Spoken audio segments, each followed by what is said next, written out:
Hi everyone, I'm back. I'm live again. As promised, that I'll be streaming today also. So yeah, I am here streaming today. First of all, happy Diwali to everyone. Like post Diwali, kind of. I hope yesterday all of you celebrated Diwali in the best way and that you can. I also celebrated yesterday Diwali, so it was quite fun. Uh, so yep. So we are back again for streaming today's DSA questions. So what I'm thinking today is I'm not sure what specifically should I go for. Uh, mm, should I go for again the contest problems, or should I try to revise few things, kind of like that. Uh, so I'm kind of skeptical about it, but let's see. What should I do? I think I should start. Maybe I'm thinking of tomorrow and day after tomorrow, which is tomorrow is what, Saturday and Sunday, right? So Saturday and Sunday, I'm thinking of keeping it a revision day, kind of thing. So full Saturday and full Sunday, I'll be dedicating my stream uh, for revising things. And today I'm thinking of tackling few new questions. That'll be more than enough. And then tomorrow and day after tomorrow, only revision. That's what I'm thinking of currently, so that I do not forget the things that I have learned from past. So I have already created a GitHub repository for that. So if you want to check out the GitHub repository, I'll add it in the description. I'm not sure if I can add in the description directly here only. Yes, I can. Let me add in my description. Where did I keep it?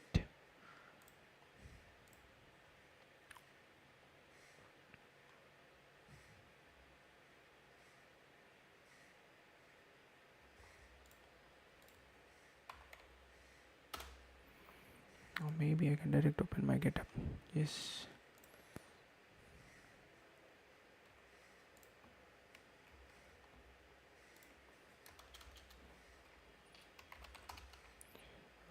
My DSA prep.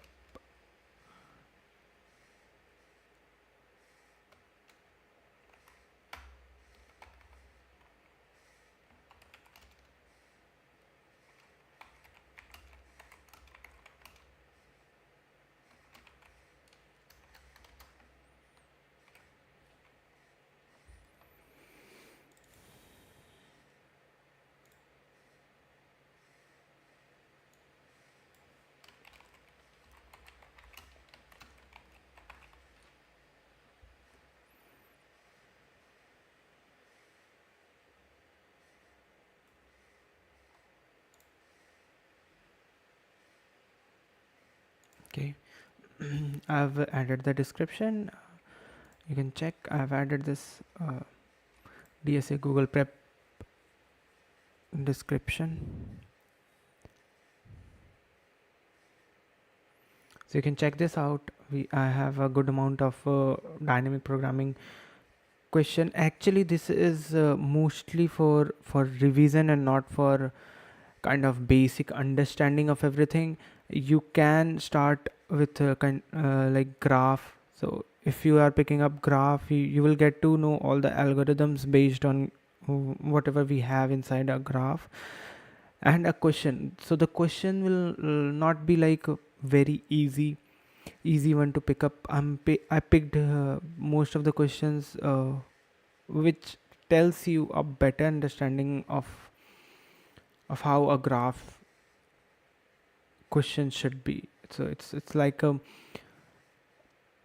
would say a difficult level of graph questions, which will give you much more insights than any of the simpler graph questions. But if you are very new to practicing questions, then I would suggest to learn the concepts from my GitHub repository, and then you can try easy graph questions and start from that medium, and then you can jump to this questions. So this is something like that that I would suggest you to do. Okay, so let's not waste much of our time. Mm, let's see if there is something more added in. Yes, there is one more question, and on the boundary type of. Okay, there are a few questions that I see.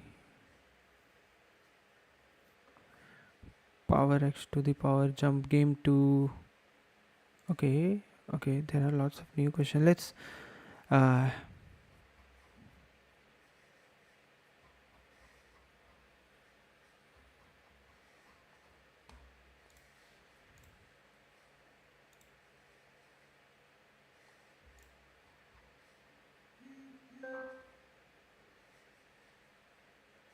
okay. So it was because I sorted it in full stack. Else I would say there are these many questions.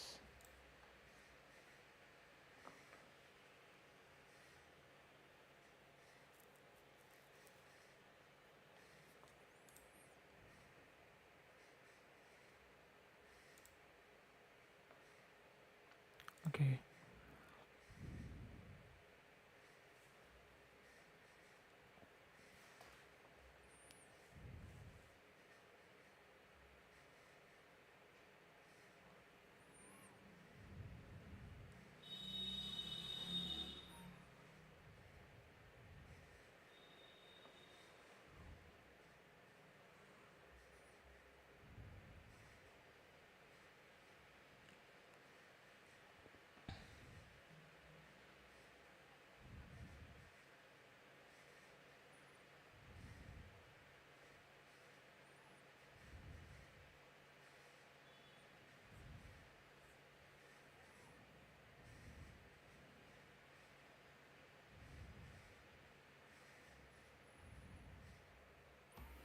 Okay.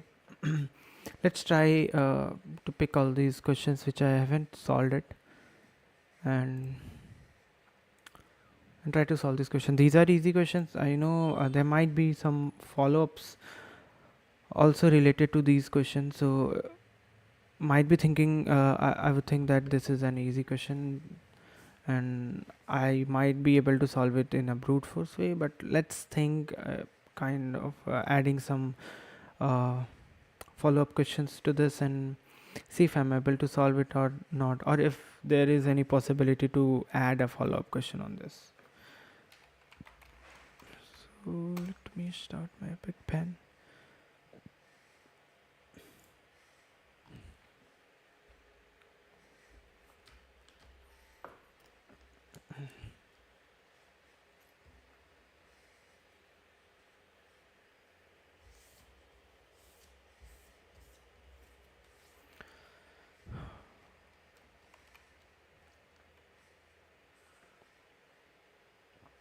Okay, so let's go. Let me start my timer. As usual, I'll be doing 50 minutes of coding, and then a short break of 10 minutes, and in between I'll take a long break. So let's start. So the question says you're given an array nums of n integers and two integers k and x. Okay, there is an array of nums with n integers and k and x. Two more integers are given. The x sum of an array is calculated by the following procedure. The x sum. Acha, there is something called x sum that we need to calculate, and what's the procedure for calculating the x sum is given over here. Count the occurrences of all elements in the array. So I need to count the occurrences of all the elements in the array. Keep only the occurrences of the top x most frequent element. If two elements have the same number of occurrences, the element with the bigger value is considered more frequent. Calculate the sum of the resulting array. Okay. Keep only the occurrences of the top x most frequent element. If two elements have the same number of occurrences, then the bigger value will be considered more frequent. Calculate the sum of the resulting array. Note that if an array has less than x distinct element,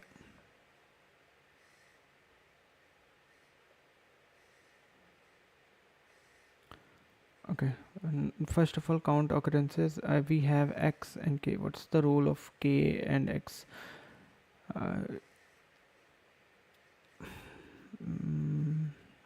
Let's see, the role of x is keep only the occurrences of top x most frequent. So top two most frequent element I have to keep.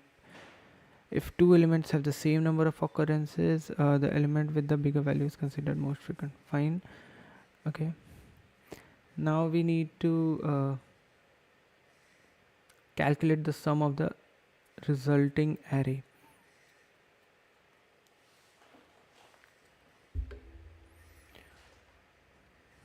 Okay, just a second. Note that if an array has less than x distinct element, its x sum is the sum of the array. Okay, total complete I'll take. Return integer array answer of length n minus k plus 1. Okay, n minus k plus 1 is talking about something like that, where answer I is the x sum of the subarray I plus I plus k minus 1. It's kind of a confusing, it's confusing a lot, but it should not be that difficult. It's just we need to understand the things.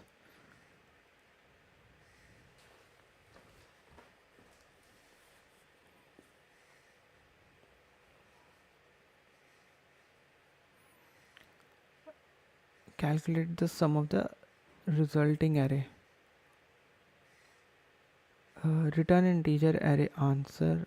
Okay, so for this let's try. One frequency is 2 frequency I can see is 3 times. 1 2 3 3 frequency is 2 times, and 4 frequency is only once. I can see 2 with 3 frequency, 1 and 3 are clashing, so the number who is greater, bigger value is considered more frequent. So 3 will be at top.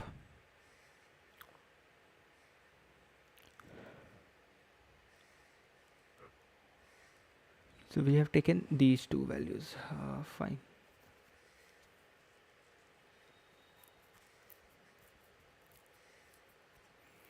Answer of n minus k plus 1. So 1 2 3 4 5 6 7 8. So 8 minus 6 plus 1, that is 3.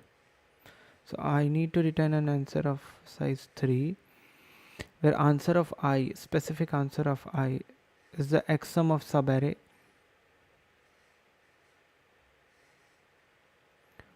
I to I plus k minus 1. 0 to 0 plus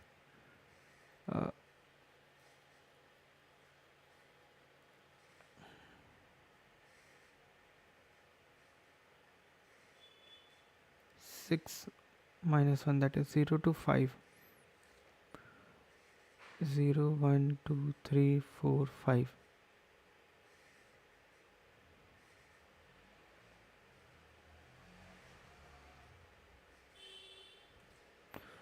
So if I say 2 2 2 3 3,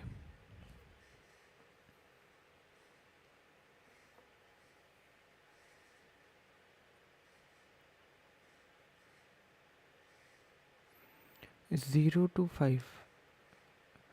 It's something first for subarray 1 1 2 2 3 4. Only element 1 and 2 will be kept in the resulting array. Hence answer 0 is 2 plus 2 1 plus 1. Okay, 0 to 5, what is the most frequent element that we have? 1 is twice repeated, 2 is also twice repeated, so 1 and 2, so 2 2 is 4, 1 2 is 2, so it's 6. For second, it's saying start from 1.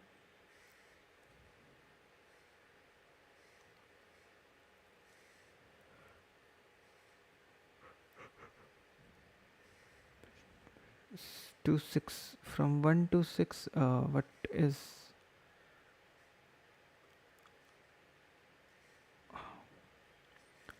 okay, so 2 is repeated thrice, so these will be calculated. 3 1 4 all are repeated once, so 4 will be added in that. So 3 3 9, 9 plus 4 13. Why not 13? Only element 2 and 4 will be kept in the resulting array, hence.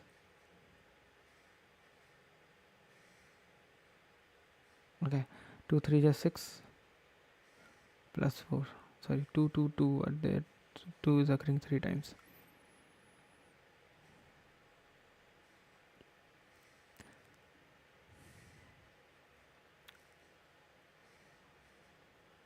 So it's like a sub array,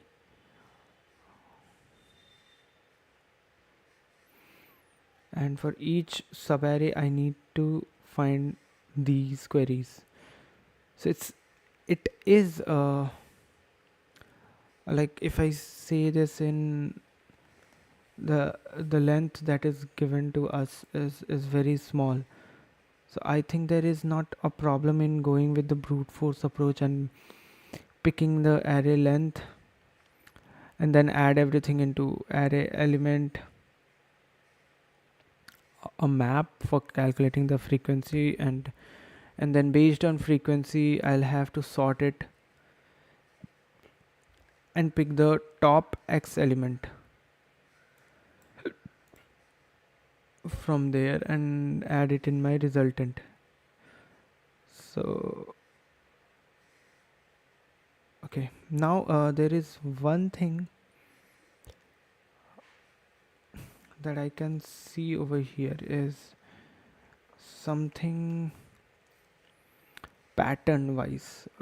I know I have to find 3 values, so it's like n minus k plus 1. So k, if what if k is greater than n?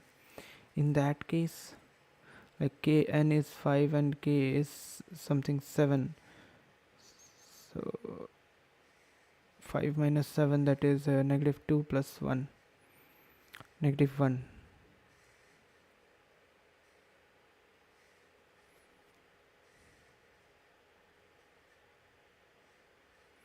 In that case I won't be able to create the size of the array, so k must be greater than n.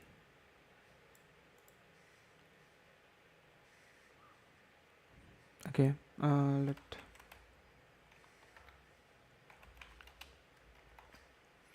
let me return, and let's take k as, okay, it will be nums either smaller than nums of length or equals to nums of length. And if it is equals to nums of length, then it will be 1, at least 1 will be there, right? So okay, fine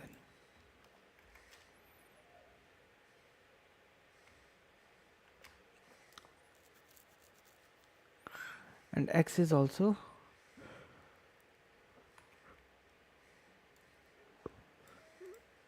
within nums of length.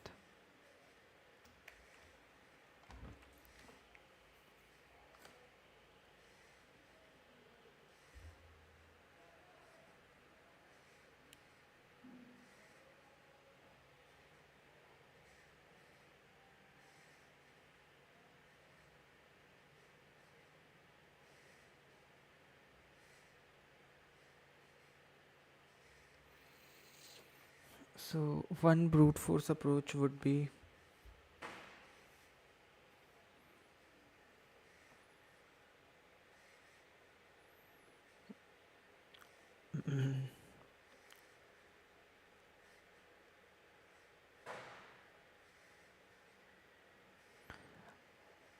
I can uh, I can take a sliding window kind of thing. So I need to find a subarray which will start from 0 to I plus k minus 1, that is 0 plus 6 minus 1, that is 5, and then 1 to 6, and then 2 to 7. It will be a kind of a sliding window thing where I'm removing one and adding a new value. So every time there will be some specific value being removed, and some specific value will be added in my window. Based on that, my maps frequency will change of uniqueness. Like I have a unique element and its frequency is something. So based on that value, my frequency is changing, right? And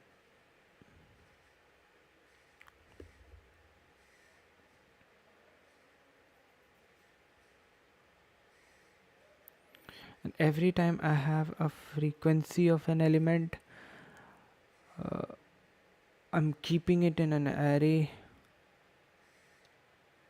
sorting it,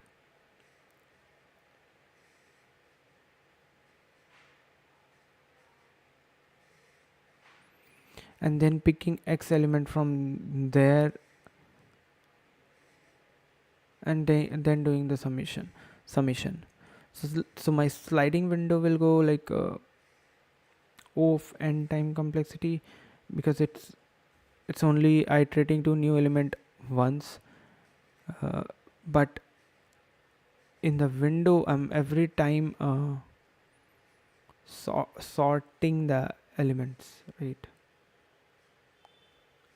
Some I'm doing some sorting stuffs every time, which will take me an log n time for sorting,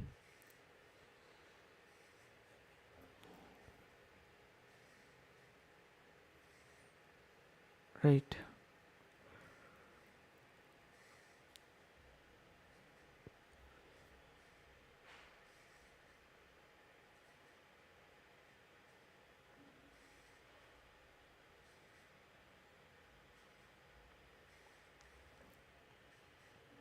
It's, so it's basically a n log n approach. Let's try to code this out.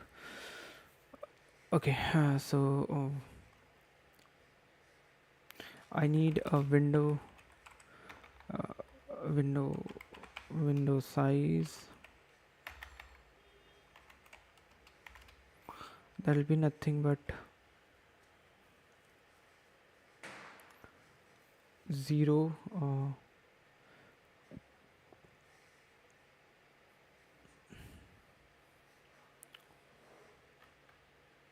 Let's not keep window size for now. What we need is a map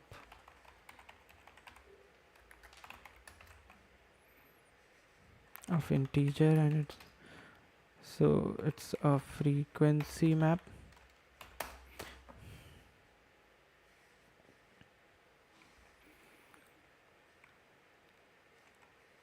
and I'll have kind of removing one element and adding one element.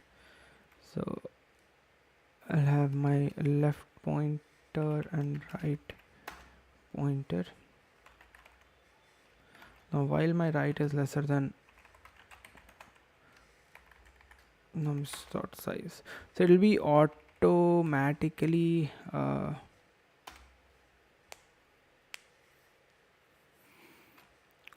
do the stuff of answer dot length. So I need not to worry about the resultant size for now.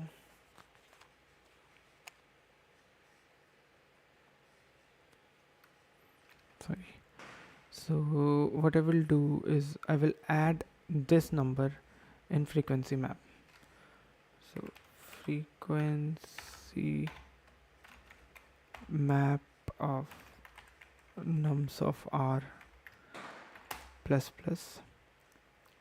Now while not while, let's say if I'm only adding one element and removing one element, so r minus l plus 1, that's the window size. If it goes beyond, what's the actual window size is, let's take it. Window size is nothing but k minus 1. 0 plus k minus 1, that is window size. If it is greater than window size, what I need to do, I need to remove.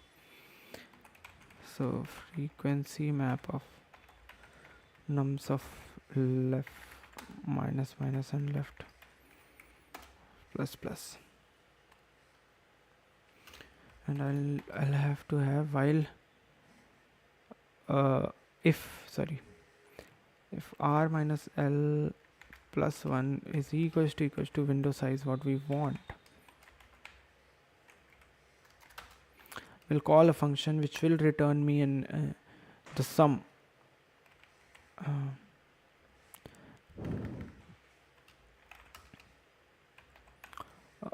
sum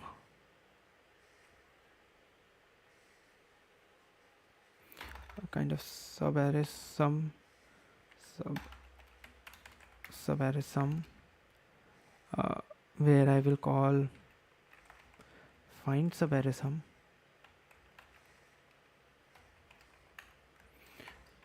method, and I'll pass the frequency map my x,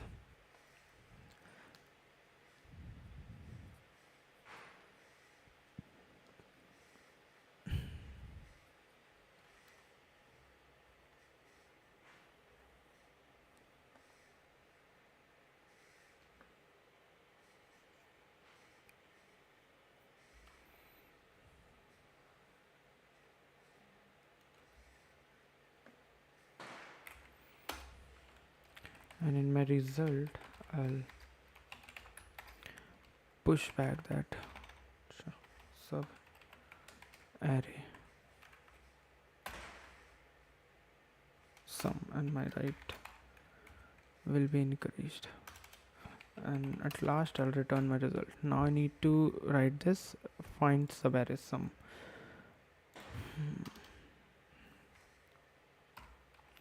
I'll return an integer find subarray sum. It is accepting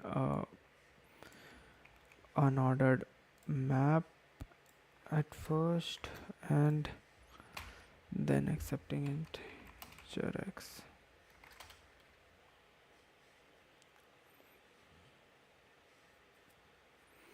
Now what I need to do is I need to create a vector of vector integer sorted array.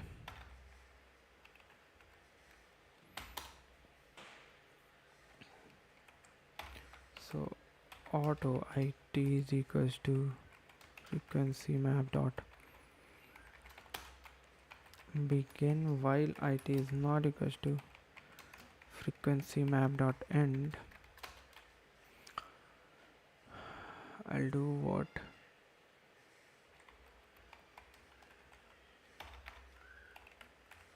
Array dot pushback, sorted array dot pushback.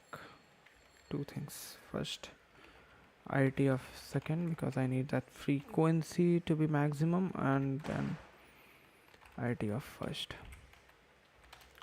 and it will increase. And then what I will do, I'll call a sort method on this sorted array dot begin.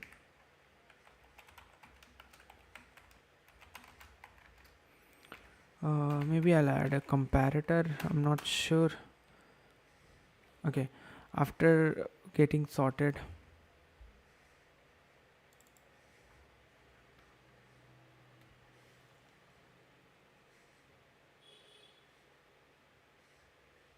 and also it's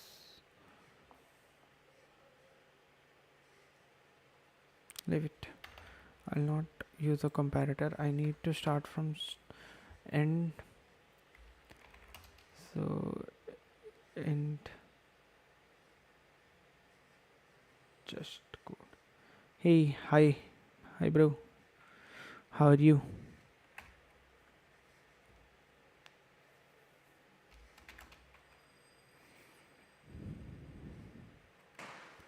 And n is equals to sorted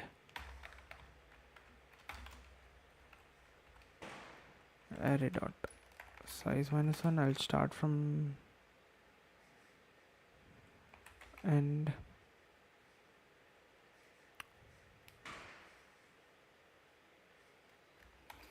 Well, n is greater than equals to 0, and end x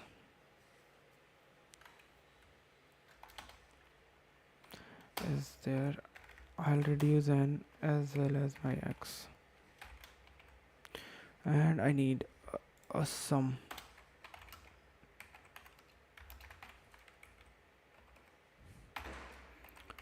So keep going, and happy Diwali. Thank you very much. Just code. Same to you, bro. I hope you also do something like that, because your name is just code. So thank you very much, and happy Diwali. Same to you.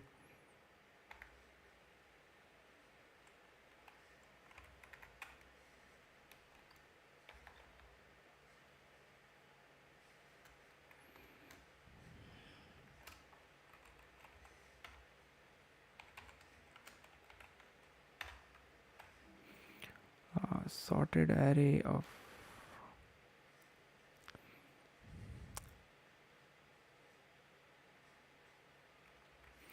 n of 0 multiplied by sorted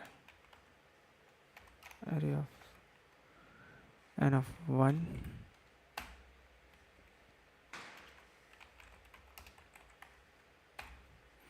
and at last I'll return sum.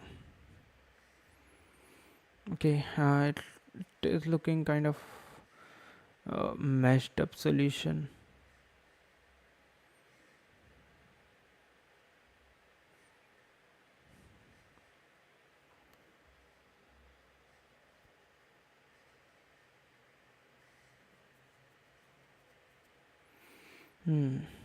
Was expecting something like this only. Okay, the output is same as the array 387875. Shouldn't be right.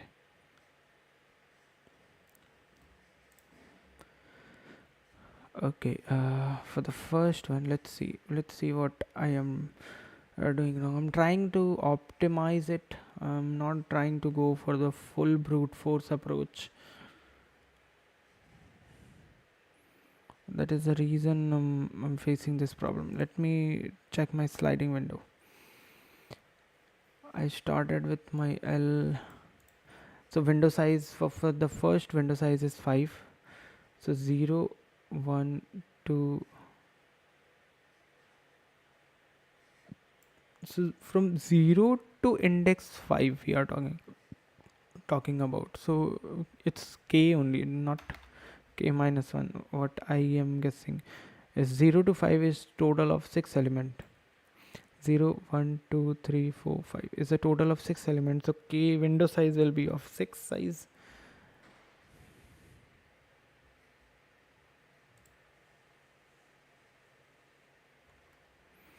Okay, now it's fine.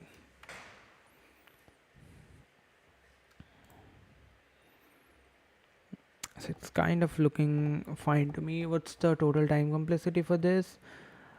I'd say the time complexity for this is n log n, because this is taking O of n, but every time we are calling this find sub array sum, which is iterating over the map, and after that sorting. This sort part is will take n log n time complexity, and after that only x time. So we are dealing with this. Let's see and submit. Let's submit it. See, it got accepted. But is there a better solution than this? Uh, like adding a number, a new number, and removing a number, right? That is doing only kind of specific change to my answer. It's not a big of a deal.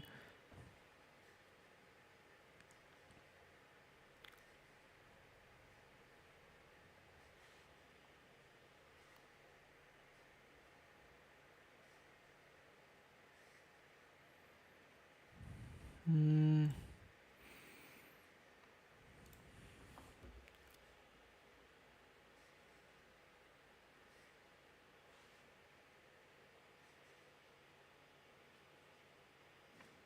Not sure. Let's see if there is a O of n.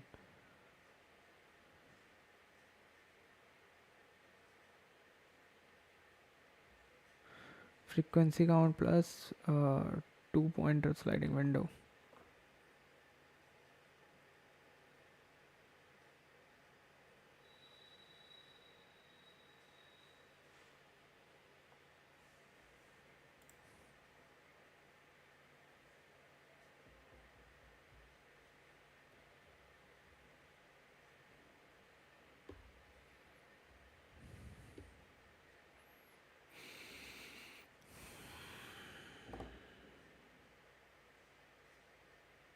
This is a preparation, the hard one.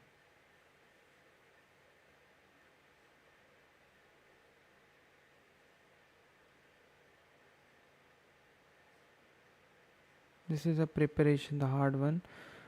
3, 3, 2, 1. Find x sum. Oh, okay. There is something now. That's why I'm saying there is. Uh,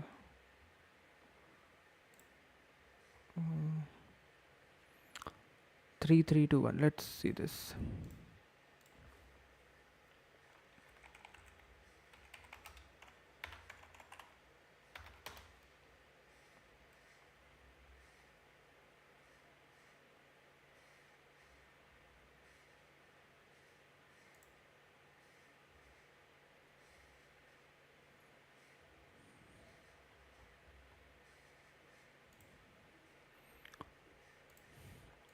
It will eventually convert to a harder problem. Why I'm not able to. Mm-hmm.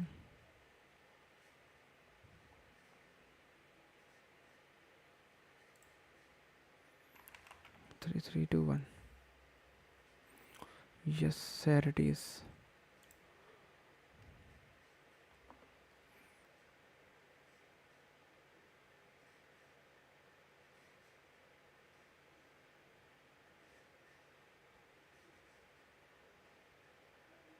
Exactly the same question, but this time it's going and login. I need to return in long long.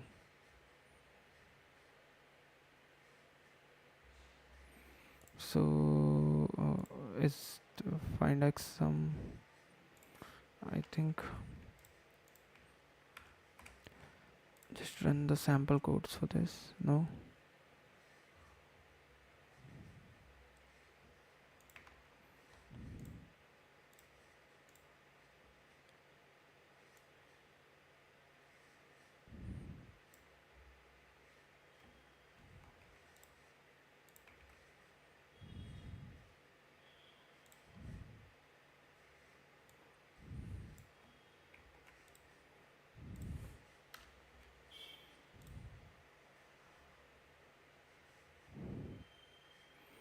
Okay, so result is integer type where however we want.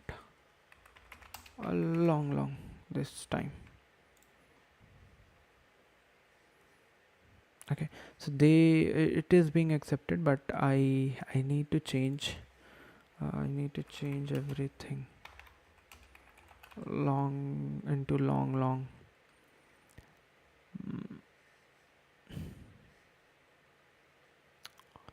maybe the values, the frequency map should also be long. The 2D vector that I declared should be long.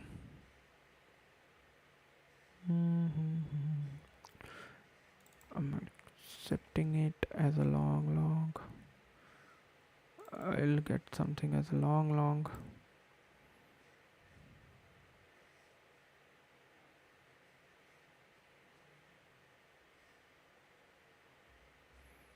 Let's see whether I'm getting a time limit exceeded or a wrong answer. Is it something that we need to modulo to? No.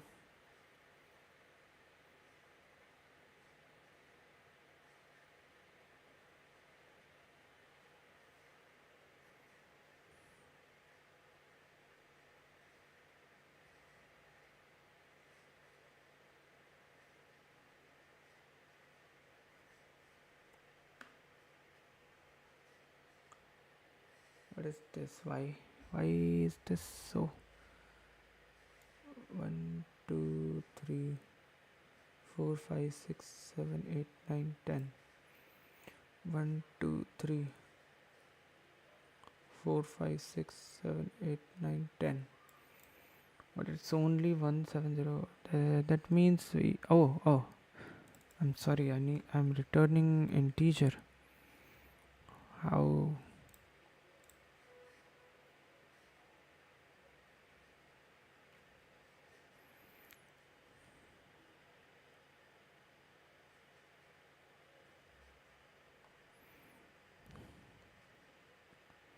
Let's try and submit it now.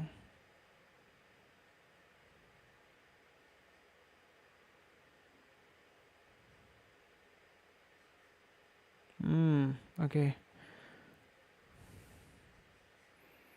Now we're getting time limit exceeded.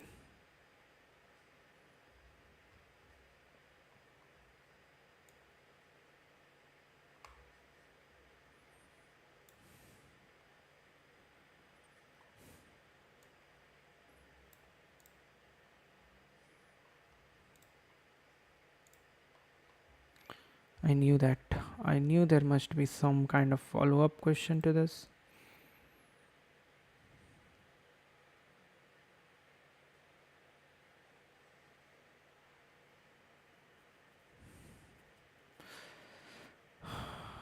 Okay. Now there's a problem. What else can we do to this?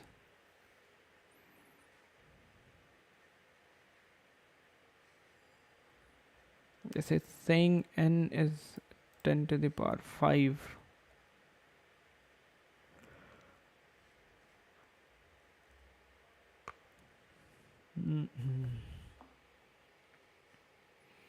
So we need some kind of data structure that that should handle these things easily in some specific time.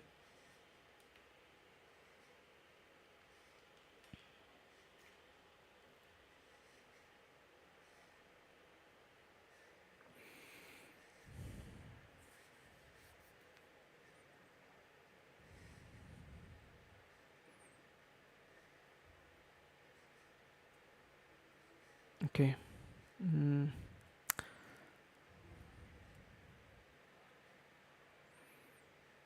so what can we do over here? We know we have uh, we need to know the frequency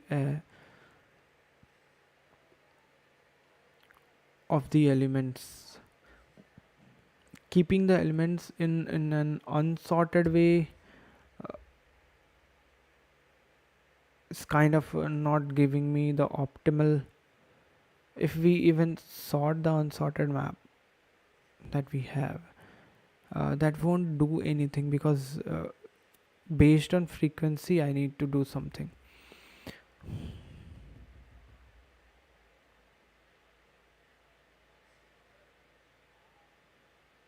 and based on frequency I need only x elements.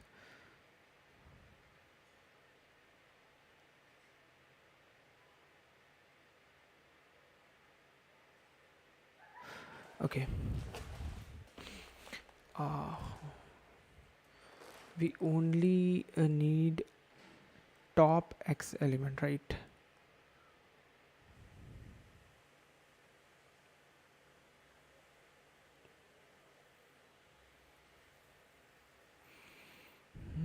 Okay.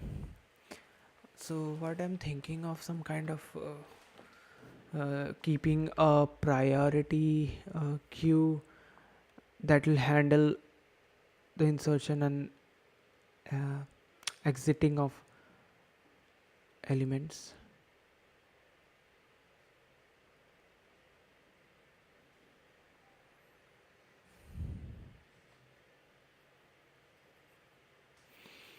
And also I need to know what all elements are there in my priority queue, because it might happen that the same element's frequency was increased. Then how I will update that? No, keeping it in a priority queue won't change it.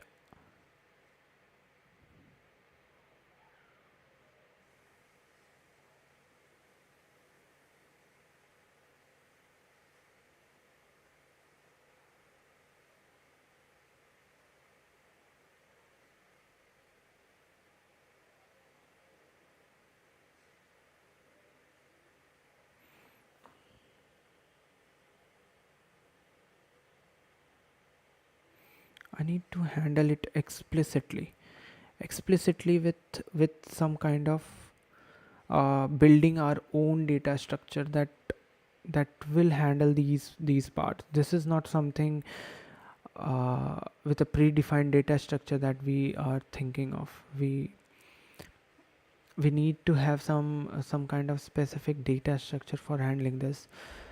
So what I can think is keeping two map, one for the number and its frequency, and the second is for frequency and the list of numbers, like for this frequency how many numbers are there. And also I'll keep track of sum all the time, so that I do not have to iterate over the array again and again and find the sum every time.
So let's just suppose we have this as an array. So we know the window size is 6, and I need to keep track of only top two elements, right?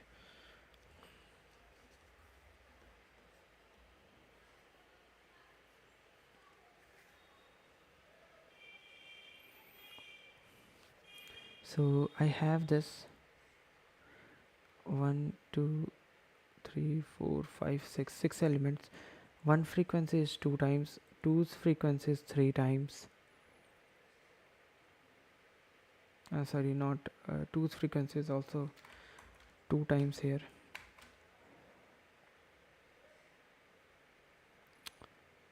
Three's frequency is once, and four's frequency is once. If they are same, their frequencies are in sort. So I need to keep a map which will keep it in sorted order. So insertion and deletion is kind of a kind of log n time.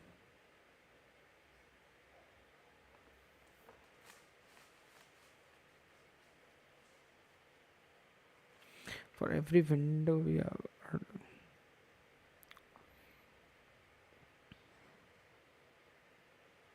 So for the two, there is two frequencies element, and there are two elements with two frequencies, which is 2 and 1. There are two elements with one frequency, which is 4 and 3. Obviously it will be in sorted order to keep track of the highest element. Okay, so this is my primary map that will help me. This is my secondary map. So for now I'm taking x as two value. Will iterate over this map, take two value from secondary map, multiply it and return the answer. For now, the operation that I need to handle is when we are adding element and subtracting element. Now the next part is adding element. So what will happen when we add a new element, that is 2. So if we add 2, 2's frequency earlier was 2, now it will change to 3, right? Its frequency is increasing from 2 to 3. So its earlier frequency was 2, correct?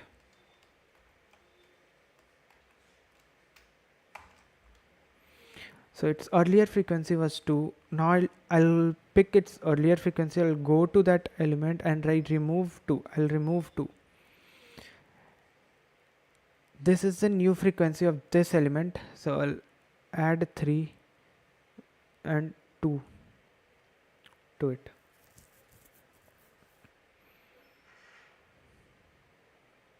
So this will be in sorted order, obviously. So top element will be my highest element. Now we added 2, we need to remove 1. So 1's previous frequency was 2, now it will be turned to 1. So it will happen, I'll check previous frequency, I'll remove 1. So now map is empty for 2's frequency, I'll remove this whole thing. I have 1 frequency, I'll add 1 to it also.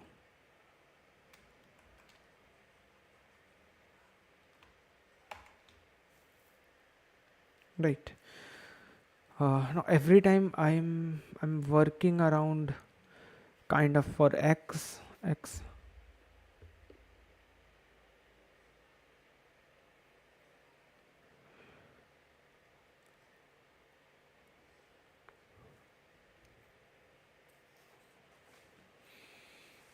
What if I do not work around? I do not want to work around x, two elements multiplication.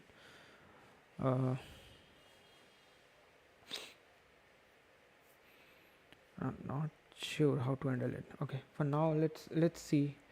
Let's go to the next step, which is adding 3. I'll add 3 and I'll remove 1.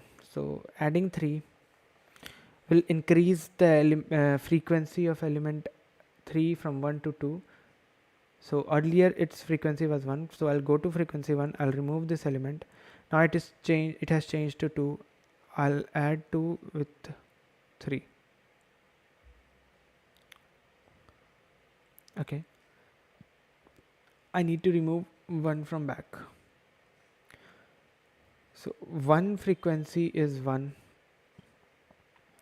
earlier. So I'll go to earlier frequency, I'll remove 1 from there. Now its frequency is 0. So I do not have to add 0 here. It's fine. I might remove this whole 1 also from here. So every time for this x we are iterating this map and checking. So inserting a element is going to take log of n time. This will also take log of n time. So every time for every window, for every new element, we are taking log of n time. So n log n is the complexity that we are dealing with here, the reduced complexity. And after this I'm iterating x to it, so like n into log of n multiplied by x. So the time complexity is something like this.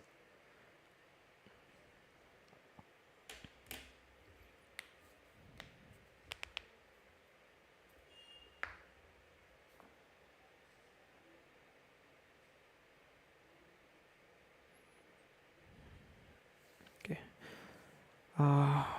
can we reduce it more further, like for x I don't want x to be uh, kind of a thing.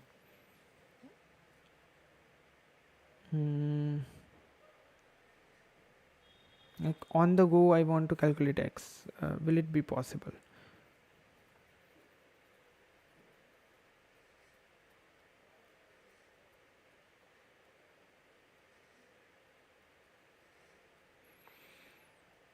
So in my secondary map which we have, uh,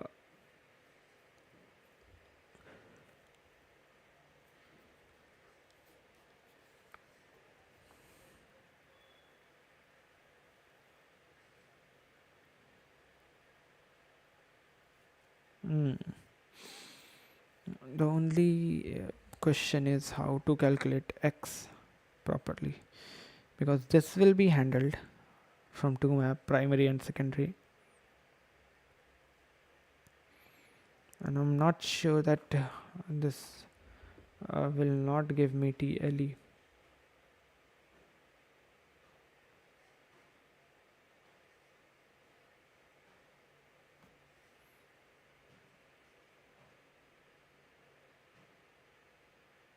Maybe I'll try to code this and let's see what will happen after coding this logic. I'll see if it gives me TLE. I'll try to improvise on it. Okay, no problem. I'll take a 10 minute of break. After 10 minutes of break, I'll come back and I'll be solving this question. Okay, with the approach that I discussed right now. So I'll be back in 10 minutes. Don't go anywhere. Uh,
Yep, I'm back.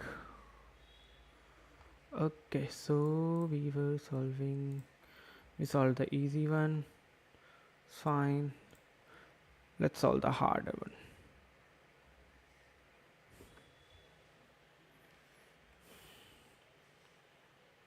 Hey, whosoever is watching, please comment now. Let me let me know who is watching.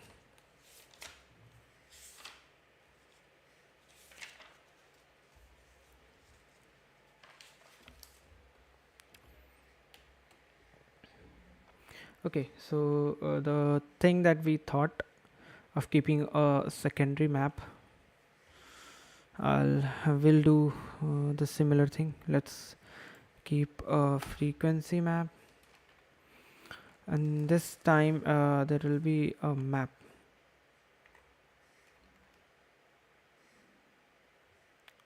So map is always sorted in ascending order, so I need to start from end. Okay,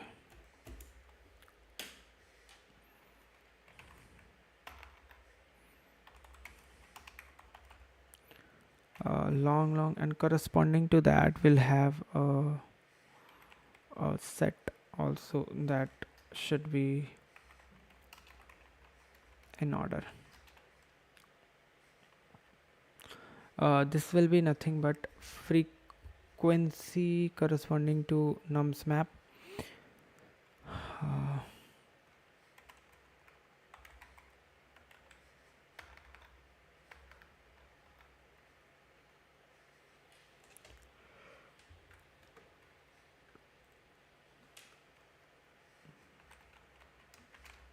Frequency num map.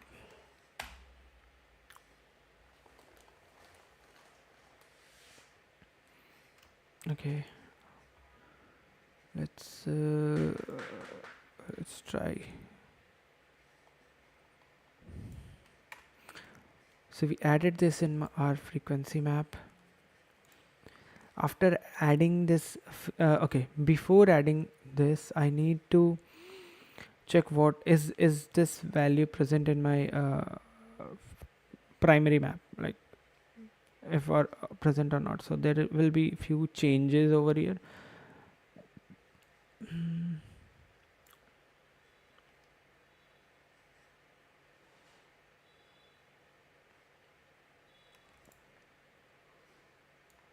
Let's see, let's comment them out. I'll just take a reference from the above code.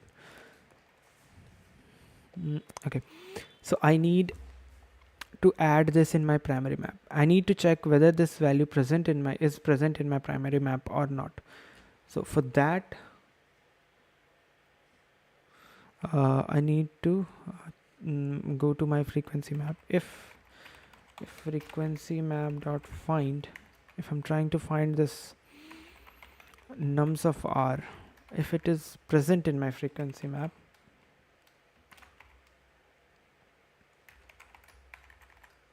my map didn't go to the end, that is this is present in my frequency map. What I will do is I'll take the frequency from of this frequency map of nums of r, because this is the older frequency that I have.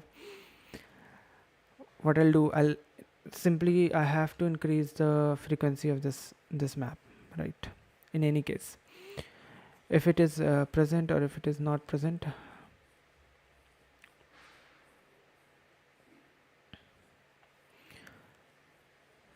So I took the frequency. I need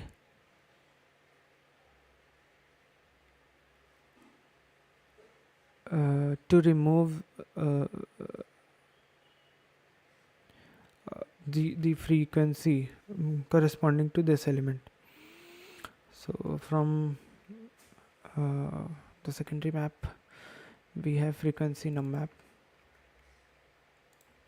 So frequency num map dot erase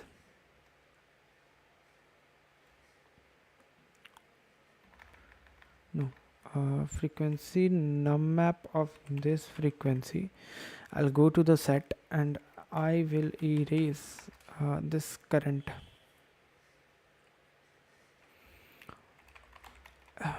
element, which is nums of r, because that element is no longer will be there because its frequency is now has been increased.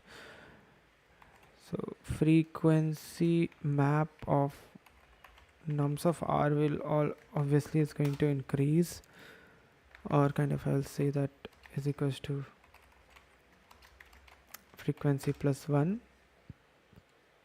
And now in my frequency num map, this new base corresponding to this new frequency, this element will be okay. I need to once check here if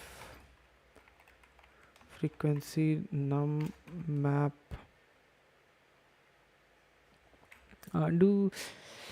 should I erase it? Do I even need to erase it? No, leave it. Let's leave it as it is. I don't think the frequency of 0, frequency of 3, if there is no element, it won't be, it is not going to multiply, right? So erasing will be like a better thing, because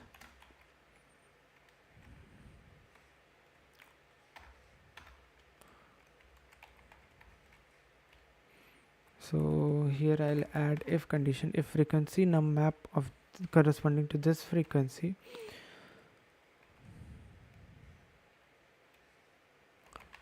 dot size is equals to 0, that means there is no element.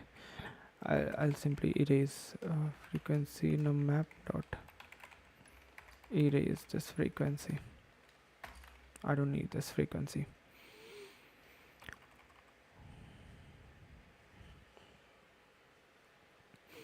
Now in my secondary map, I will be adding this new frequency. So frequency num map frequency plus 1 dot insert nums of r. So this is the new element that will be inserted. Now if that element is already not there, so if there is no element like that, so what I'll do, frequency map of nums of r is equals to 1, like first time we are adding that value, and frequency num map will be with 1 frequency dot insert nums of r. This is my insertion of the element.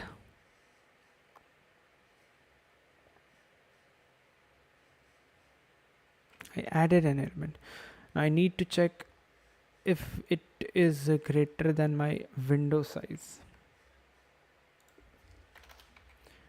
This is something that I need to handle. If it is greater than my window size, I again need to remove that element from back. So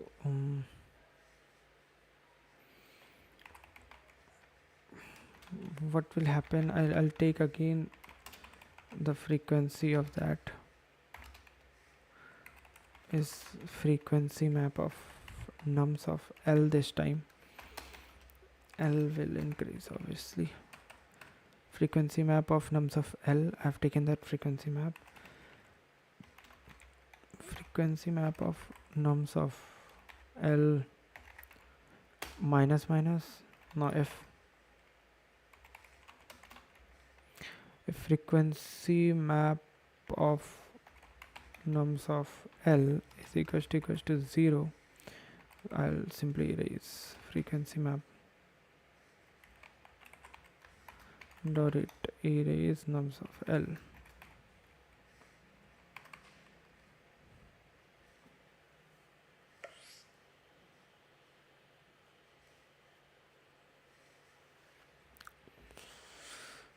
So the primary is now I need to handle the secondary part.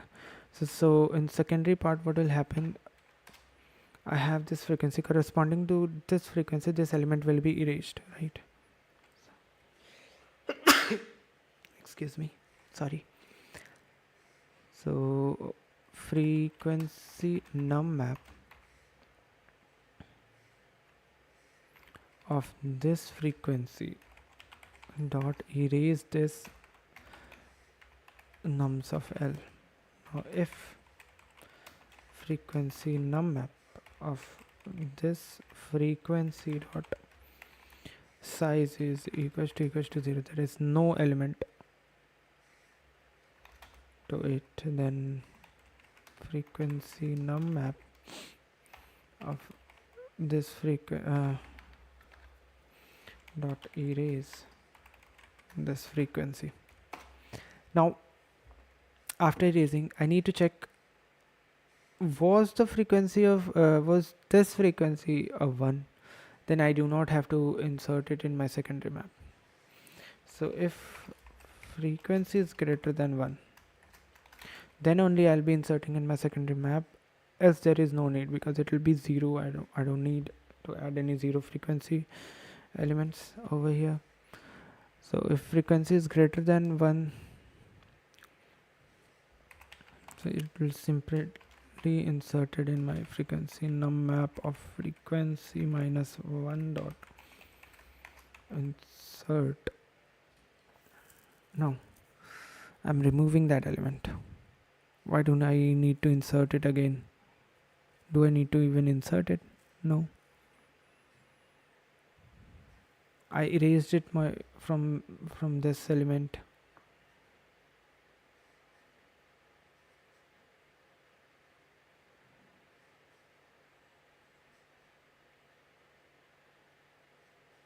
No, I do have to insert it, right?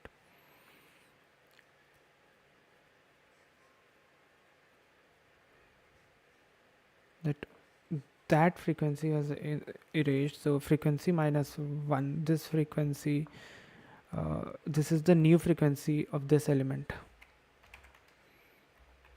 So nums of L, right, we need to insert it, and then L plus plus. So this is when we are going beyond my window size. Now if it is inside my window size, then I need to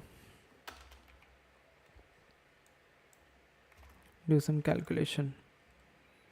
So I have this frequency nums map. This time I have to send this frequency num map,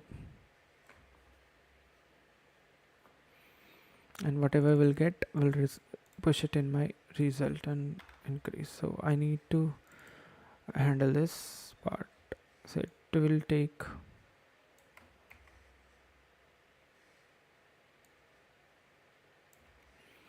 kind of like this, it will accept this.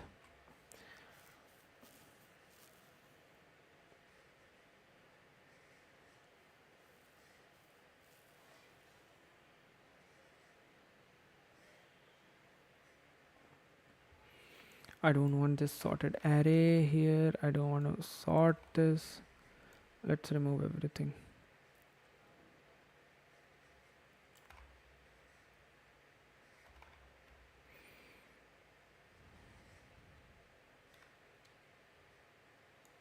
I don't need anything. I need only some variable.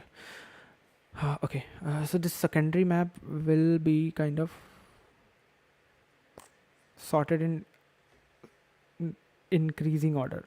So I need to start from end.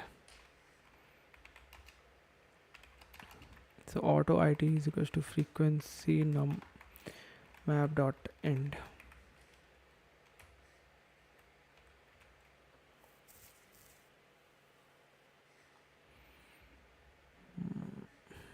Do I have anything to for map to sort it in descending order? We need a sort map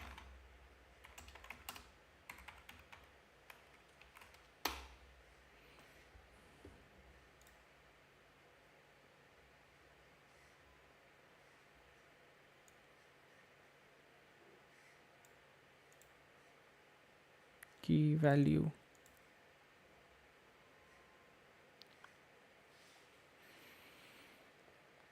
I can write greater int. That will sort it. Let's see. Let's try.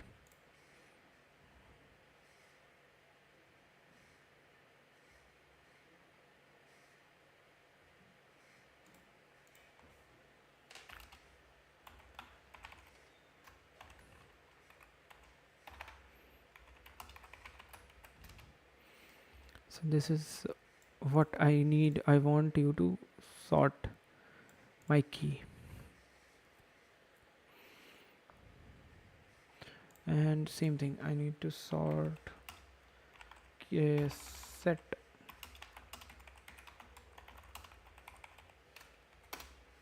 in descending order.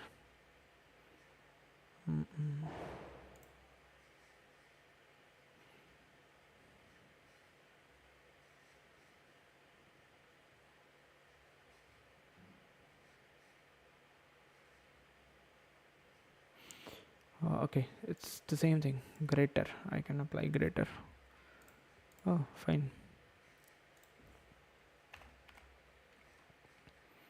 Long instead of long, I need.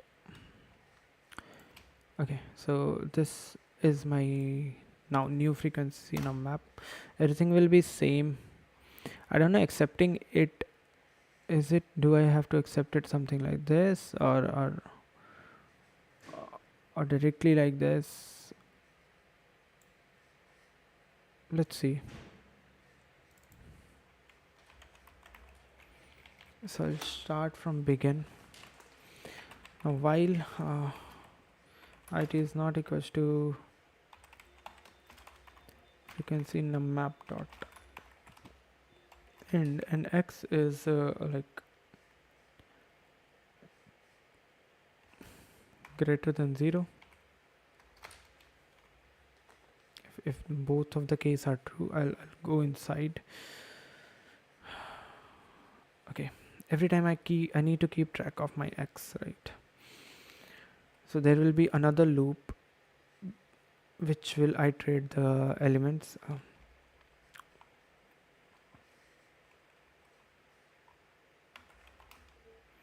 Auto element iterator, which is frequency num map.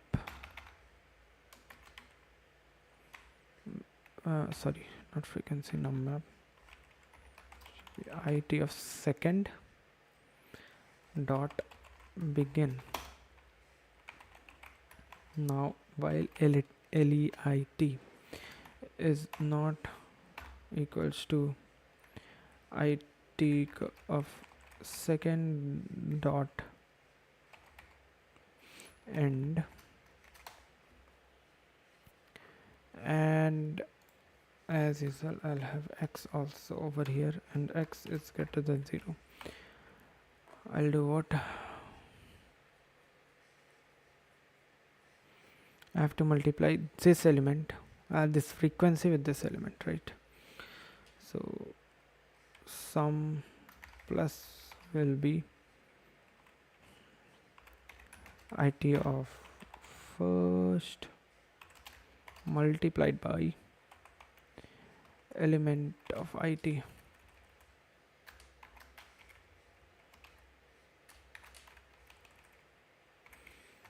Let's keep it.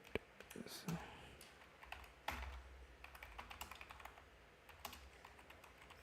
frequency, do I have anything frequency like this? So it of first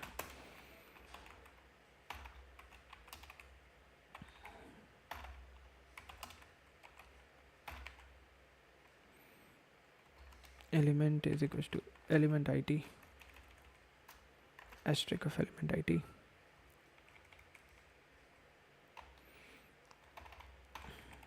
This will be frequency multiplied by element it will increase as well as x will decrease, and here also IT will increase. Okay, what I can do, let's test it for the smaller test cases.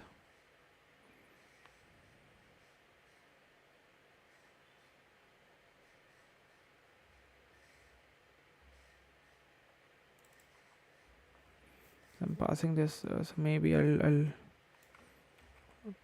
accept it as this only.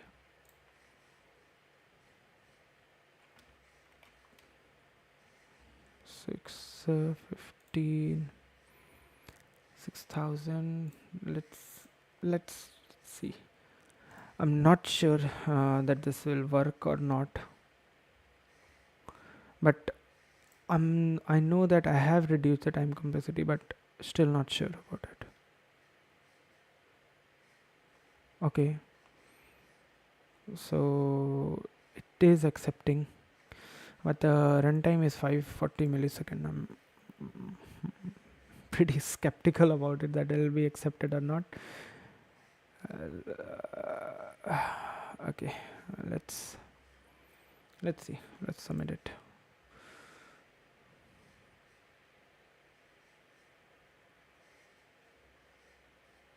Again, okay, 778. Now I need to like keep track of some also somehow.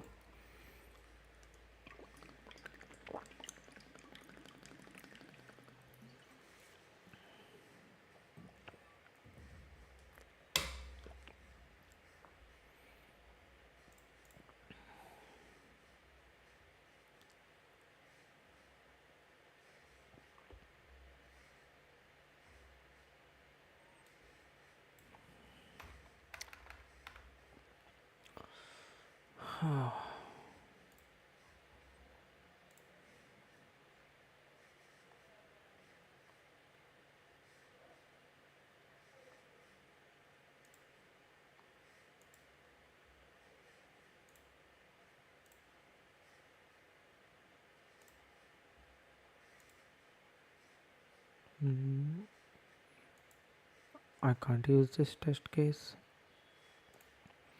Is it that long?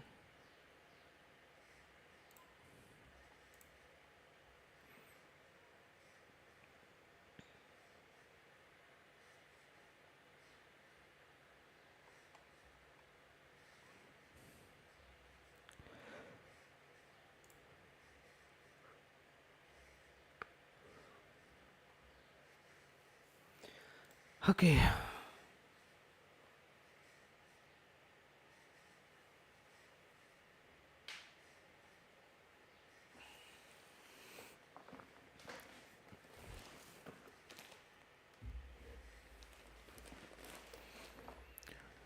Now what next should I do?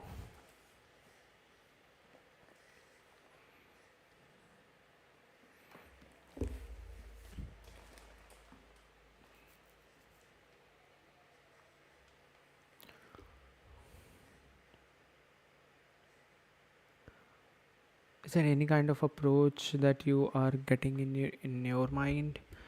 You can let me know.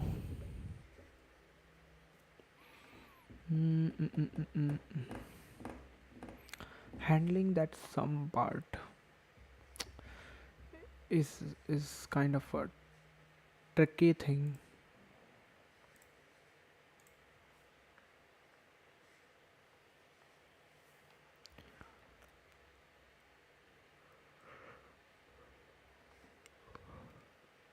Sorry.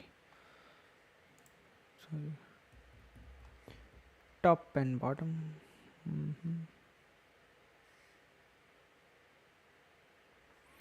Sliding window plus 2 set approach. Okay.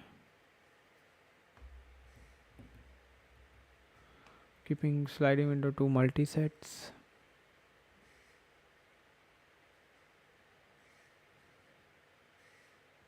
Set is enough, no need for multi set.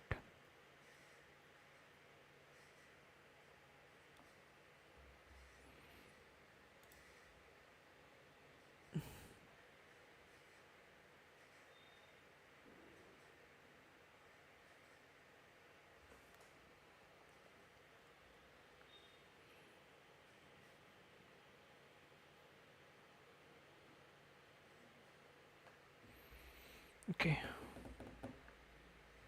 We use two sorted sets to store pairs of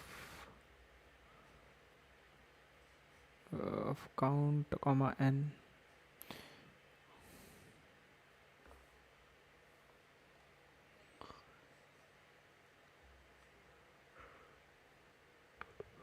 When we include a new element, num5 we increment its count. So we remove the old pair if exist from either set.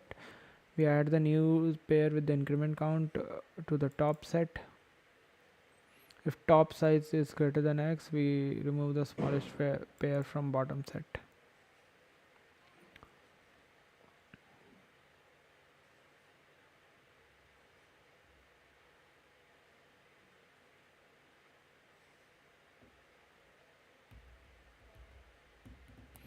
This is what running sum we want. We are we need to handle this running sum also, that I am not handling here.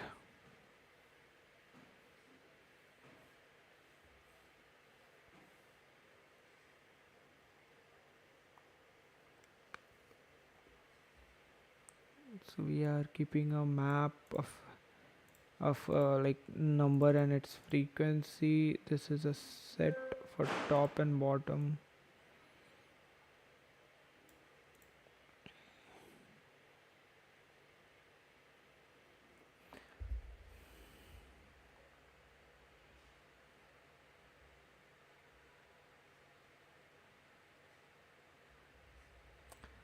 I need this running sum. How is handling the running sum part?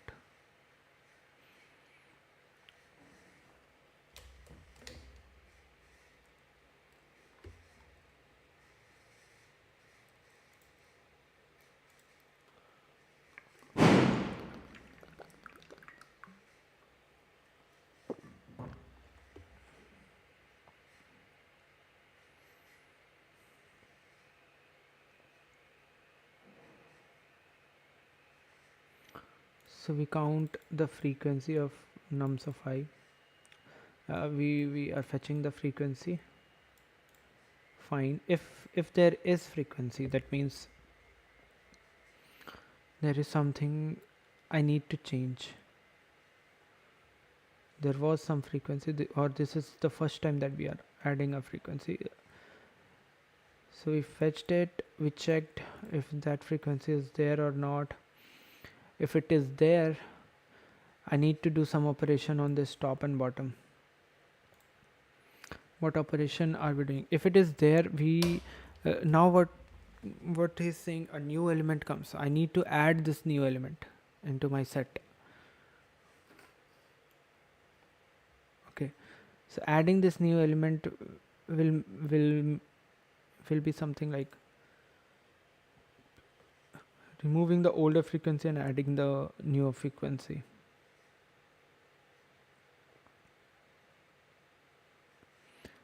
So if auto it bottom dot find, so it's greater, always keeping greater,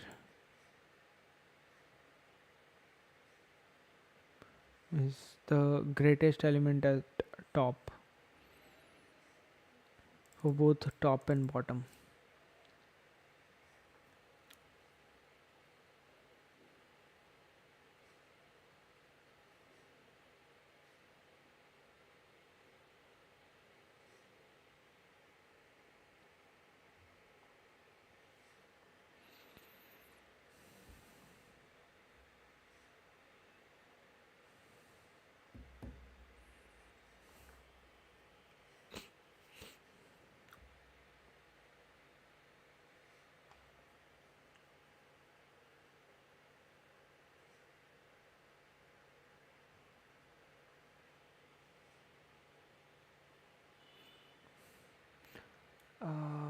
Bottom dot find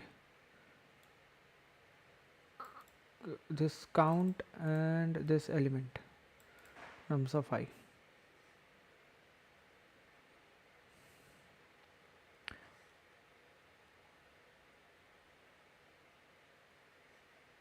is not, if it is not equals to bottom dot end, means this element is there in my bottom. So what I'm doing is I'm erasing. If element is not there in the bottom,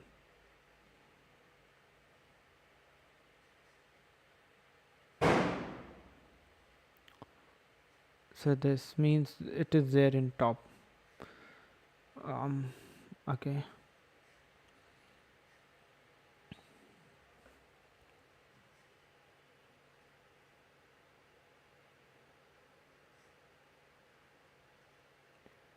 And from top,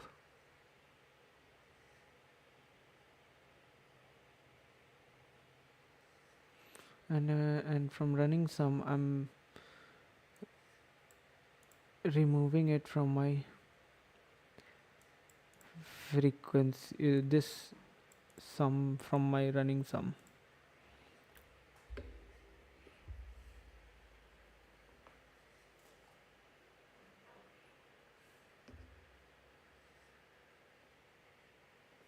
Okay. ah,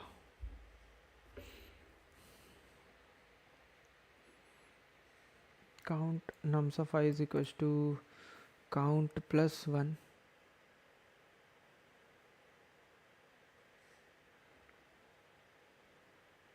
Just I need to know, like, I don't want to go through the code and understand. We need to know, like, how is.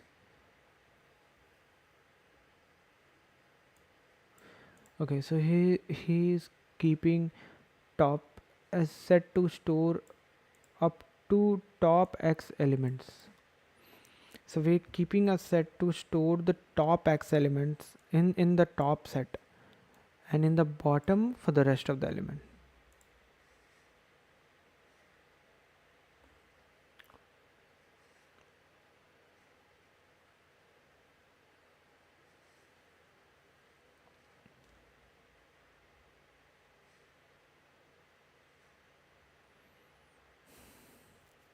Okay,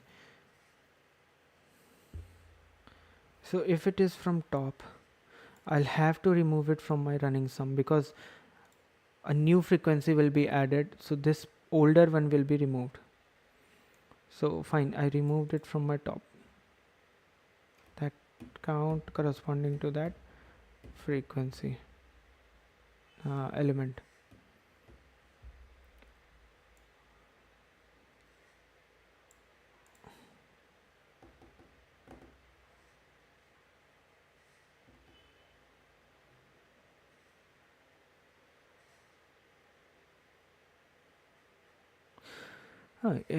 Can I do it in this also?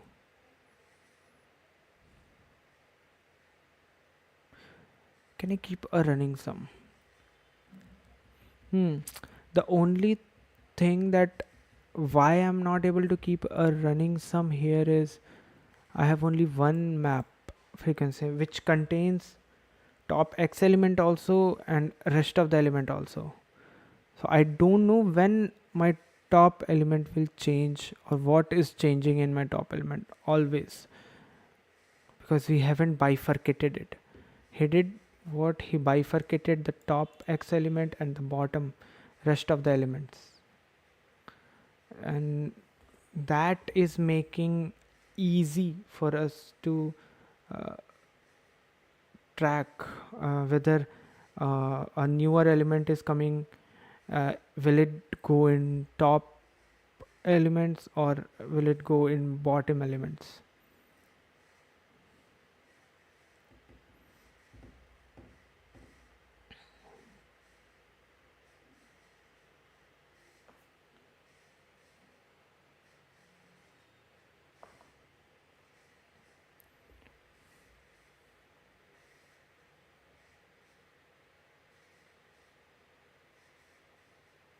Okay, let's see if count is there. We did it. Now what we'll say is add it in my map, count map, that's frequency plus 1. Fine. Top dot insert count plus 1 and this num sub I inserted in my top this element. Now okay, I added in my running sum. Now what I will do is I'll check the top element. If it is going beyond the x size, I will remove the last element and I'll place it in bottom. Correct. If it is going beyond my x size, I'll take the end of top. I'll reduce it in from my running sum. I'll insert it into my bottom and I'll remove it from my top. Perfect. Now we are keeping track of that running sum all the time.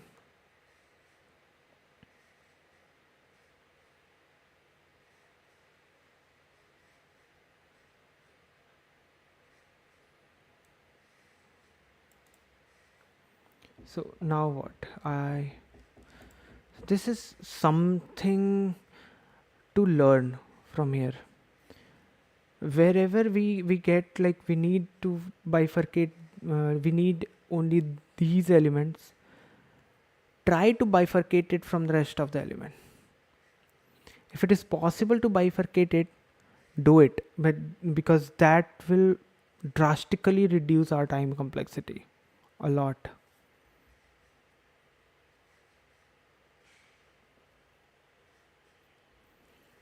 And inserting in a set is always like a log n time complexity. So overall we are running n, and every time we are doing log n operations, so n log n will be the time complexity, and this running sum is nothing, it's a O of one operation always. Now if I need to check whether my I went beyond my k size. So what I need to do is I need to remove the last element. I need to remove it. So if it is present in my bottom, not at all a problem. Again, I'll check last. It's the same operation. If it is present in bottom, not a problem. If it is present in top, I will remove it eventually, but I will remove it from my running sum also.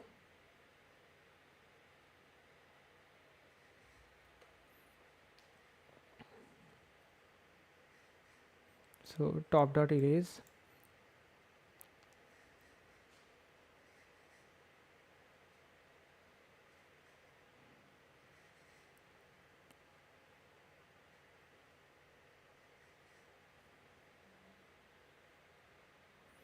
Now if count is greater than 1, means I have erased it.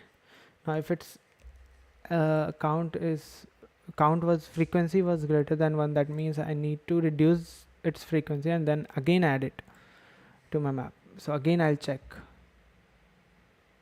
why I'm inserting it into bottom. From CNT I'm reducing that frequency of that element. That is fine. I'm inserting it into bottom.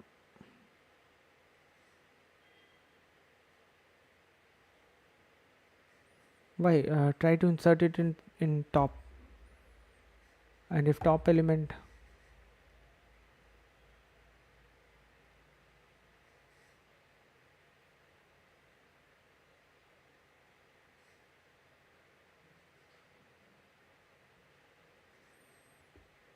inserted into bottom. Now is checking if top dot size is lesser than x. I need to pick one from bottom. So bottom dot begin, I'll take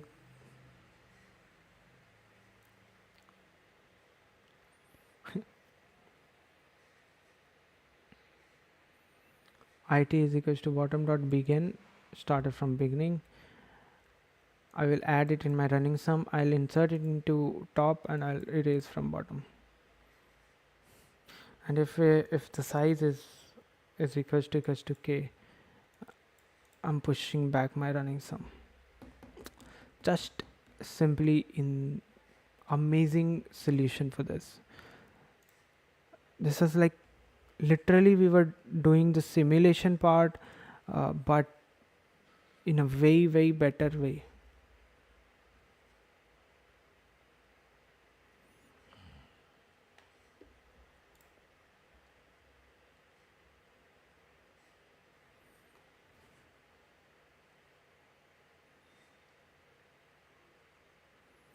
So this is always going to give me like increase the time complexity, but that is what I don't want.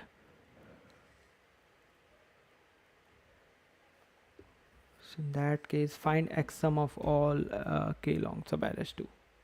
This will help. So it's beautiful.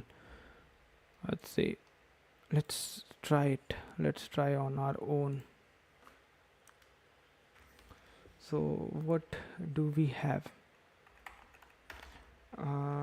We'll have an ordered map. I'm not very much concerned about this map. Long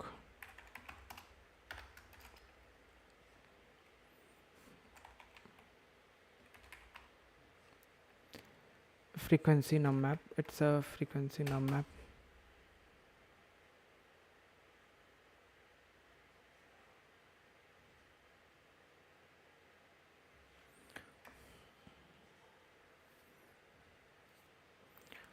I'll have low as 0, high as 0. I'll start from, while my r is lesser than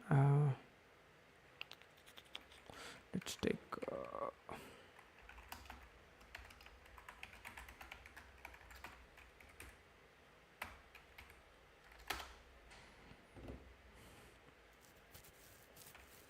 now what more we need set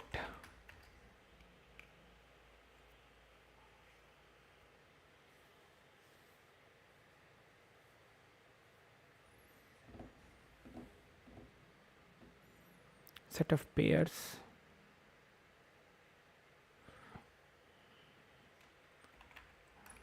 pair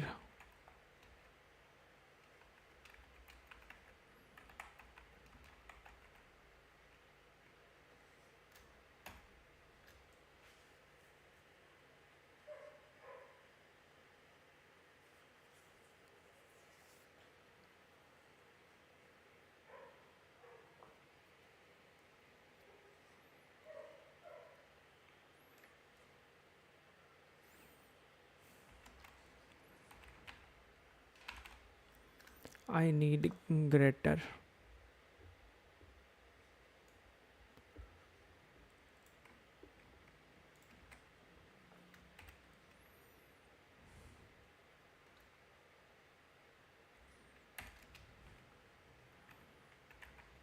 top as well as bottom.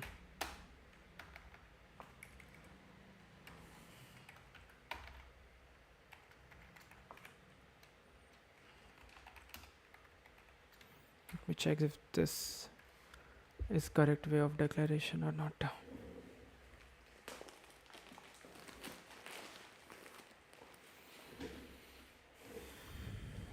Yes, it is. Fine. Now let's code our solution.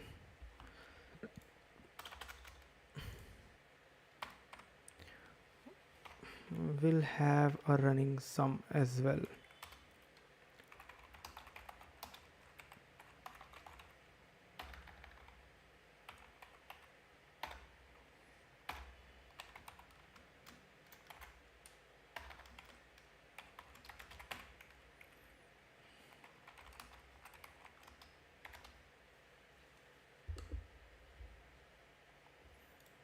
So this pair will keep count and nums of I kind of element. This map will keep nums of I corresponding to that frequency, or I would say count.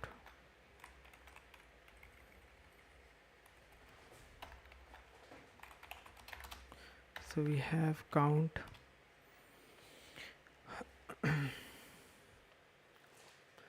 So we take this count from my frequency num map, this nums of R. Now I'll check if count is there or not. So if count is if count is there,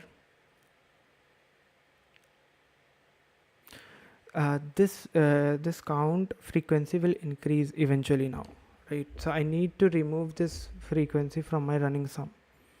So if count is there, I'll check if bottom dot find this count and this element, if it is not equals to bottom dot end, that means this element is present in the bottom. I'll simply erase from my bottom dot erase this count and nums of R. I don't care about this. Now if it is present in my top,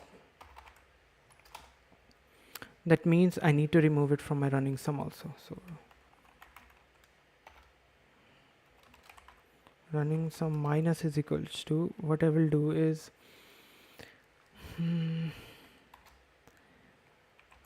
if it is not present in bottom, obviously it will present in top.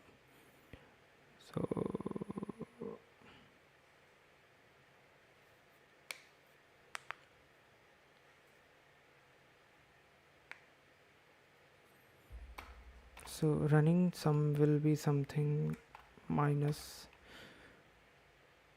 count multiplied by nums of R.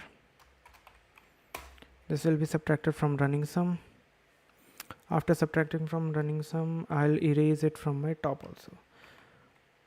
So top dot erase this count as well as nums of R.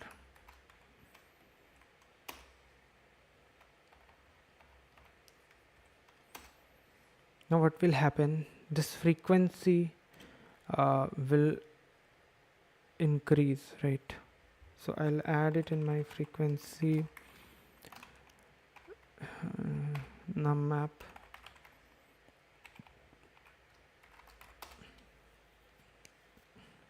Now I need to add this new frequency and new element to my top or bottom, right? I need to add it.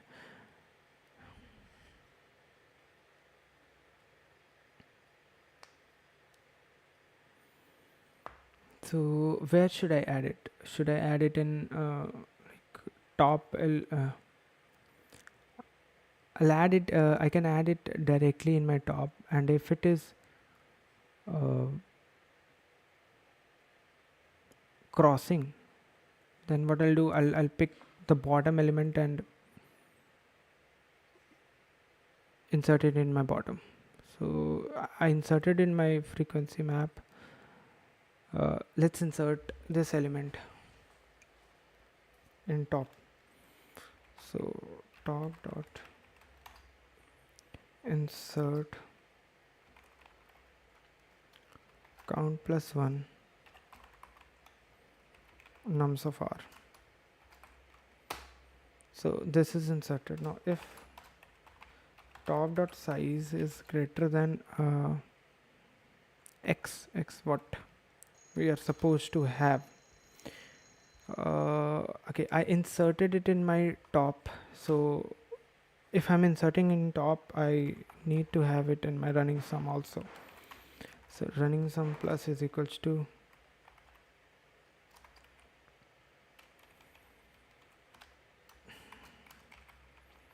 this count plus 1 multiplied by nums of R. So I added this in my running sum. If it is if my top is going beyond, so what I will do, uh,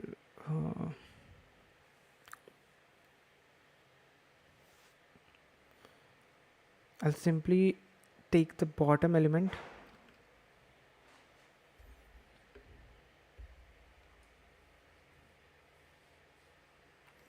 So I'll take the bottom element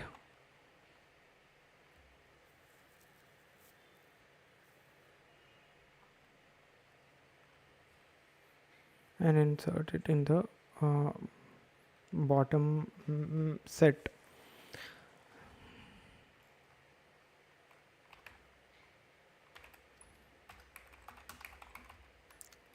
As a pair element,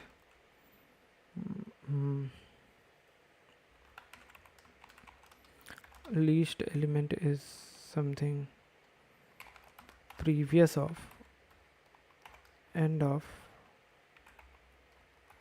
top, and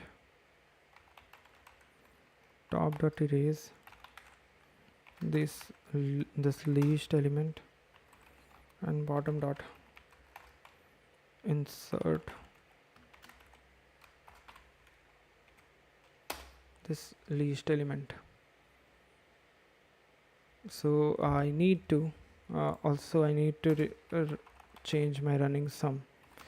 So running sum minus is equals to least element dot first multiplied by least element dot second.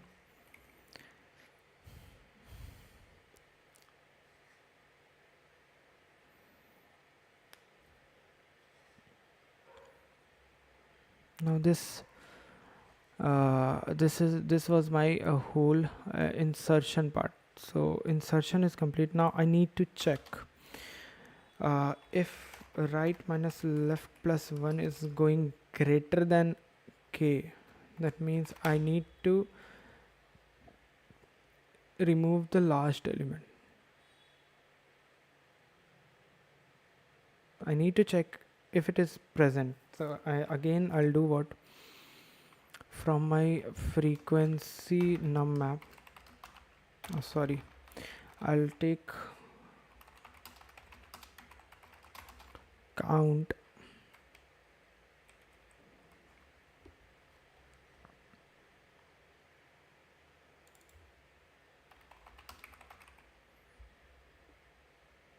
or maybe something like directly I already have count, so count will be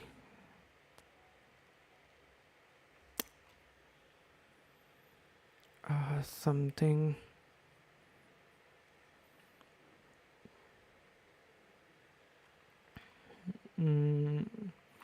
frequency num map nums of left. So this will give me the frequency of that element, right? Now that element frequency, I need to remove this. So if it is present, so if it is present in bottom,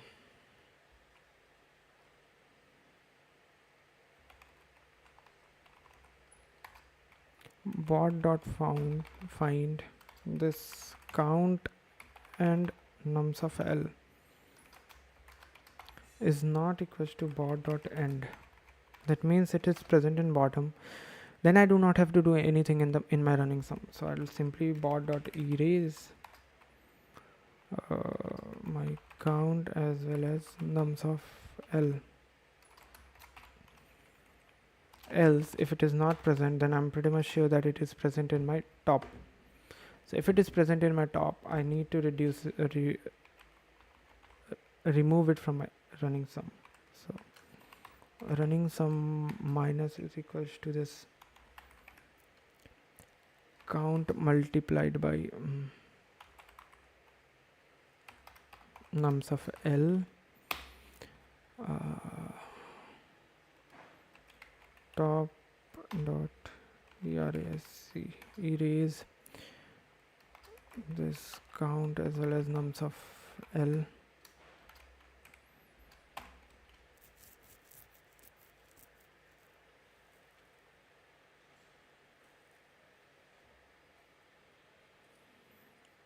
Now I need to check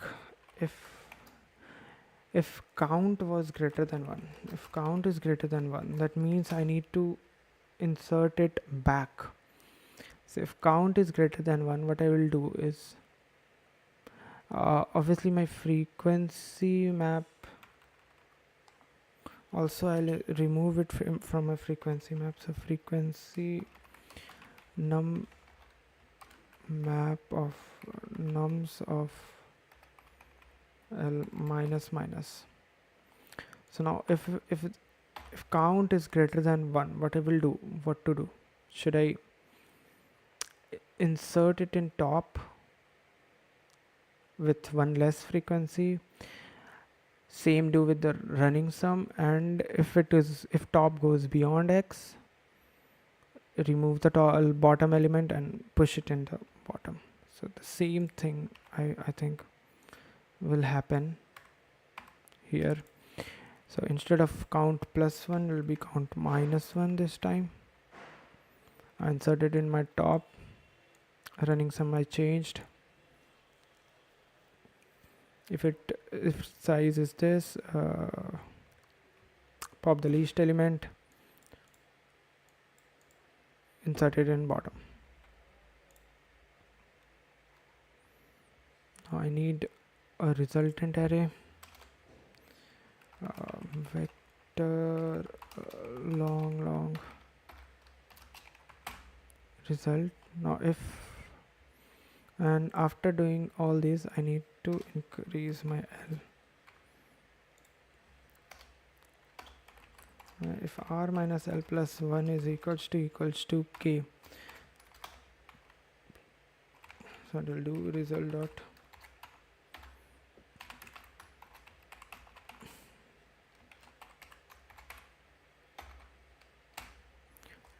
pushback running sum.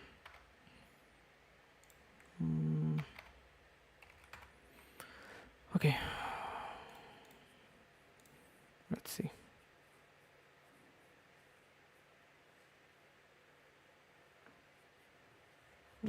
Oh, okay. Long, comma. Long.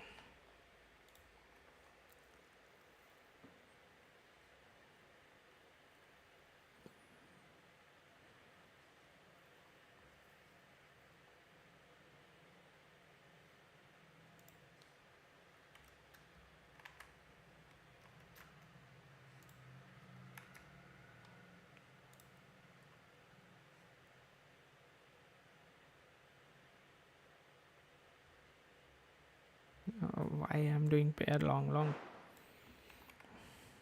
It's a pair thing. And strict.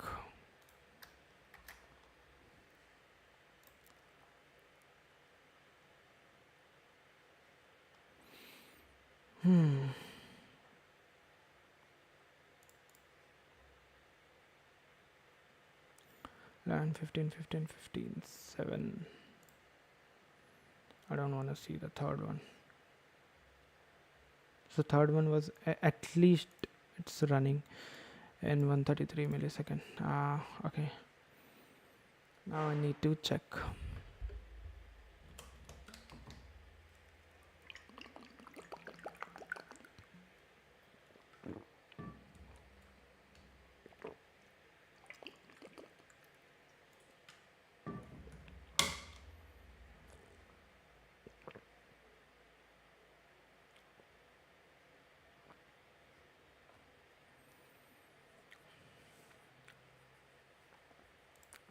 So initially for one there is no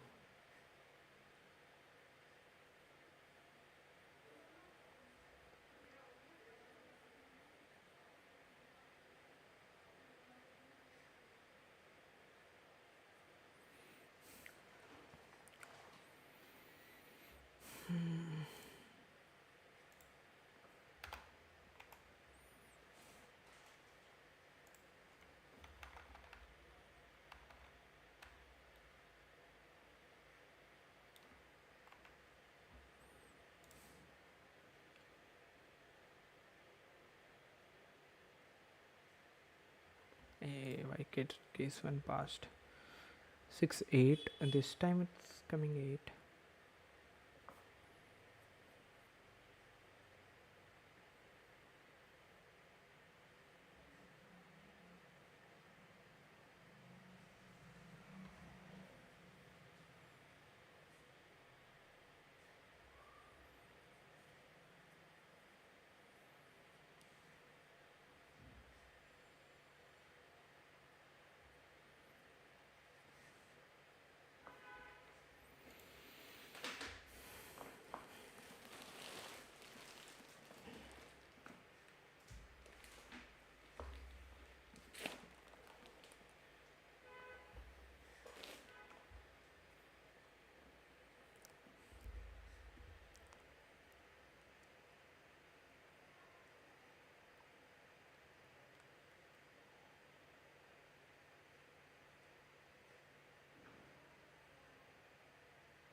What is a wrong that I am doing? Let's check. Test case 1.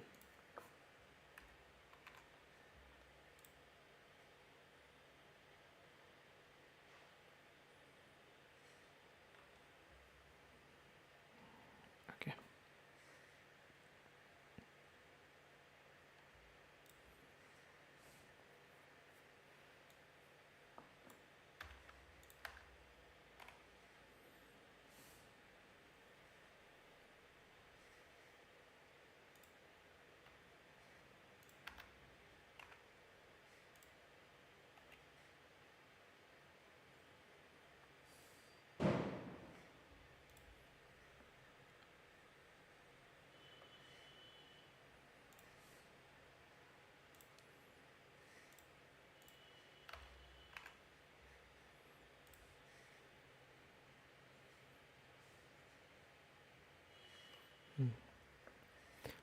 Let's see this test case 113. K is 2 and X is 2.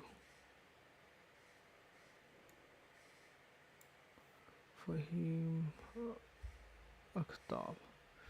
Hi Mohammed Fahim. How are you, brother?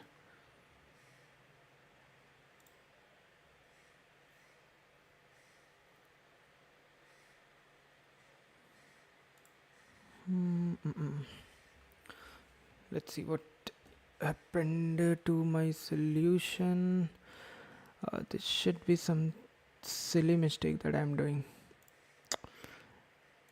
I first checked I will have no frequency, so I'll add it in my frequency map.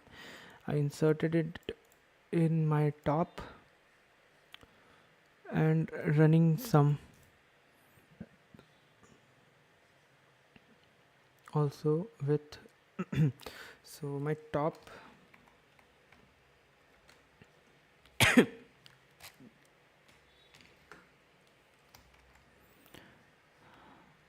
so my top and I have bottom, something like this. So top will contain frequency 1 with element 1. Fine. And we have frequency num map where 1 will have 1 frequency. Fine. This is fine. If top is size is greater than x, no, it's not greater than x. If my r minus l plus 1 is greater than k, it's not greater than k, so this will also not. If it is equals to, no, so r will increase simply. Now next element, which is again 1. So 1 frequency, there is 1 or present already. So what I will do is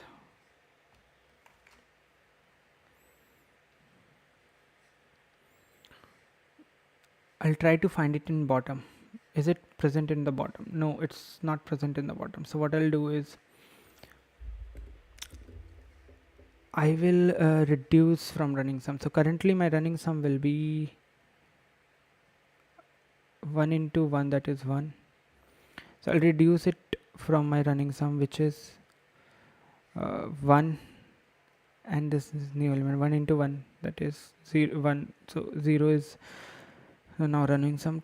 Top dot erase, I have erased from top also this count and this num. So frequency map will increase, so this will be updated to 2.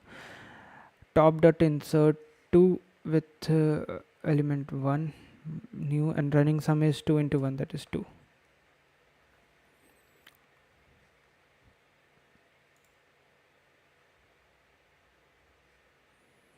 Right, if top size is greater than x, no, it's not greater than x. If it is greater than k, no, it's not greater than k. Is it equal to k? Yes, it is equal to k. So 2 will be pushed in my answer. 2 is pushed in my answer. Perfect. Till now it was perfect. Now let's see. Now r increased to the last element, that is 3. Now I check 3. Is 3 present? No, 3 is not present. So count will be 0. So this will not run. I'll add it in my frequency map. So 3 added in my frequency map with 1. I inserted it in my top. So 0 1 with 3 as an element, new element. Running sum will be added with 1 into 3, that is 3. So plus 3 will be added over here. So total in total 5. Could you use sliding window? Could do using sliding window. Yes, this is what I am doing. I'm using sliding window only. I have left pointer, right pointer, and I'm doing the sliding window approach. It's just we need to handle lots of operation inside of it in like log of n time or O of 1 time. So that is what I need to handle this.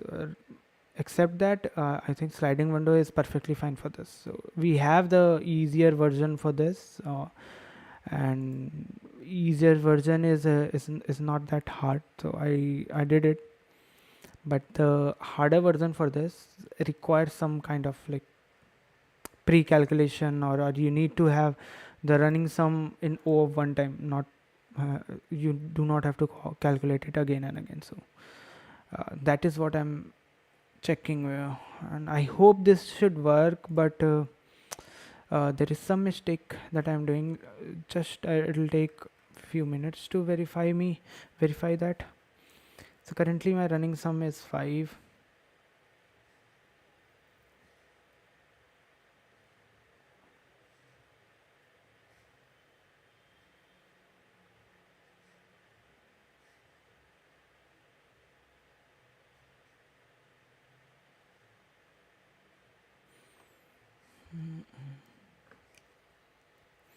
The answer should be 6.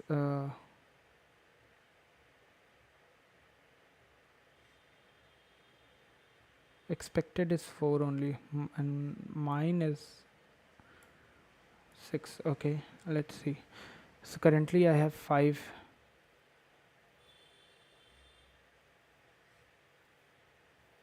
with 3. Okay, I added it in my map, I inserted it in my top, I also added in my running sum.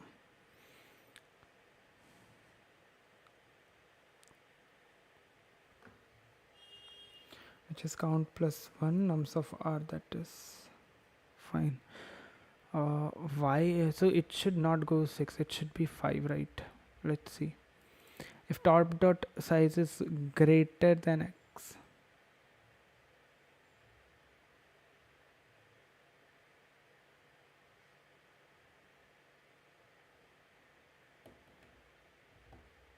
no, it is not.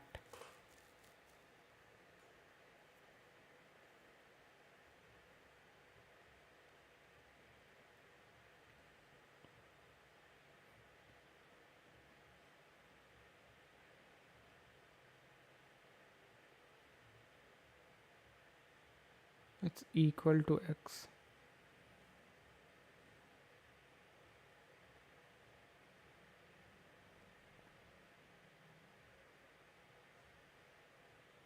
Fine, I will check here if r minus l plus 1 is greater than k. Yes, r minus l plus 1 is greater than k. So what I need is I'll take the frequency of left, which is my 1, so frequency is 2. I'll take 2, so my current count is 2. So I'll check this in my bottom, whether bottom dot find is present, is not equals to bottom dot end. This count, which is 2 and nums of L1, 2 1 is present in my bottom. No, it's not present in my bottom. So what I'll do is I know that this will be then present in my top. So from running sum, I'll erase this. So from 5, I'll subtract 2 into 1, that is 3. I'm going back to 3 again. So here my running sum will become 3. I'll erase this from my top. Fine. Now frequency map value is also reduced. Now if count was greater than 1, which is in this case, which is 2, so what I will do is I will reduce the count and insert nums of r. This is what I'm doing mistake. I need to insert nums of l, not r. Count minus 1 and nums of l, running sum also into nums of l. If top dot size goes beyond,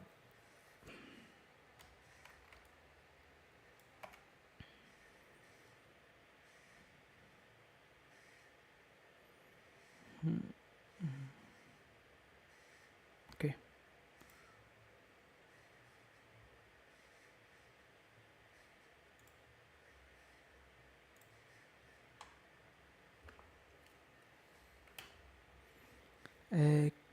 Okay.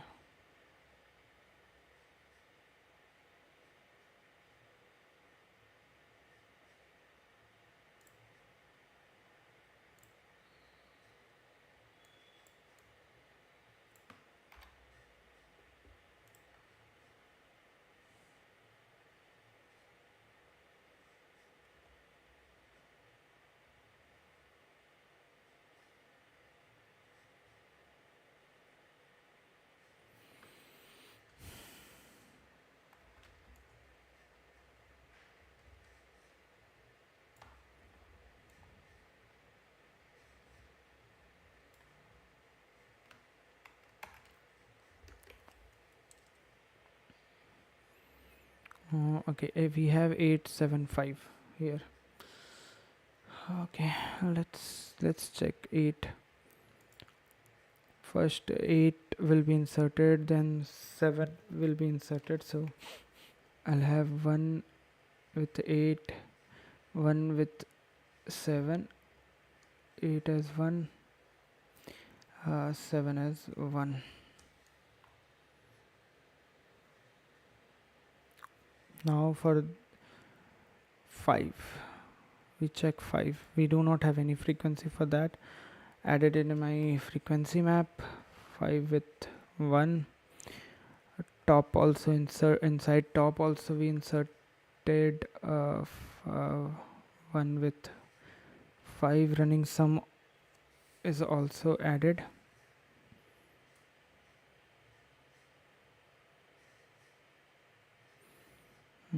Running sum earlier was 8 plus 7, 15. So 15 plus 5, like currently we have 20 in my running sum. Okay, so if top dot size is greater than x, yes, it is greater than x. So I'll take the least element. So end of top previous will give me 1 comma 5.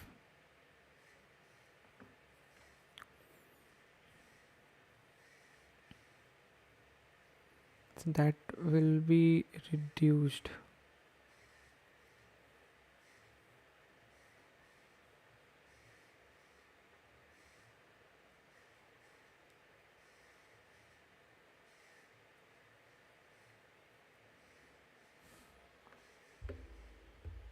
Oh, okay.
that's why I inserted in bottom here.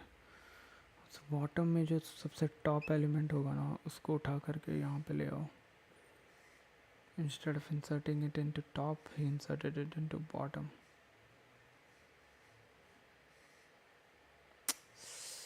Correct यार. So he did what? He inserted into bottom. If top dot size is lesser than x, or what I will do is least element nahi, I need the top element.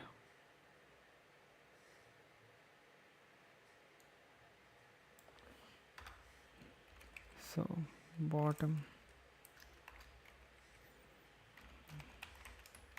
dot begin.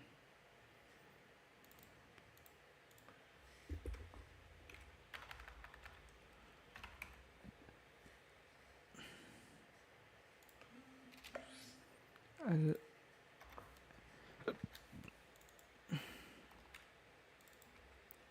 add this in max element dot first, max element dot second,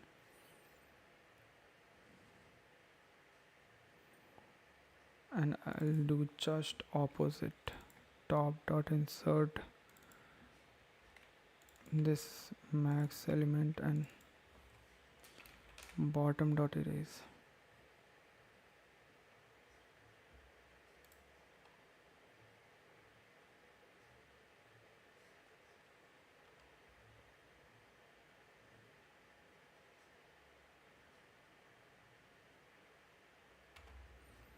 So I removed this, added over here.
This should be kind of out.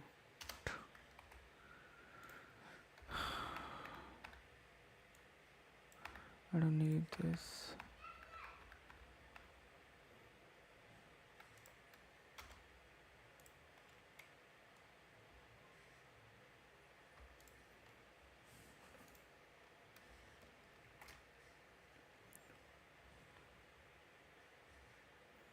Like there is a huge amount of brain going on here. This part is really insane. A twisted part. Nice.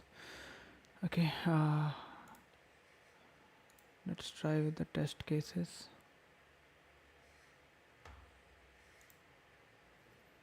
Just use this test case and run.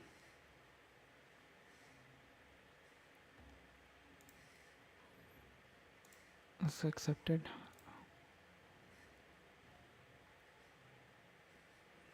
Come on.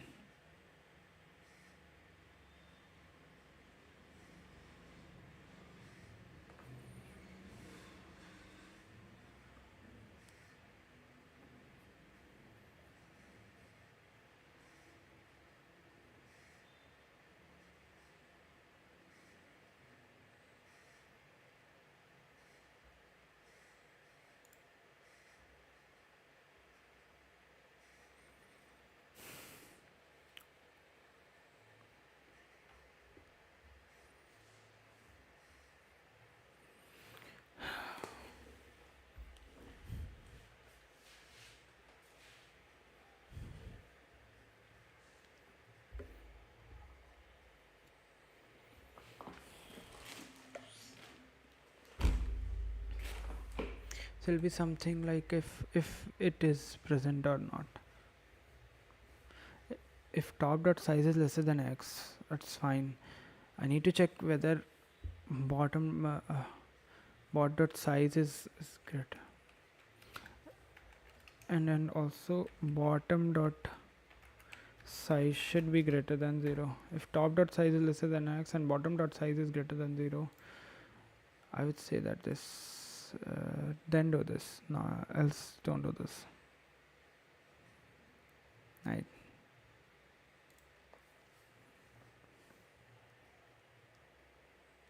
Oh my god, finally.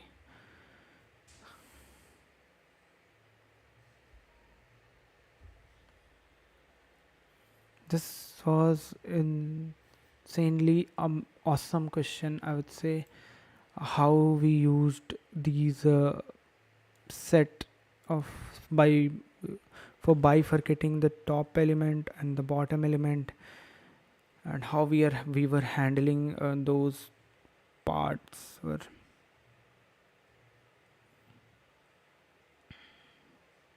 like awesome. So this question was really awesome. I would say I would recommend to try this. Like do lots of brainstorming on this question. You'll get lots of insights on this, and you'll get to know lots of things if you'll try this question. So try this out uh, if you want.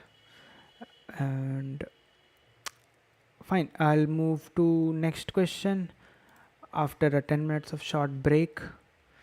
I need to adjust all these things whatever I did, uh, even though I took some help, but yeah, I tried to, I understood everything. So that is the main thing that you need to have. You need to understand everything, how everything is happening, how the flow is going on.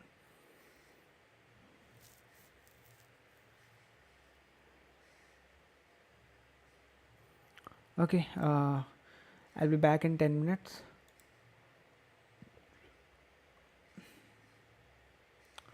Don't go anywhere. See ya.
Hello, I'm back, I'm back, I'm back.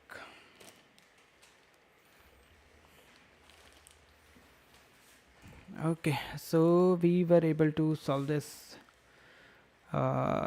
question as well as this question. So maybe I'll copy this solution only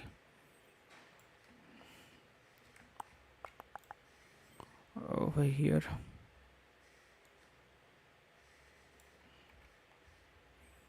So that even if I open this, I'll get to know the solution.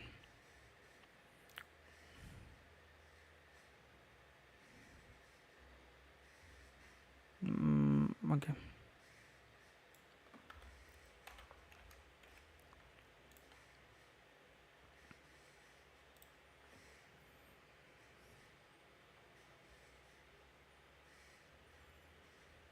Accepted.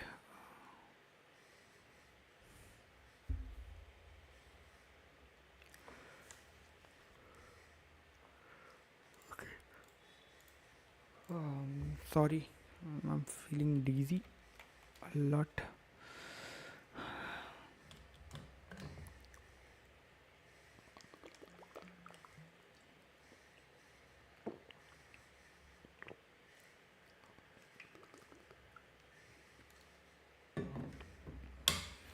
Hmm.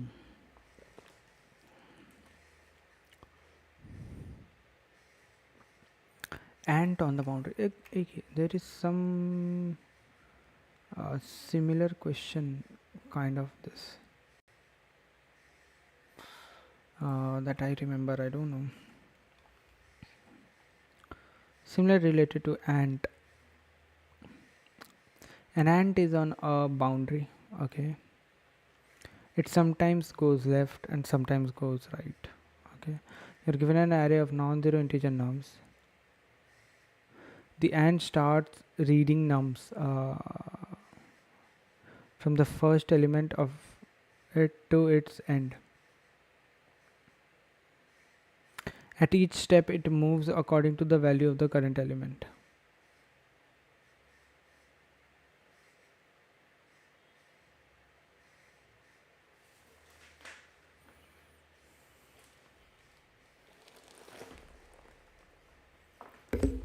Okay.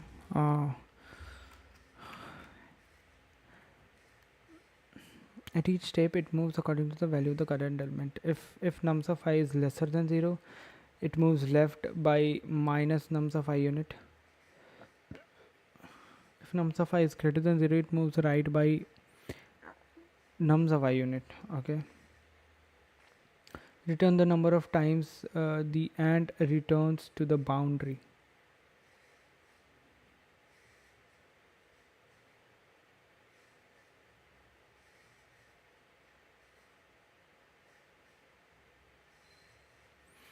There's an infinite space on both sides of the boundary. We check whether the ant is on the boundary only after it has moved nums of I unit, mod nums of I unit. In other words, if the ant crosses the boundary during its movement, it does not count. Okay. So suppose this is the boundary, number starts 2, 3 and -5. There is also infinite space forward and backward. So the ant is somewhat, I don't know, looks like this.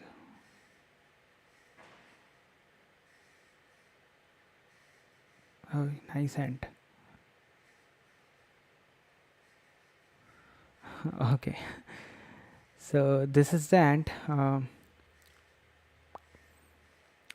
It can go, it saw two, it'll go 2 step forward, means 2 plus 3, that is 5, minus 5, it came to 0 again. So 0, it will start from 0. So it came back to 0 once. So starting is not count.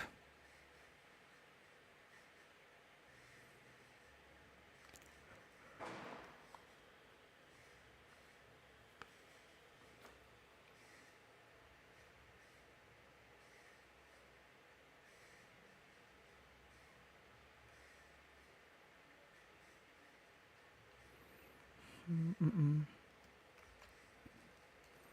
Okay, so 3, uh, adding 3 to it, plus 2, which is 5, minus 3, which is 2 again, minus 4, which is going -2. So it is not crossing the boundary. It's simply adding the numbers and checking whether we are reaching. uh, the moment we reach 0, will increase our count. So okay, it is, this is fine. What will be the follow up for this? Is there any follow up for this question? This is like very easy.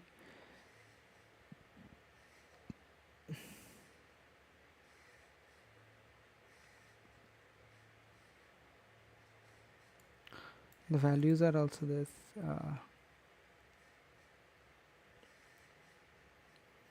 If num's length is 10 to the power 5, also I'm pretty much sure that this solution will work. The only thing, if nums of I is like integer max and negative integer max and positive integer max, in that case there is some problem.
Okay, and this means simply solve this question.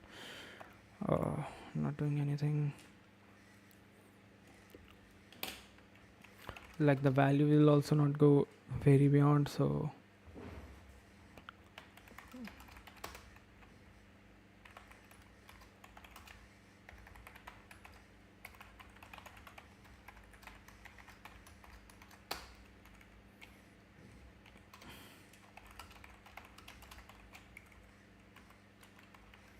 mm,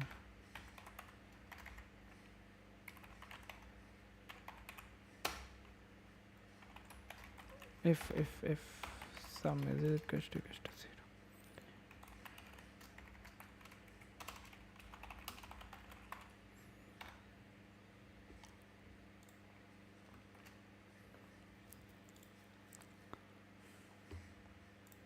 but but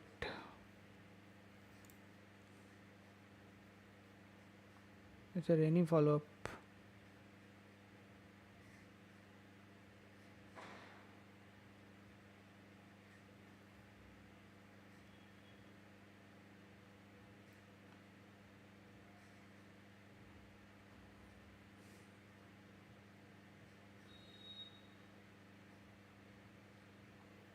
What is this partial sum?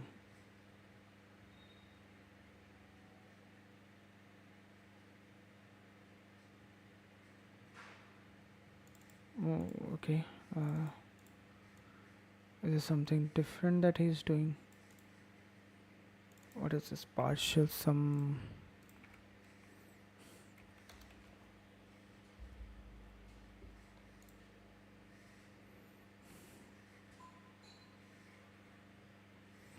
Function is used to find the sum. All the values lying in a range.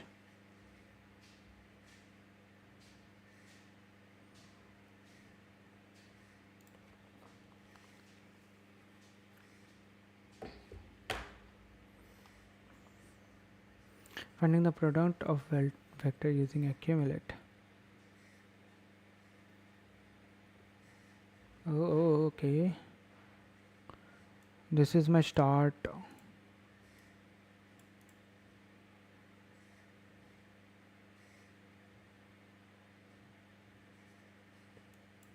like do all the things starting from 1, and this is my operation where I'll get two values, multiply and return. So this is multiplication.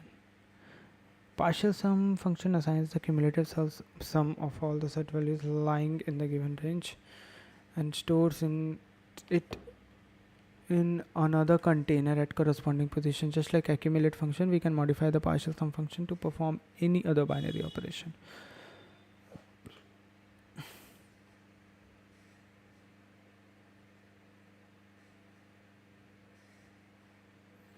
Iterated to the imaginary element after the last element in the result container. So what's the space complexity and time complexity for this? Let's see. Of accumulate.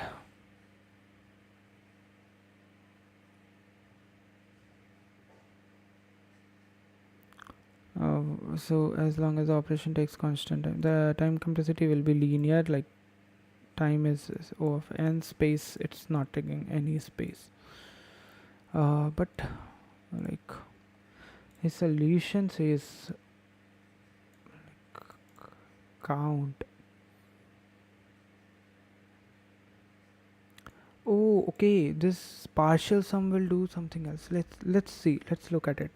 This is some kind of a prefix sum, what I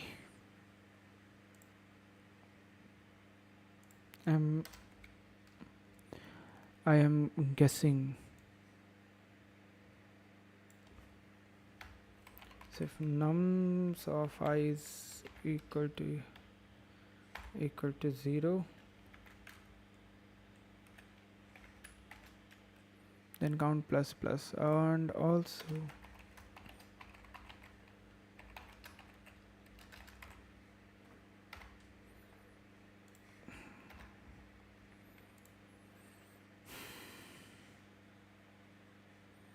you see it do the prefix sum.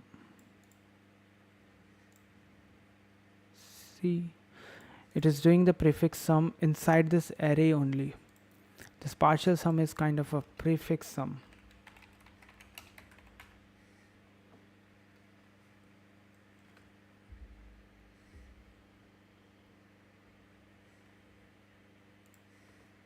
Nice.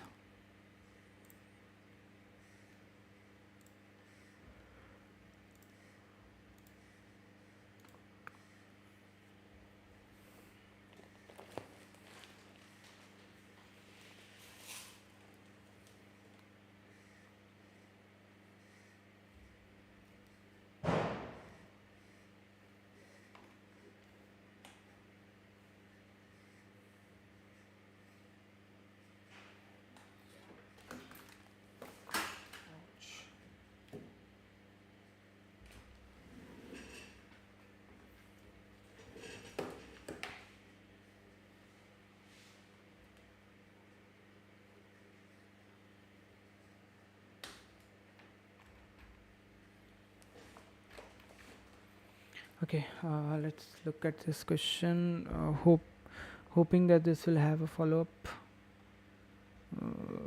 You are given 0 index integer array nums of size 3,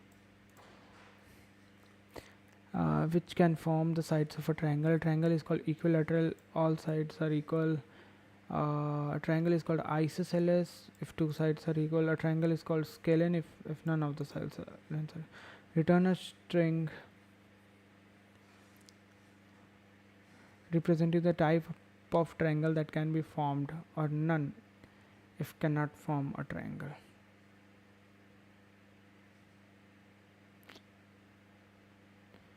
If all the sides are equal, fine. If any of the two sides, if this is equal to this, or this is equal to this, or this is equal to this,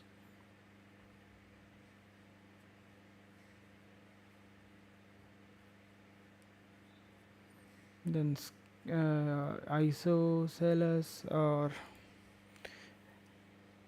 if none is equal, then scalene.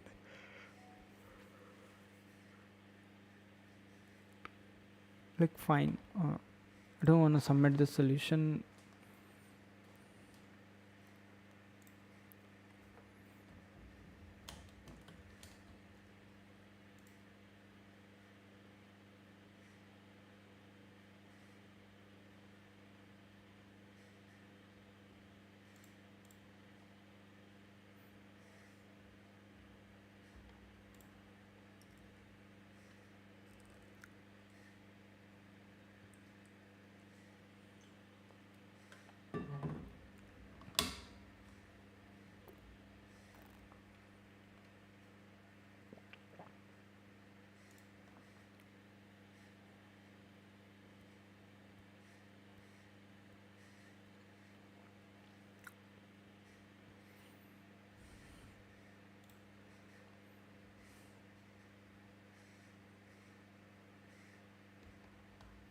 cheat code ninja.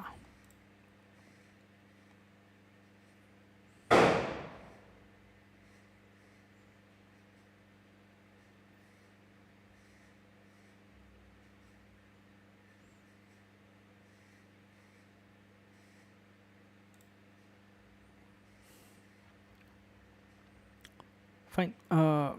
Not going to solve this. Okay, what trick was that? If n of 0 is equal to n of 2, if after sorting.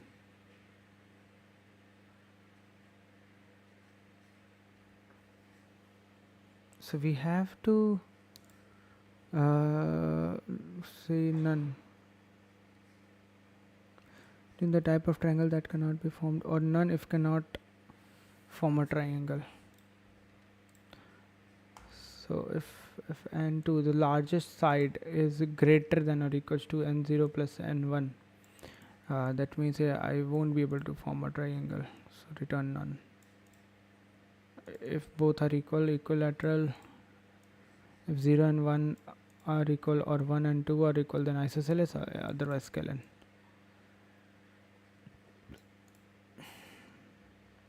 Nice. Not going to submit this.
Given two strings s1 and s2, return true if s2 contains a permutation of s1, or false otherwise.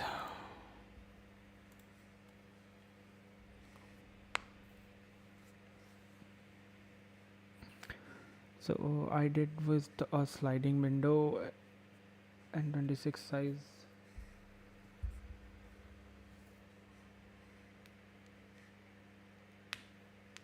I'm talking about a substring, like a substring, right?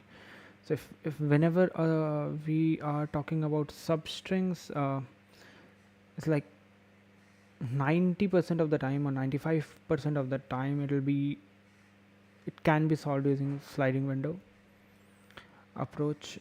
Sometime, like probably in some time, it might be possible that we are not able to solve it using sliding window. So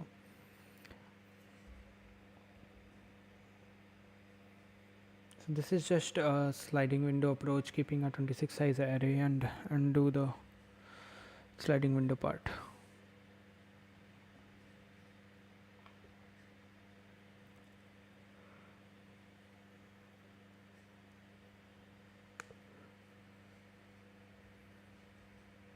So okay.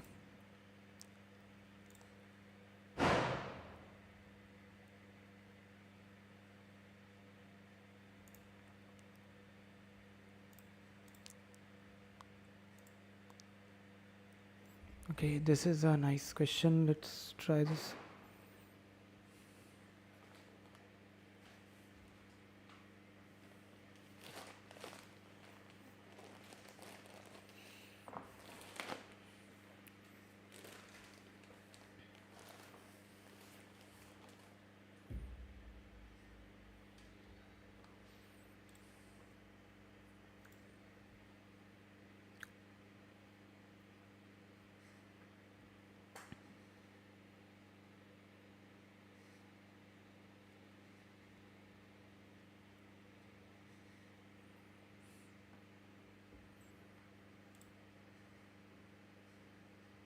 This gas station question is a good. Uh,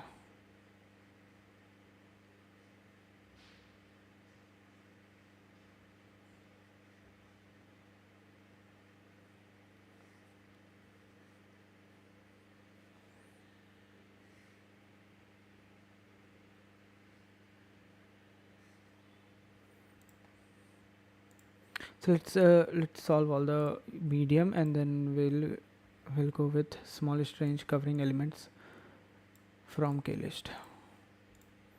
So jump game 2 is like a very similar approach.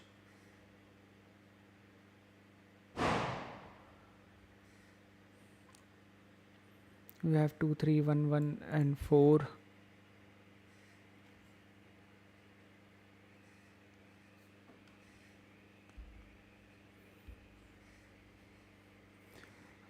Okay, we need to reach there, so we have current index and max index that I can jump to.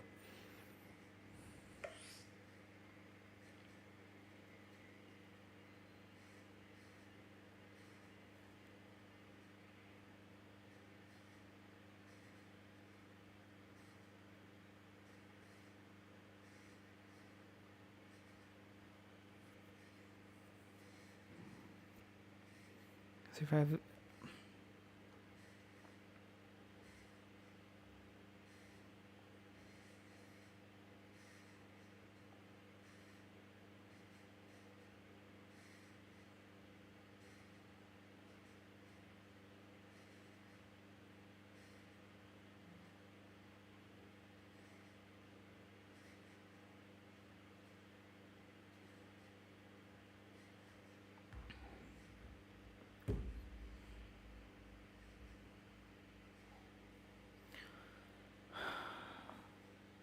this is just if I reach, if my current index reaches to the index where I am, my jump will increase and max index.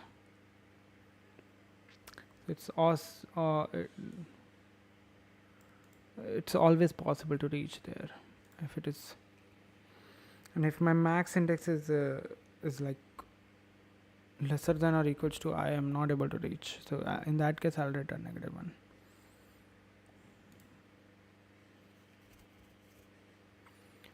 So this gas station, let's try this gas station one. When did I solve it? There are n gas station along a circular road, where the amount of gas at the ith station is gas I. Correct. You have a car with unlimited gas tank, and it cost I of gas to travel from the ith station to the next station. You begin the journey with an empty tank at one of the gas station. Okay. Given two integer array gas and cost, return the starting gas station index if you can travel around the circuit once in the clockwise direction, otherwise return -1. If there exists a solution, it is guaranteed to be unique. Like if it is multiple solution, any of the solution can be returned, right? So maybe I'm thinking of starting from here. If I'm starting, I can only start from a place where gas is more and the cost of traveling is less. So if I start from 1, I can't. 2, I can't. 3, I can't. From 4, I can start. So from 4 I can start. I'll spend 1 gas, and I can reach to the next station, which is at this place. So the surplus gas that I have right now is 3. I'll add 5 to it. So now I have a total surplus gas of like 8 amount. I can spend 2 here and go around, do a round circle.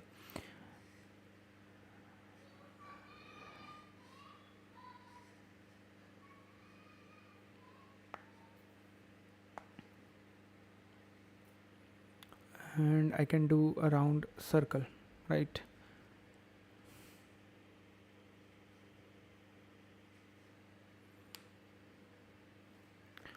So from if I start at index 3, I can do it, right? But it's saying the array size is 10 to the power 5. I cannot start from every index and check whether I'm able to reach or not. I need to know, like, is it somehow possible to reach? So if I'm at current position,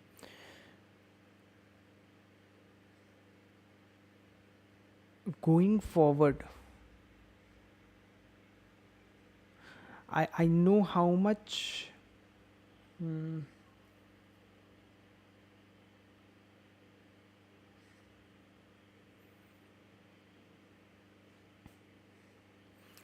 so if I calculate the difference and sum it up till here,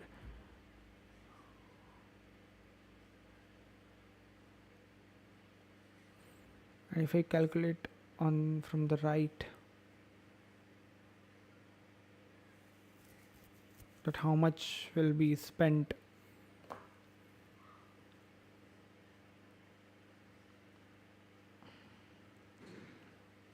like I need to do a round circle, right? So every position I'll be taking that much amount of gas.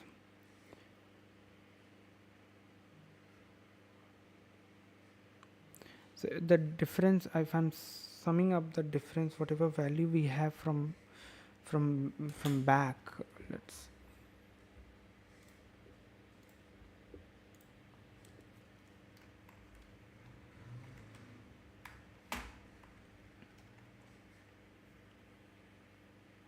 if there is a position where we have a positive value, maybe I'll do a prefix sum and postfix sum.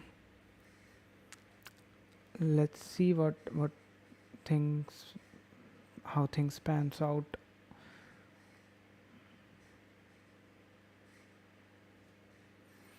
So maybe I'll start from here and the second part there.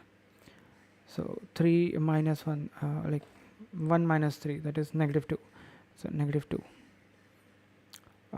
2 minus 4, that is negative 2 again, plus negative 2, that is negative 4. 3 minus 5, negative 2 again, negative 4, negative 6. 4 minus 1, that is like 3. 3, negative 3. 5 minus 2, that is like again 3. 0. If I do the same thing from right, 5 minus 2, that is 3. 4 minus 1, that is 3 again, so 6, right? 3 minus 5, that is like negative 2, right? Negative 2, that will be subtracted, so 4. 4 2 minus 4, negative 2 again, that will be subtracted, and 1 minus 3, negative 2 again, that will be subtracted. So it's somehow this is 0.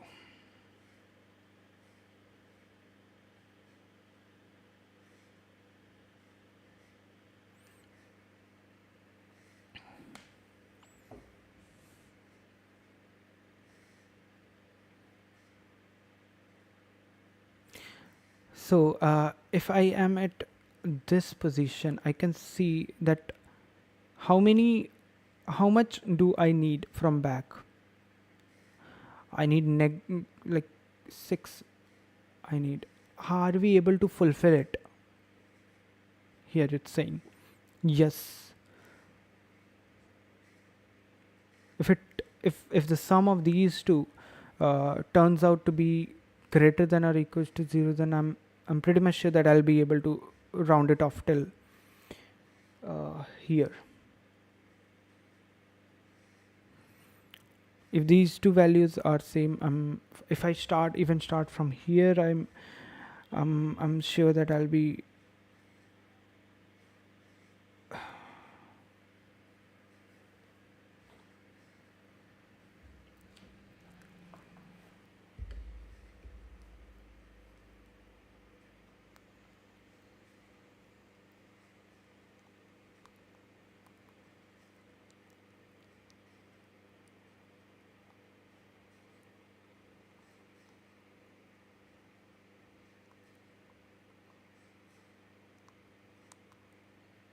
I need 6 uh, surplus amount of, of gas to at least round this off.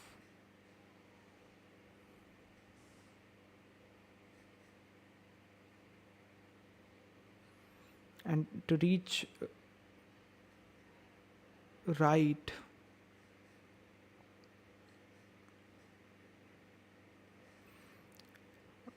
we'll get 6 surplus amount of gas, right?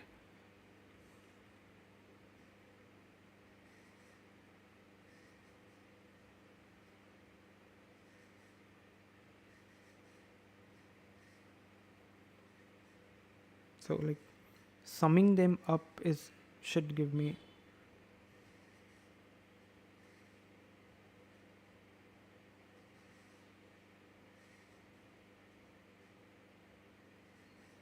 and I need to start at a position which is like positive.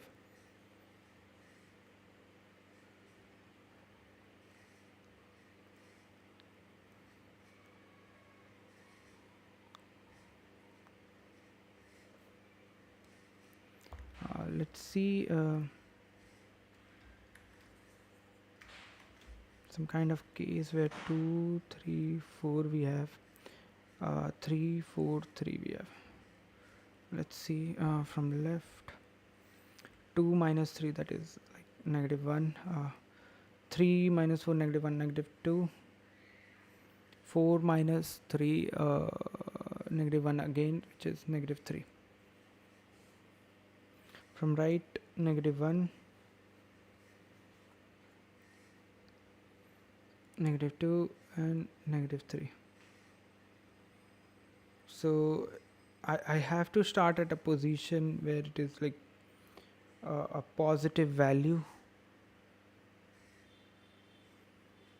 Difference is positive, and I need to check like are we able to find.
Okay. Uh,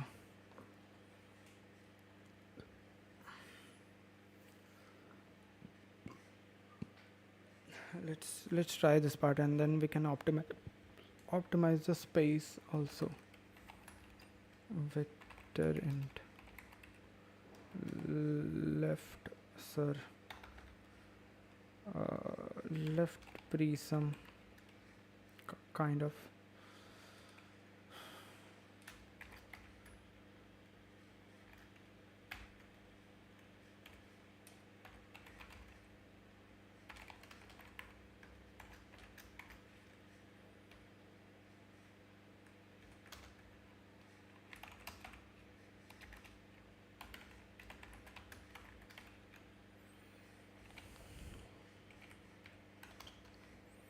Let's calculate the left pre-sum.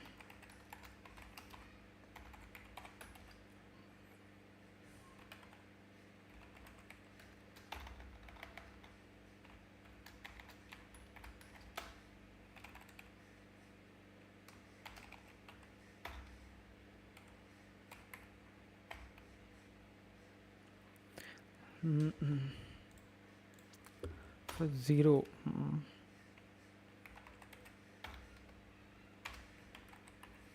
pre-sum of 0 is equals to gas of 0 minus cost of 0. I'll start from 1. Pre-sum of of I will be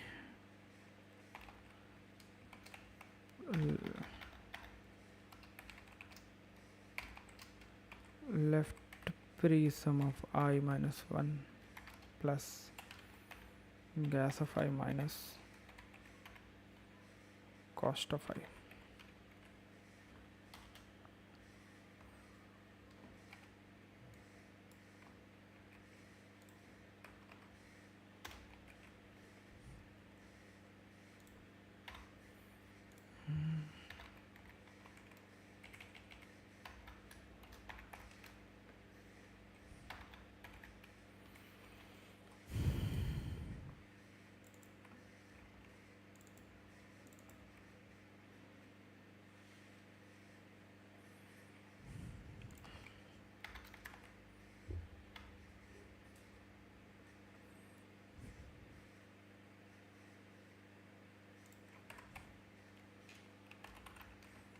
Right pre-sum of n minus 1 is equals to gas of n minus 1 minus cost of n minus 1.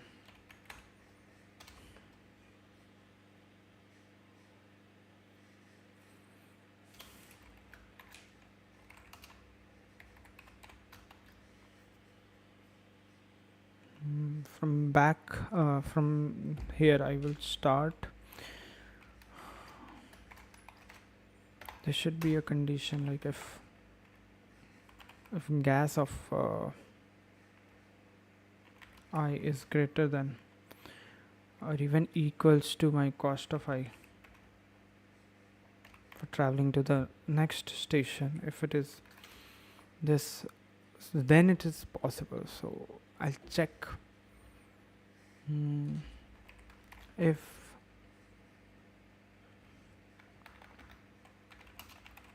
left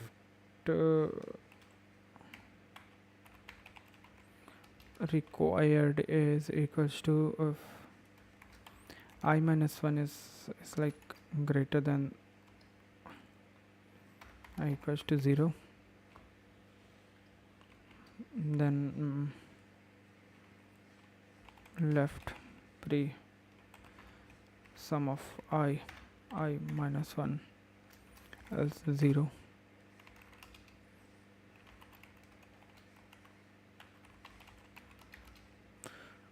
If I plus 1 is lesser than n.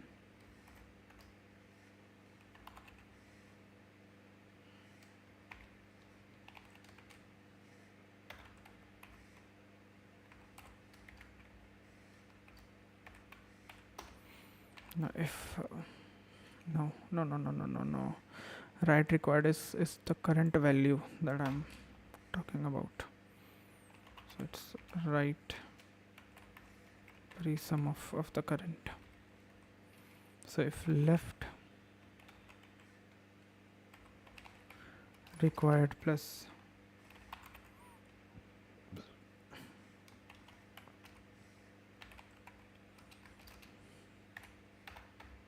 is greater than or equals to 0.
Okay.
Okay. Let's check.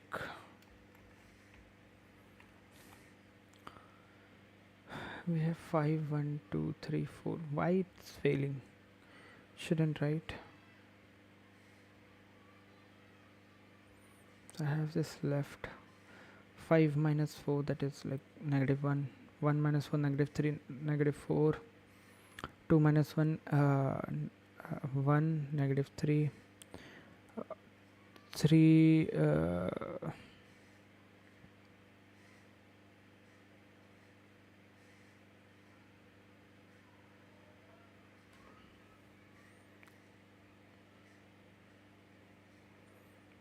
3 minus 5, that is negative 2. Negative 5. 4 minus 1, 3.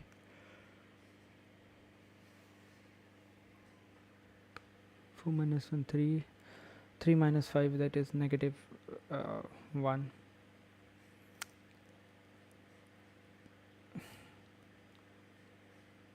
Negative 2, which will add it to 1.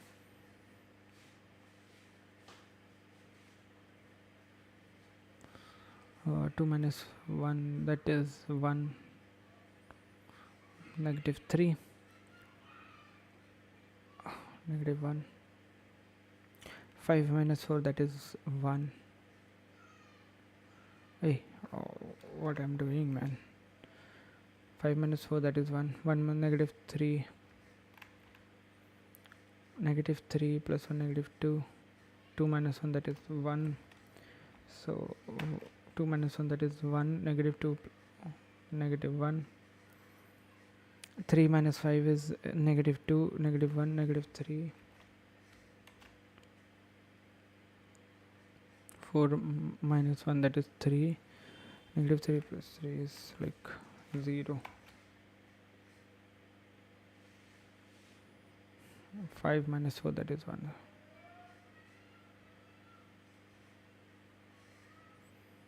So the position, this is the position.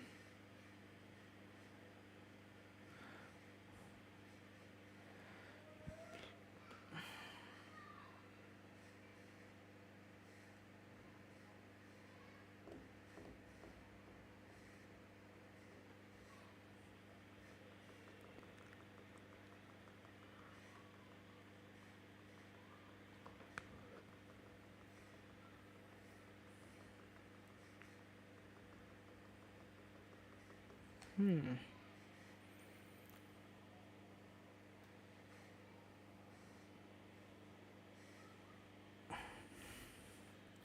This is actually a tricky question. This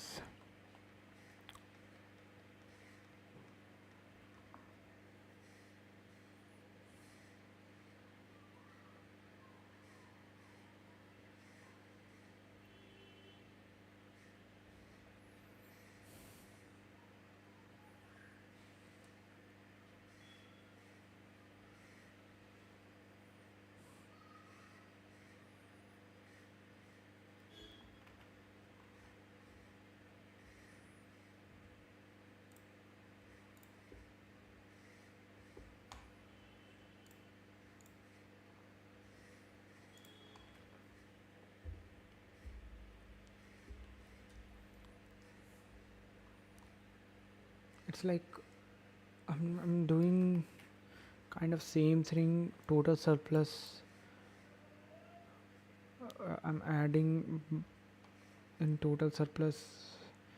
I'm doing the pre-sum part. Surplus is equals to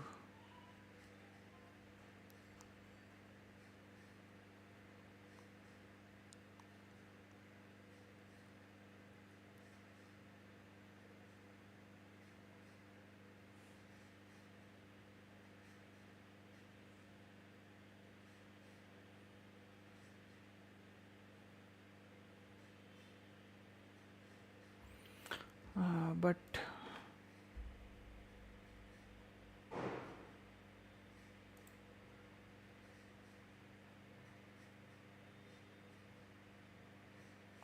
I have thought for a long time and got two ideas. Okay, if a car starts at A and cannot reach B, any station between A and B,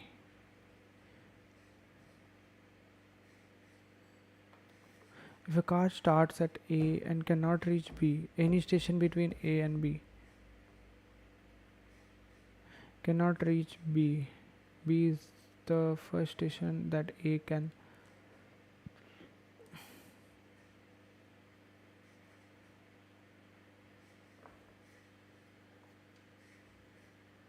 Should I prove them? If the total number of gas is like bigger than the total number of cost, there must be a solution.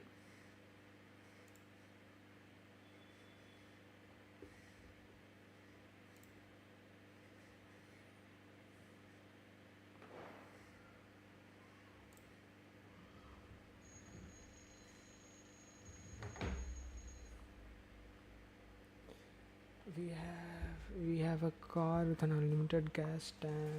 Okay. Let's to understand, we have an input of gas and cost.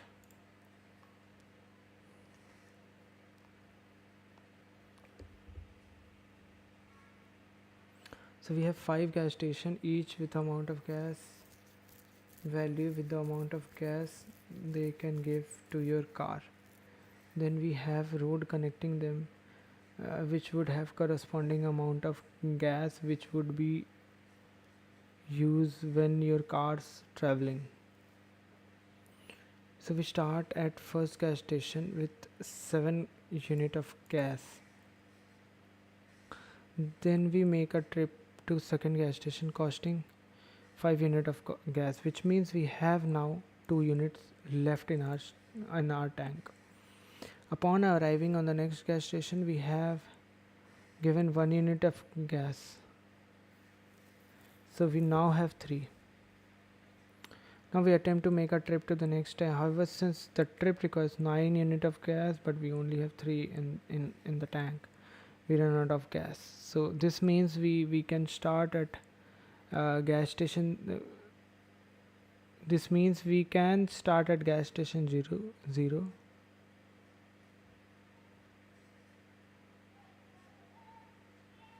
So this means we can start at gas station 0 and make a full trip.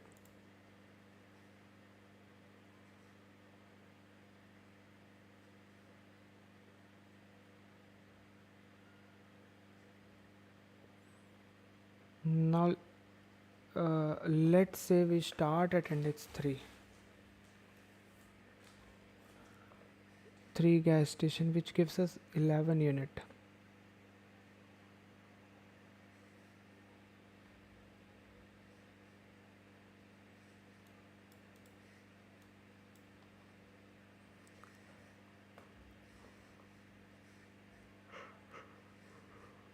So get 4 unit of gas upon leaving us with 13 unit of gas in our tank.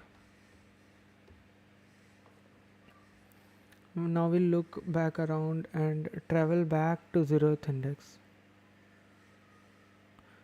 which uses 5 unit of gas, but we also get filled of 7 unit of gas.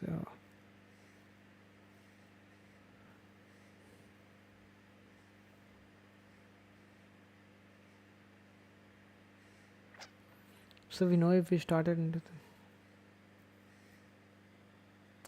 come on man, this is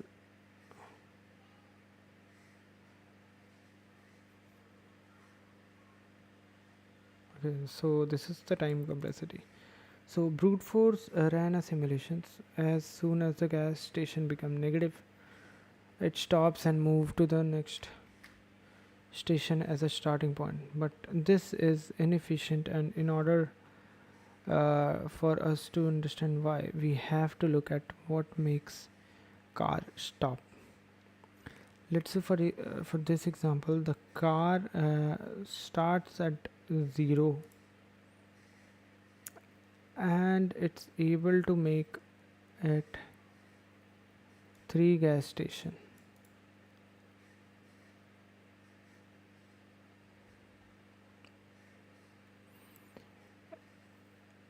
And after trying to make at 4th station, it ran out of gas.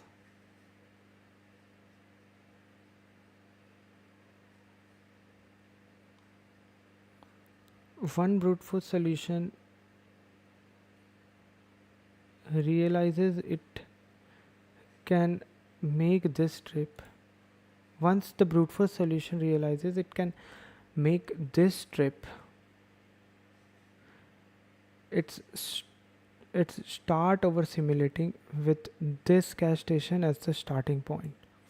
But this next simulation is useless and wasting time.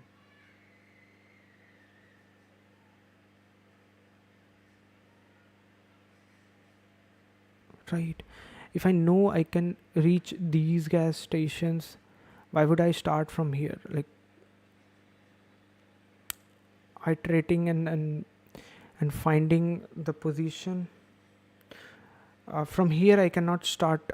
I cannot go to that position, right? So I'll start from that position, and and try to go as much as I can.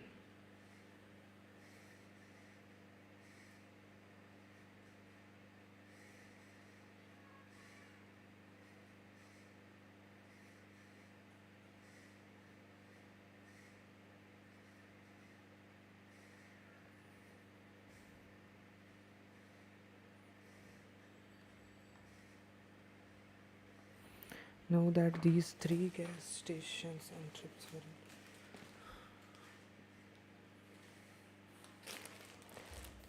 Well, we already know that these 3 gas station and trips weren't successful, which means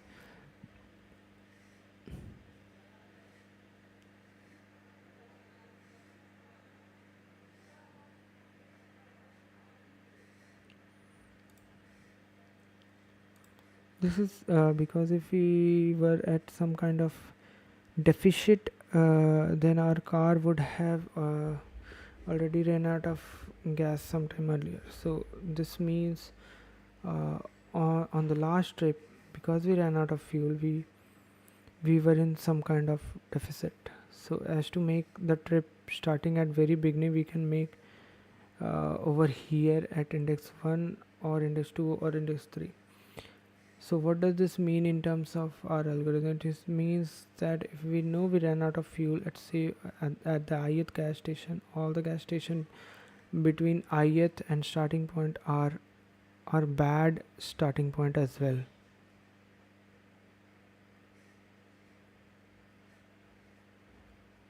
right? Why?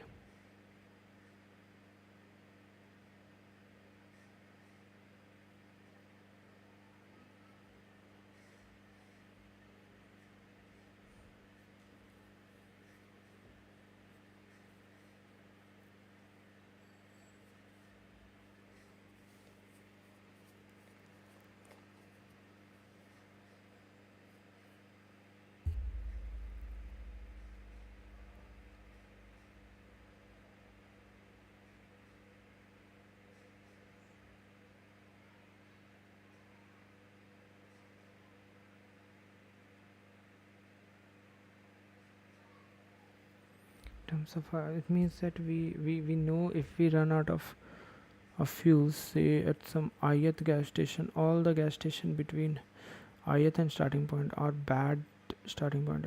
So this means we can start trying the next gas station I plus one. So hopefully now you understand how it this will take place.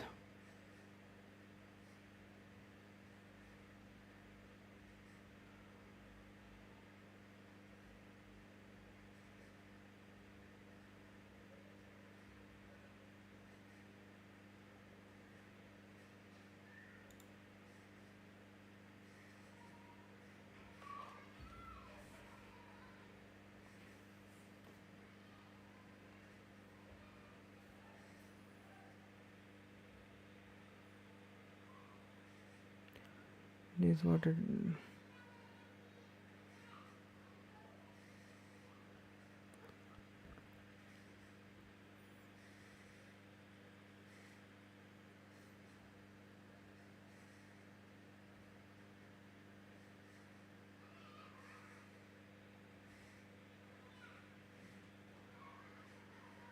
Firstly, we can start at the index I only when gas of I is minus. We won't be able to reach the next station. Also, we try to have the maximum value of gas in our tank at a given index, because having greater fuel maximizes chances of getting success. Here success means completing one circular trip for future. So if we try to start at index I where gas is, and we get to know that we are not able to reach at index J starting from I, so it is not beneficial to check. Okay, and if we get to know that we are not able to reach an index J from starting from I, so it is not beneficial to check the indices I plus 1, I plus 2 J, because if we start an index I plus 1 will result in less amount of gas in our car at station J, which will definitely be a failure.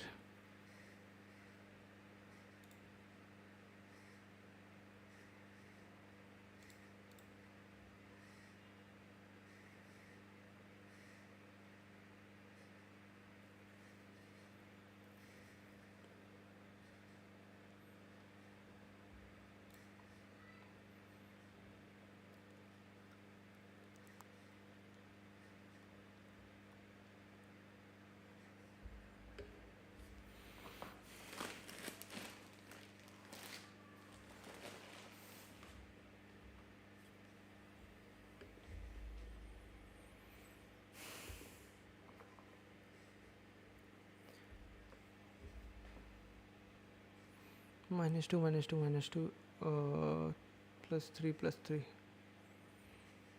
The best place to start is the minimum, because it ensures there is no point lower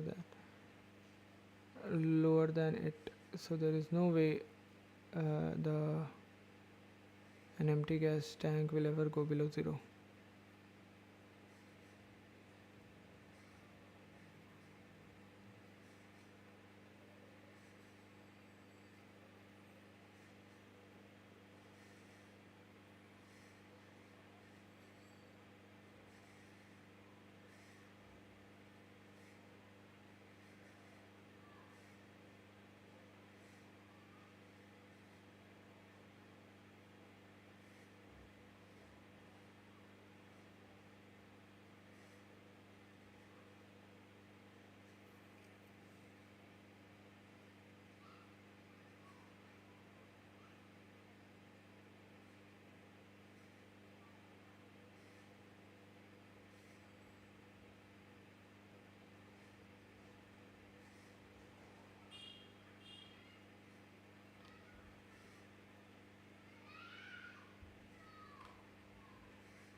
Okay.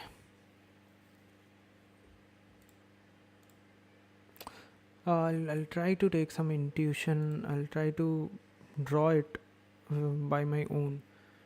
Then only I'll be able to clearly visualize it. And why rest of the stations are bad stations to start. I'm just a little bit skeptical about that part. Rest of the thing is clear for me. Okay. Okay, I'll take a longer break. I'm feeling hungry right now. Then I'll go with random pick weight. Gas station.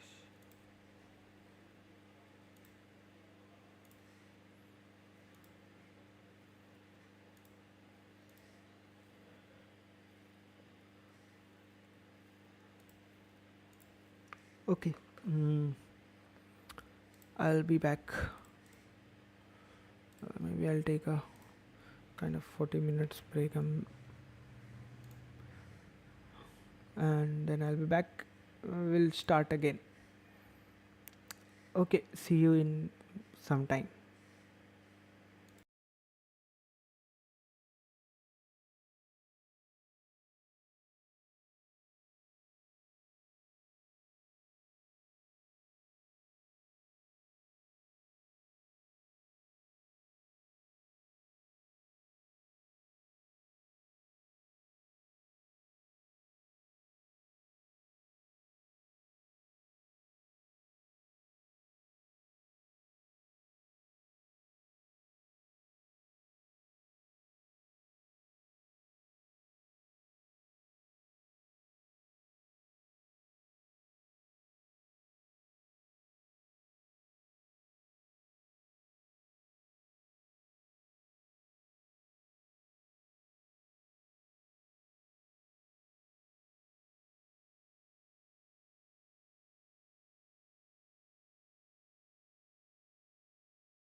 back. Sorry, a lot late.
Okay.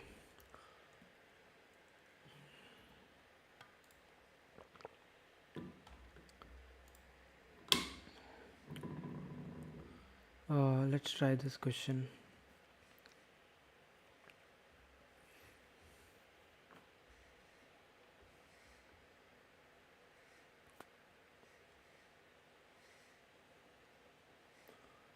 So we are given zero indexed array. We are given zero indexed array of positive integers w, where wi describes the weight of the ith index.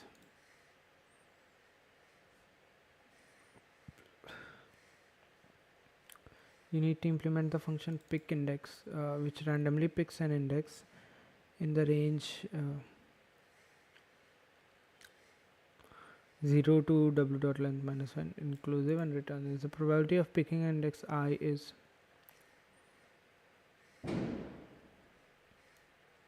wi divided by sum of w.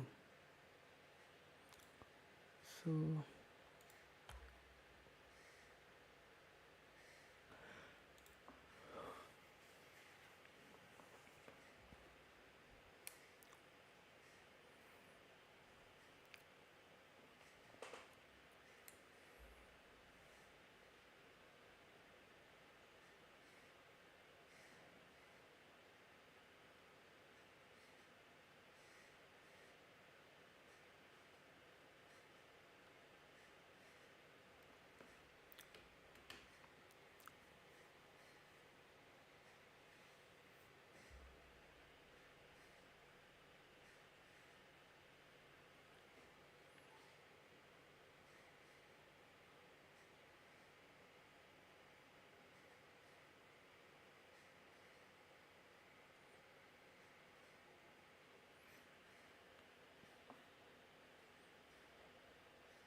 so we are given an array of 1 and 3. So I know that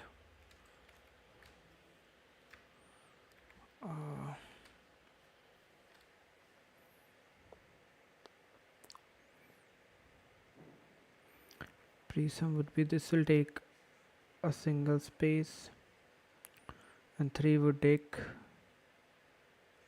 kind of 3 space.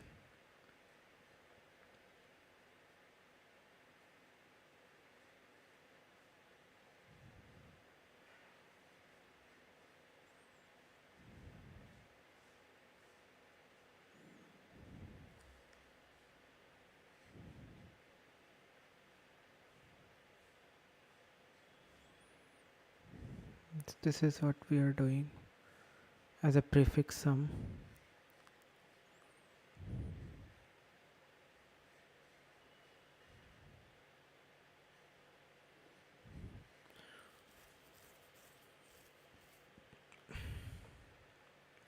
So we take a random value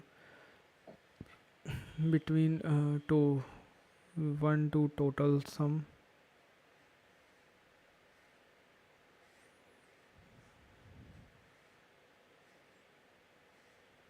and I tried to find which at which place it will fall, this random value will fall.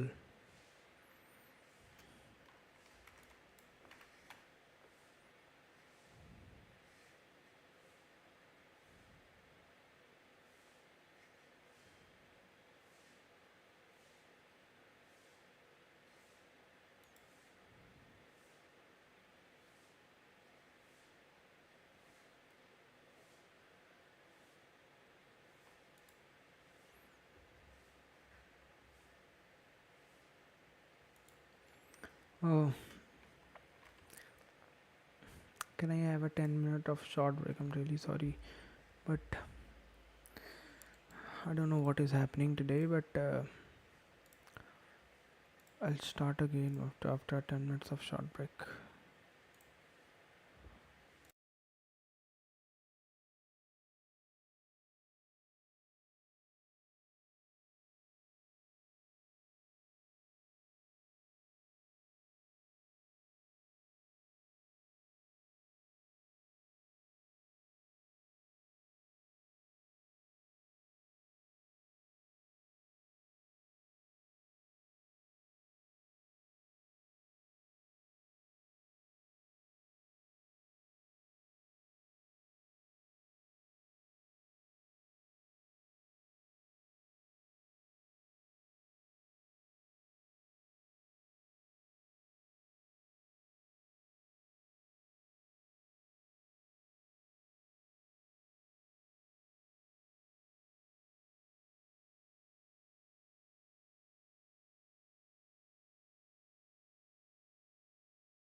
Okay, I'm back.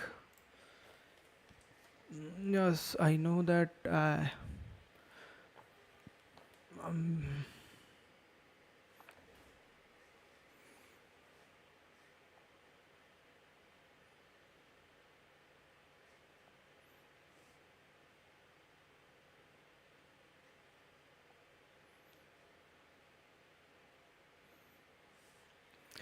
I'm very much late, but fine.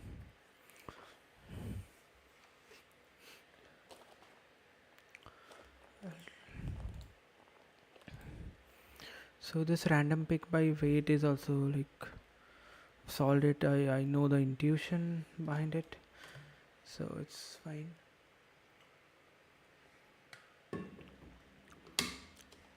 I'll go with the next question.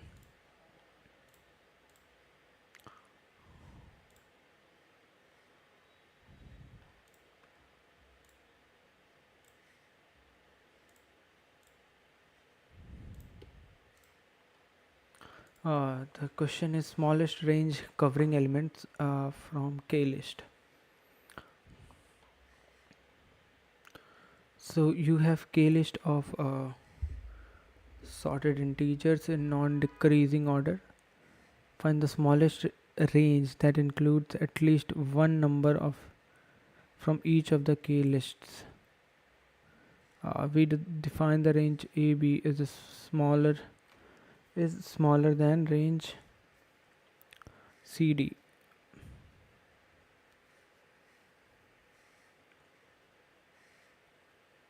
So from 2024,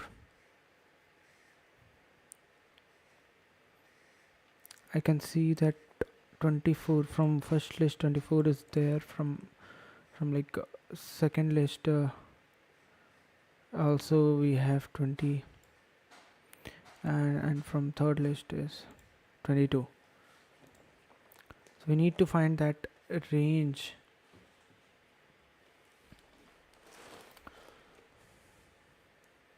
So first of all,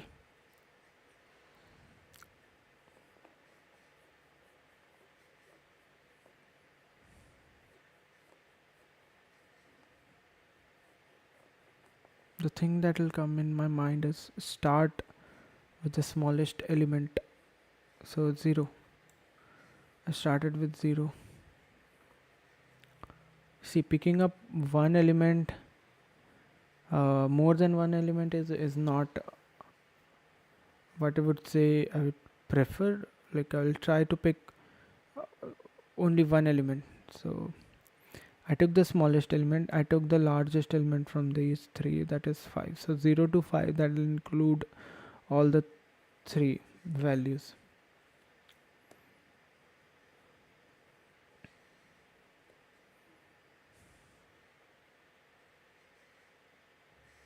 Now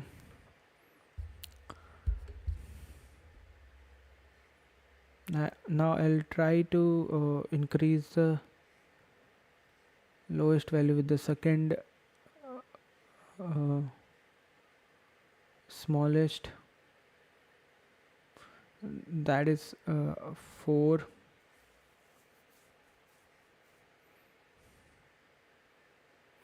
So I'll try to add 9 to it,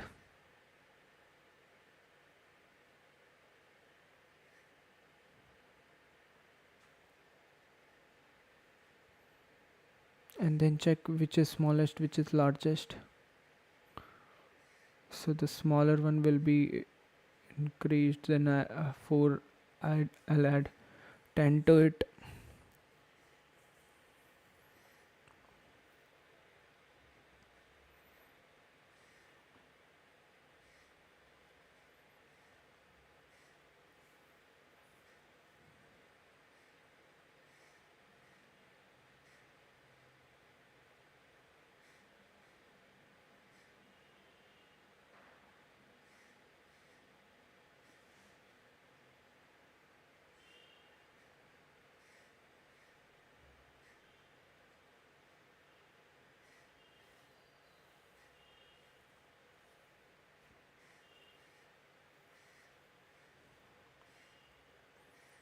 maybe like picking up the smallest element and increasing that uh, might do the job.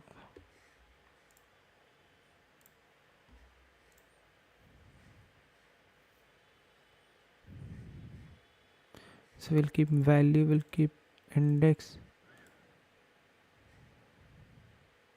and we'll keep the list number.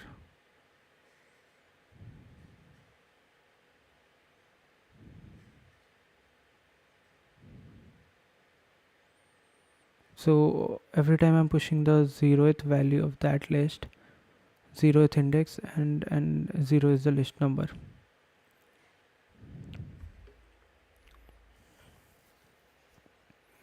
So the smallest value, I'll take the smallest value.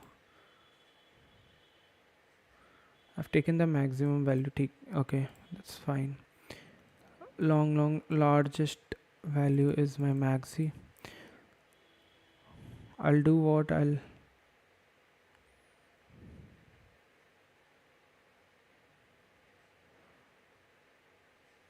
is lesser than this. I'll add it in my this smallest and largest.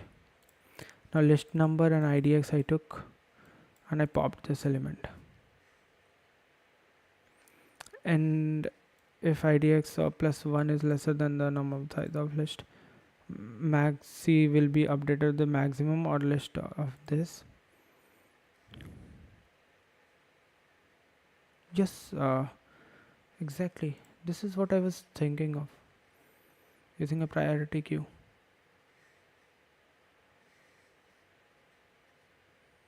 It's perfect.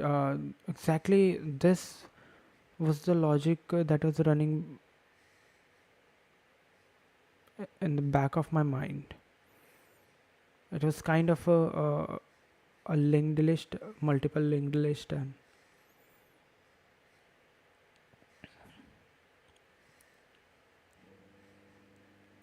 you take everything one by one and increase it and check.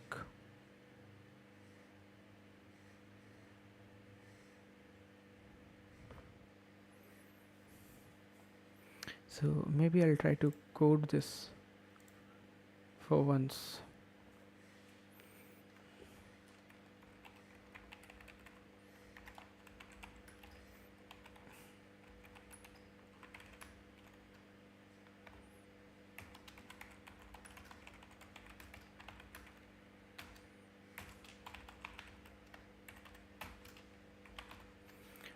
What this priority queue will contain is the value, because I need the value to be the smallest one at the top.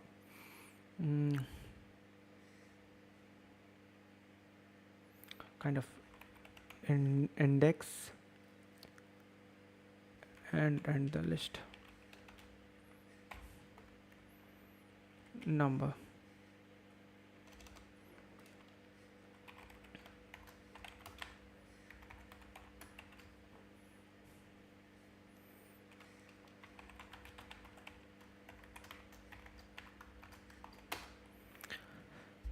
So every array's first element will be so pq dot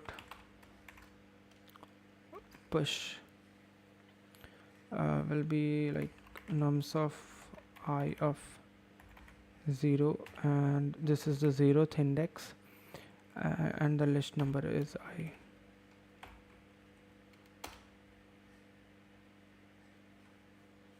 Right, and I'll also keep a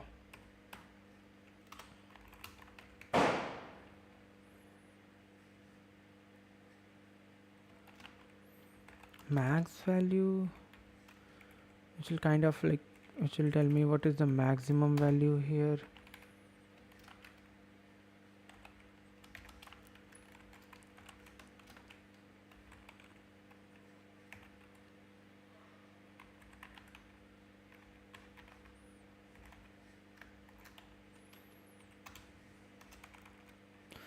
So I need to return a result.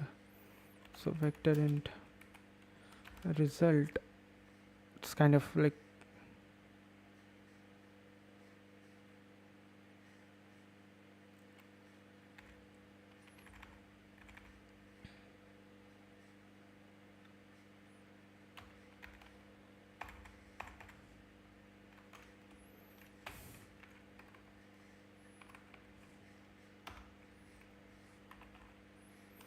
minimum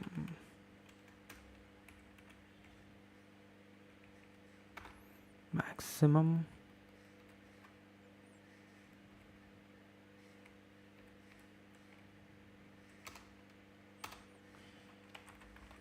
let's do it while not pq dot empty, while my priority key is not empty. I'll take the first list. uh, first list will be like the minimum value, and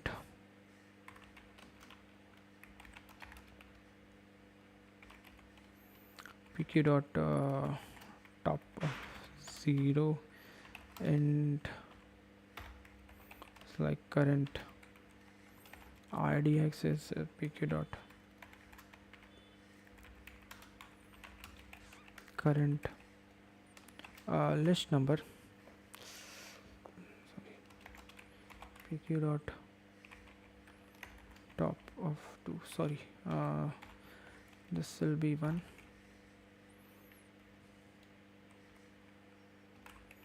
and maybe I'll keep it current minimum value, current index, and current list number is this, and I'll pop from here.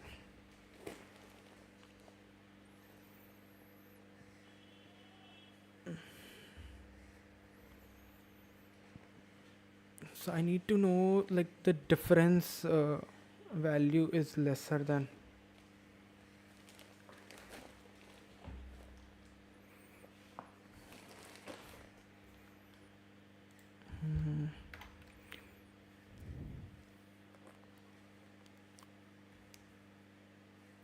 I might even like start from 0, and the maximum difference is like somewhat very huge, so I need to like reduce that difference, correct?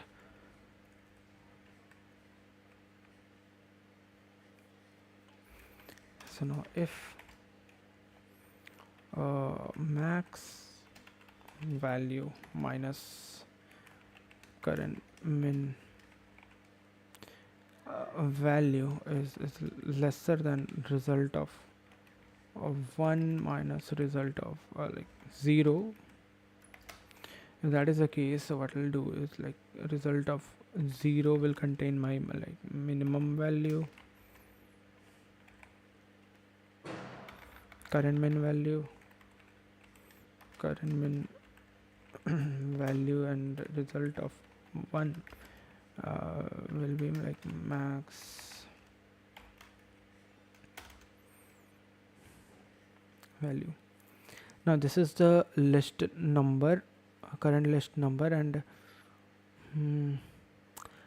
if like idx current idx plus 1, I need to add the next number to it, is this lesser than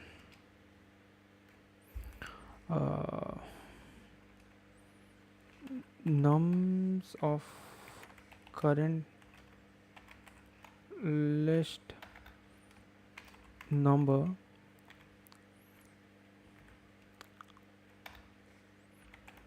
dot size.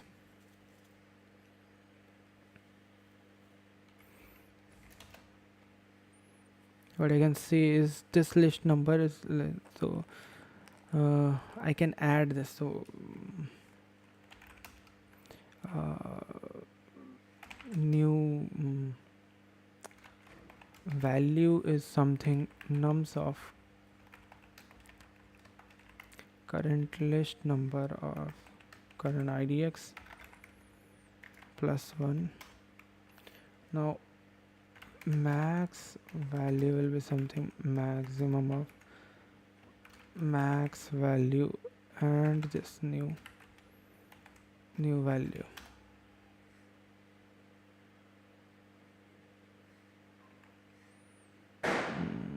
And pq dot push will be like this new value what's the index? It's current index plus 1, and what's the list is the current list num.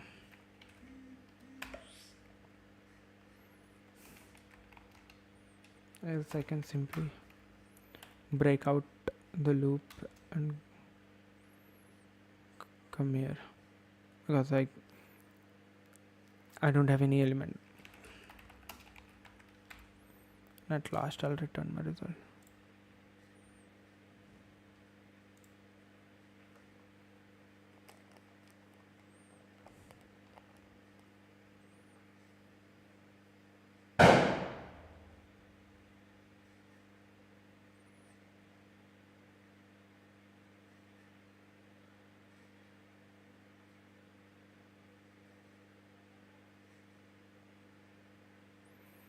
So values can be negative also.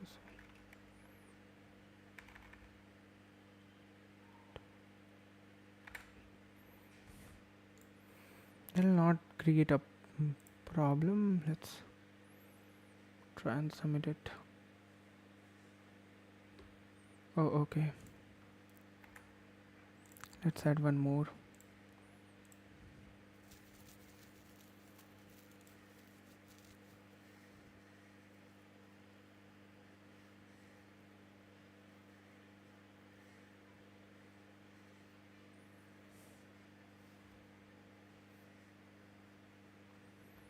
Output is like mine is 1 and 55. The expected is negative 55 and negative 1.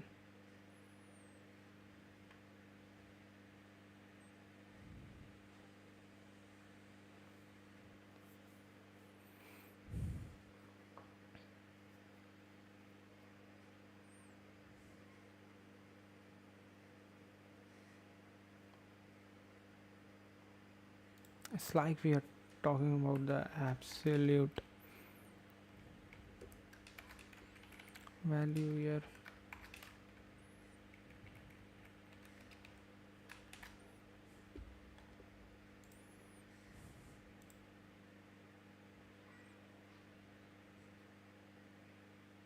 No.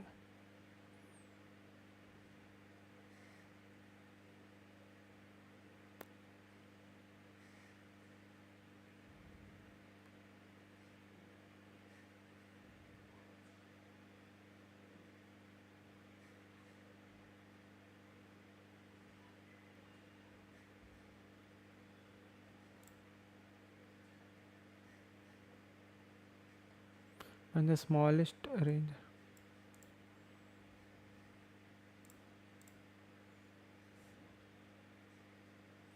Uh,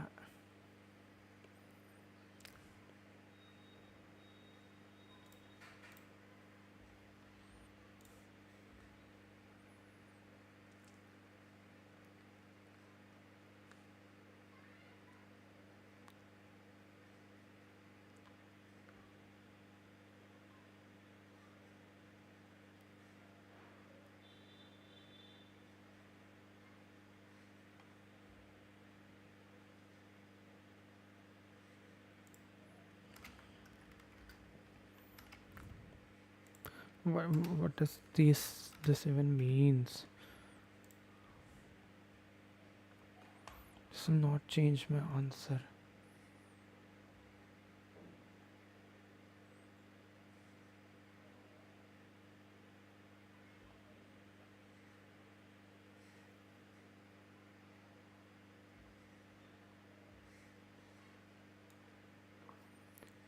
Even if I copy this solution will fail. Don't you think so?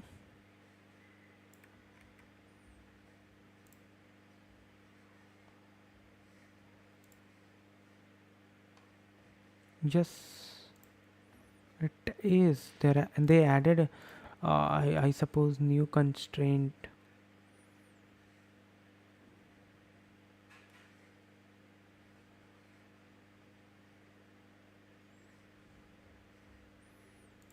Got accepted earlier, but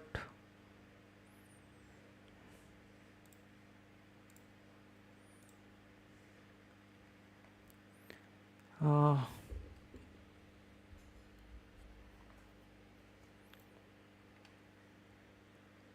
it's 55 minus 1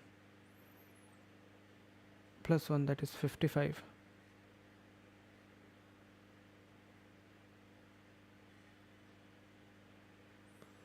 And 1 minus, like it'll be same as 55 minus 1.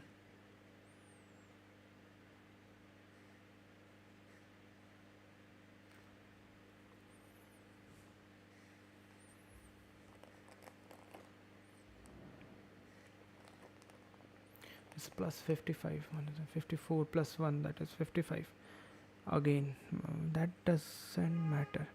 So this is also giving me 55, this is also giving me 55.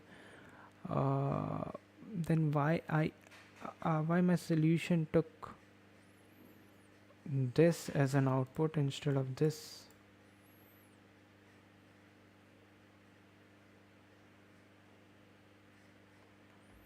Oh, okay. It's like one.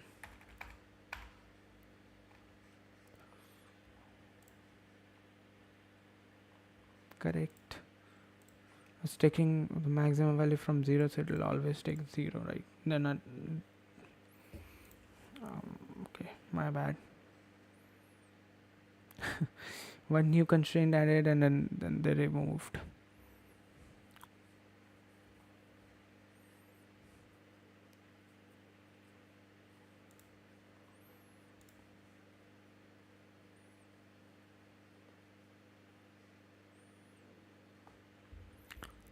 So this was not that difficult.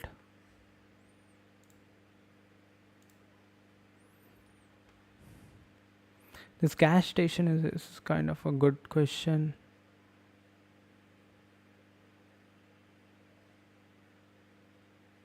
Random pick with weight.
Check if array pairs are divisible by k.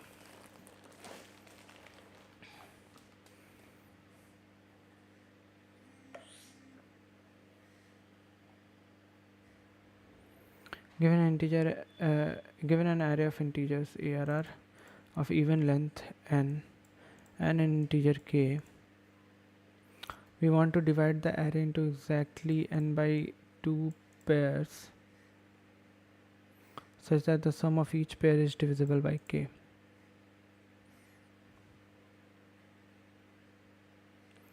If you can find a ways to do that or false.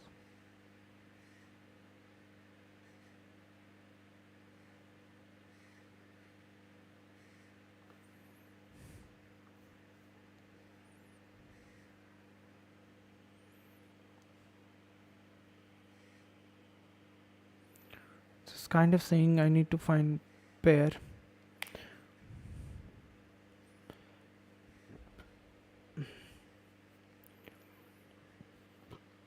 So the simplest solution would be a 2n square solution. Pick one value and iterate over the other value, sum it up and check whether the modulo is with k is equals to 0 or not. If it is 0, then I can return true.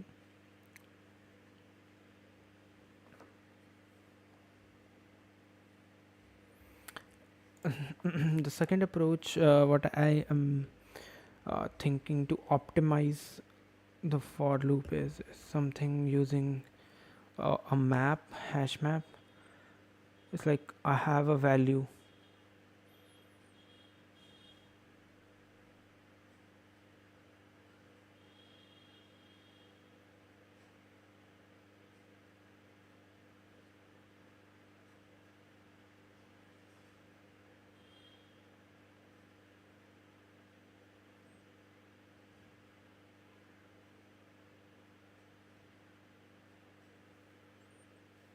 Okay.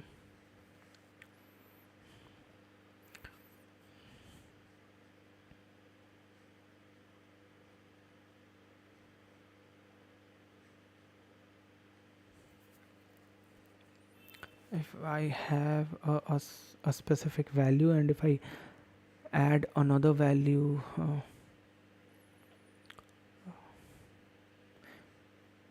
we are talking about the sum,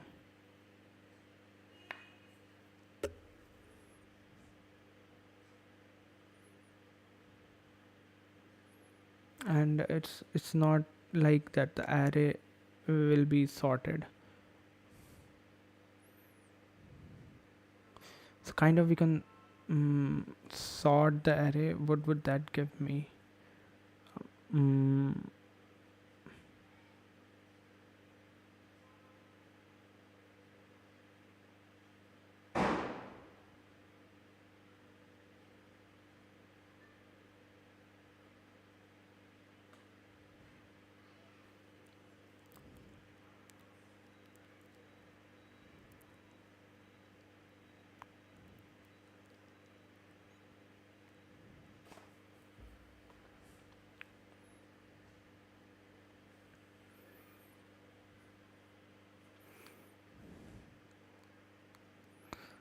Means kind of I'm checking this number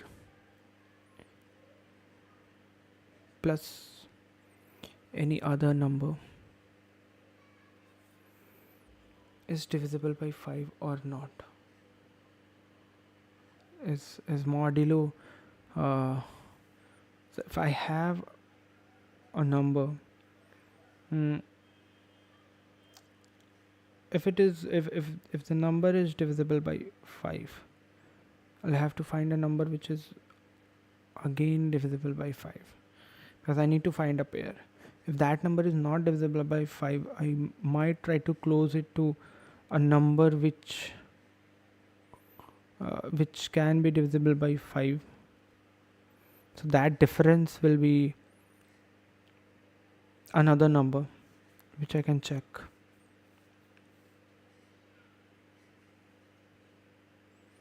But is this always true that I'll be finding that number?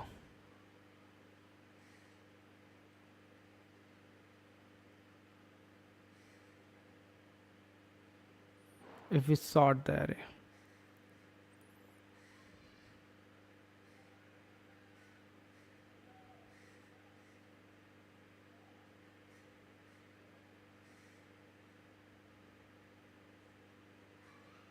one divide, okay, we want to divide the array into exactly n by 2 pairs, such that sum of each pair is divisible by k. 2 3 4 5 6 7 8 9 10. 1 2 3 4 5 6 7. Okay, total 10 elements are there. I need to bifurcate 5 element and 5 element, so then like the array should be of even length, right?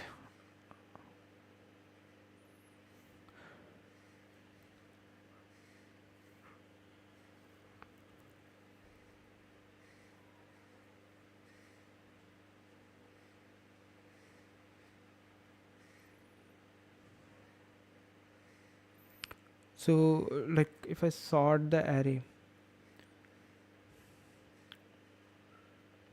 picking up the last element and the first element from the array,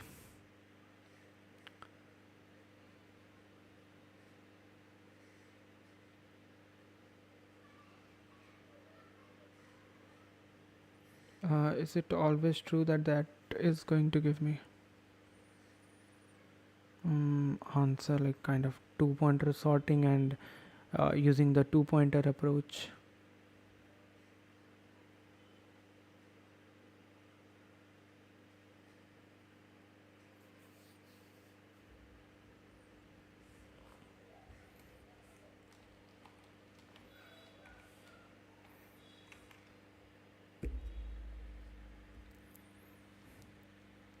It's like 1, 2, 3, 4, 5, 6, 7, 8, 9, and 10.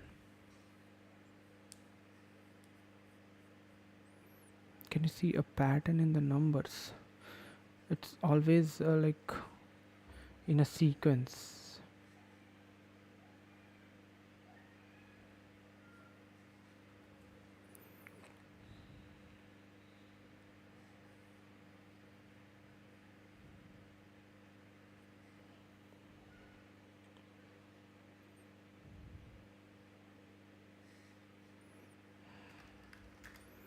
Even starting from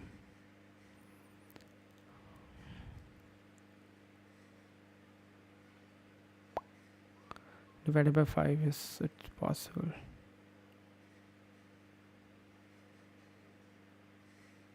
Then I go to this number, then I check this number. 4 plus 9, that is 30. It's not possible, but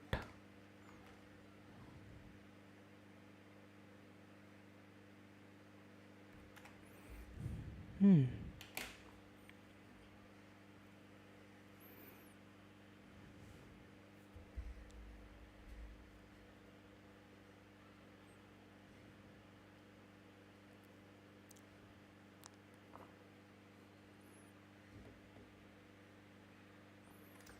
What?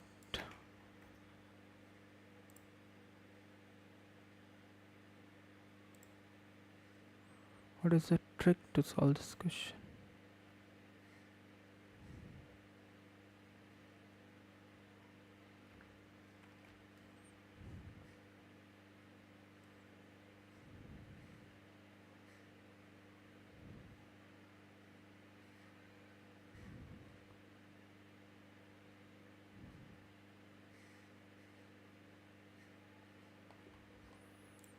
So made everything modulo 10, modulo k plus k, and then again modulo k.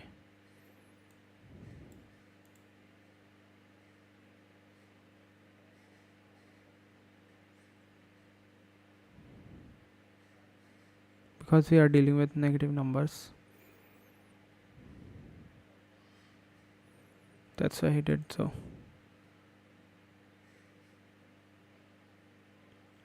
So everyone will give me like it'll pop reminders.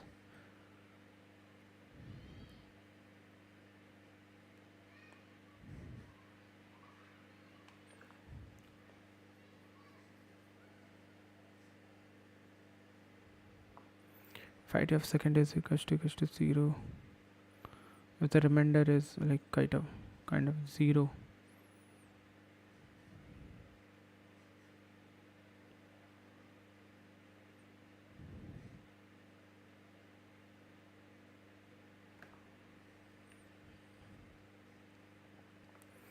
IT of first is 0. So if IT of second modulo 2 is not equals to 0,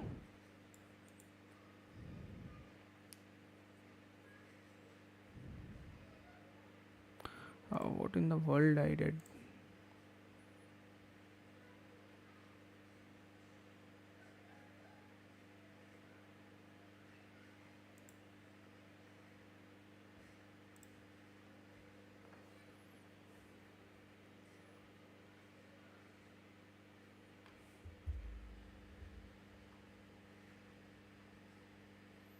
The goal is to pair elements in the array such that the sum of each pair is divisible by a given integer k. For two integers a and b, their sum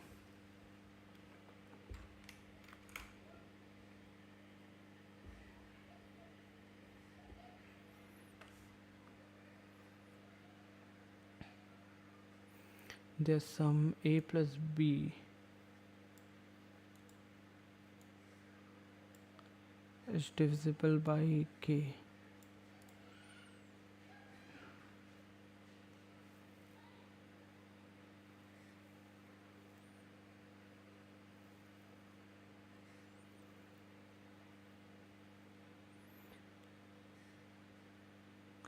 The goal is to pair the element that the sum of each pair divisible by k. For two integers a and b, the sum is divisible by k if the sum of their remainders when divided by k is either k or 0.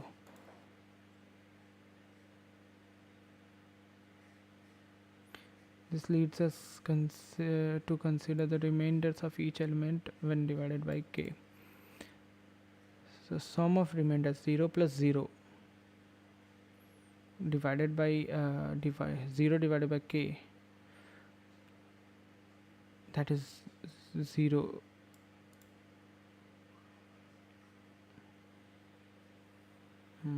What is the time when it will be k? Sum of their remainders divided by k.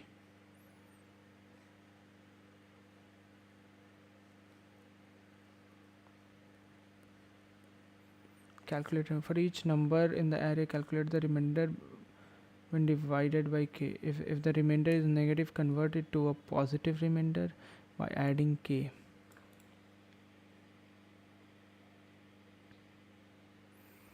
Maintain a frequency array frequency where frequency counts how many numbers in the array give a remainder of I when divided by k. Check pair divisible by k. If a number has a remainder of 0, it must be paired with another number, so the number that also has a remainder of 0. Therefore, frequency of 0 should be even. Pair of remainders for any remainder like this.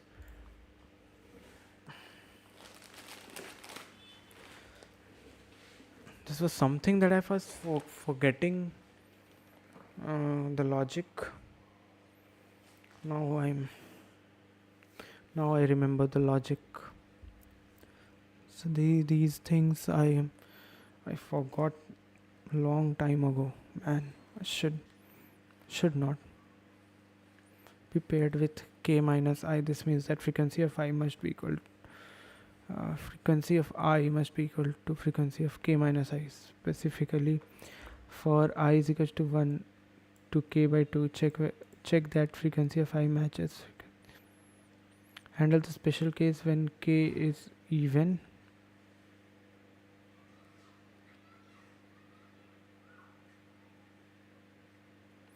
Handle the special case when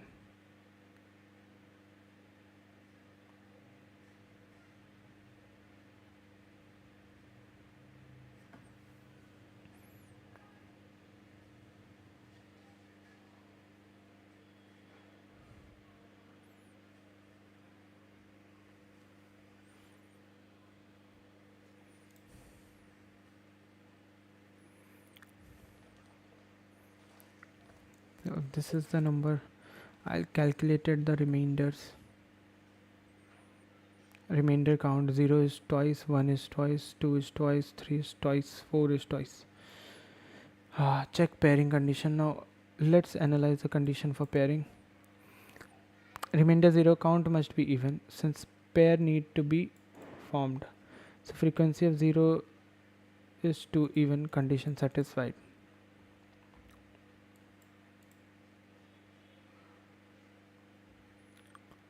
Remainders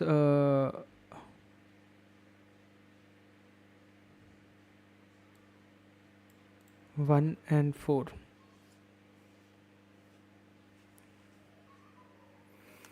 So remainders 1, so for remainder 1 I need remainder 4.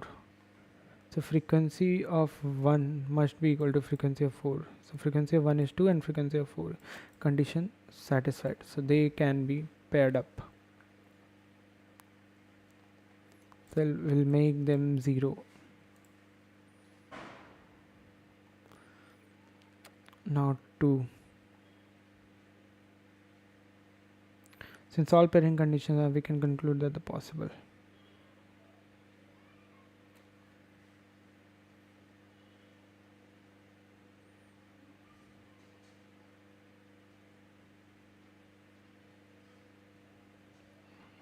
क्या बात है.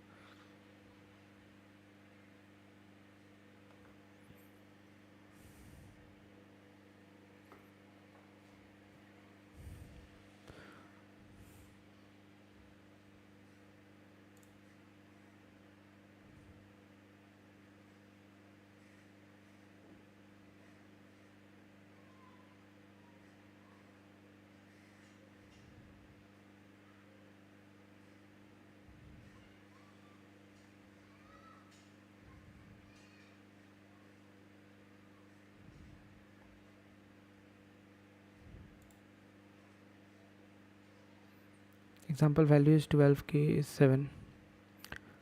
So value modulo k is -5.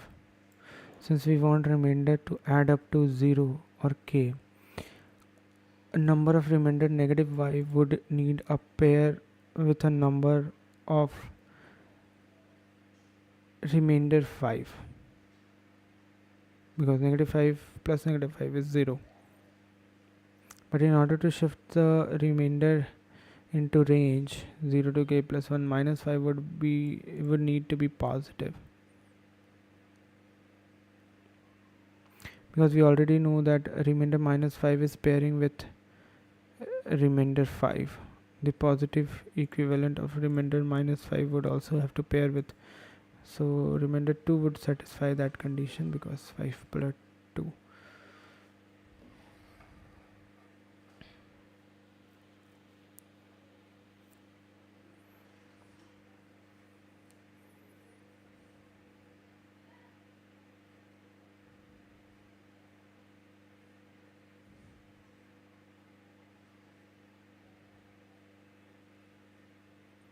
But we know it's not correct.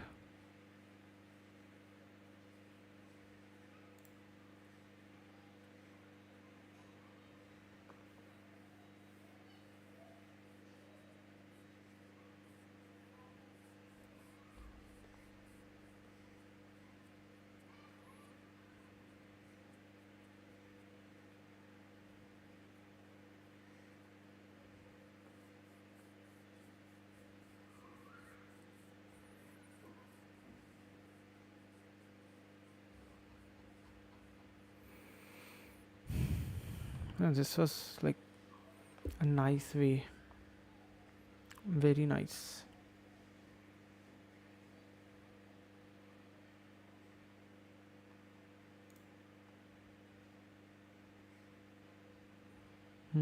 What I can do,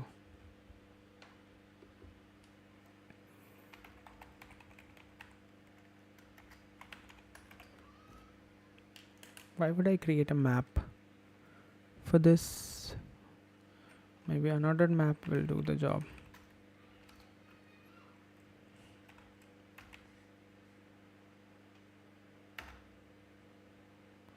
A remainder map.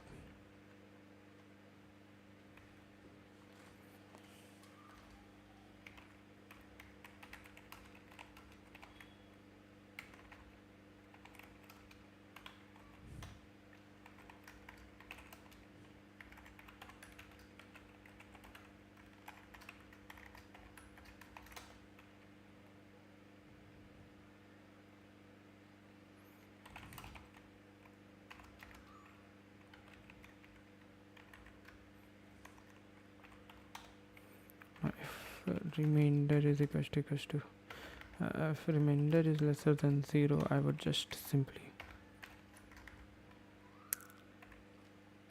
add k and add it in my remainder map re.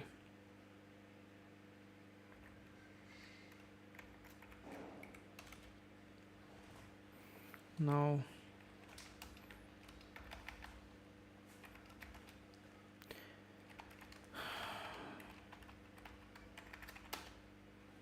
begin, no, begin while it is not equals to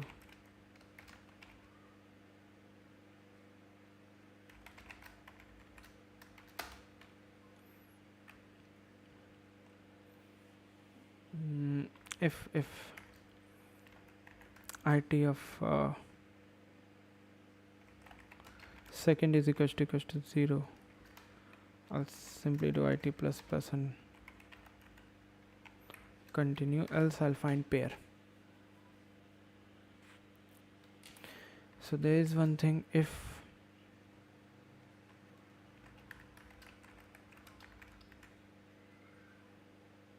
it of first is equals to 0, I need to find a pair.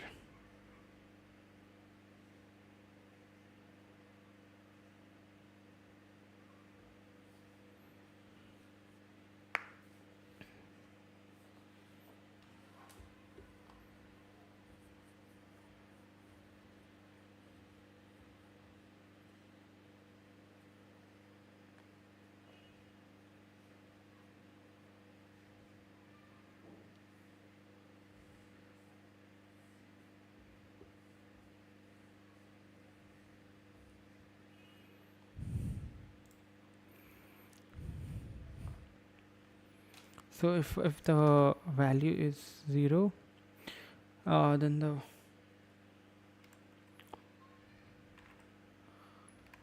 if it of second modulo 2 is not equals to 0, simply return false.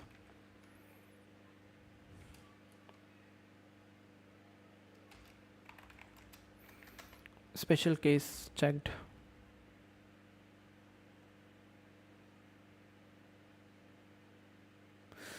Okay, now I need to check the other half, like this is the number and its other half is available or not, and their frequencies are same or not. So kind of if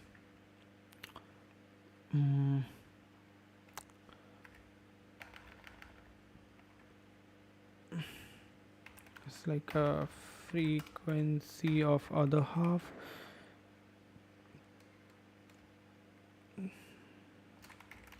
second will be something I need to check in my map, remainder map.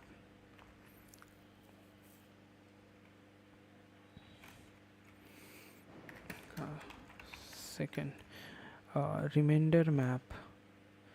So this current element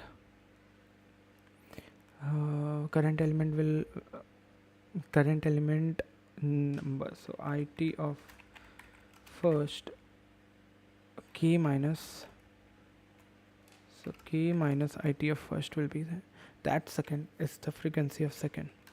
Now if it of second is not equals to frequency of second, then I'll return false, else I'll do what, I'll do remainder map k minus it first is equals to 0. I'll make it 0 so that I should not, and last I'll return true.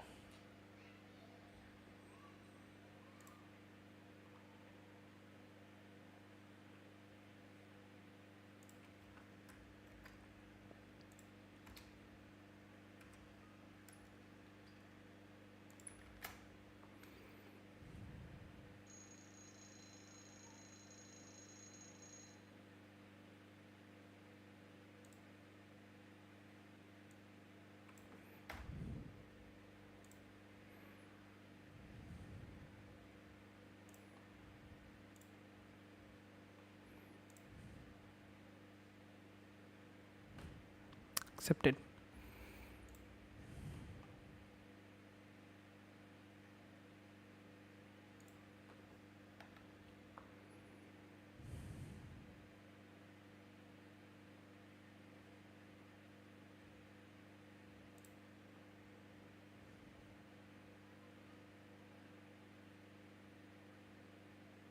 So this edit distance, they shifted it to Medium level. Come on. Why would anyone do that?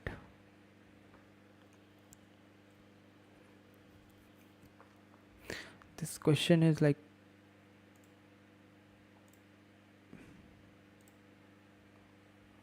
this was a really nice question. Is there any similar question related to this?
And nums of I into nums of j is divisible by k. So multiplication of two numbers should be this time divisible by k. So the first thing is simple, the brute force approach, like take two for loops and multiply the number and check whether it is divisible by k or not.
This what we are doing is we have two for loops, and for third we have j plus 1 and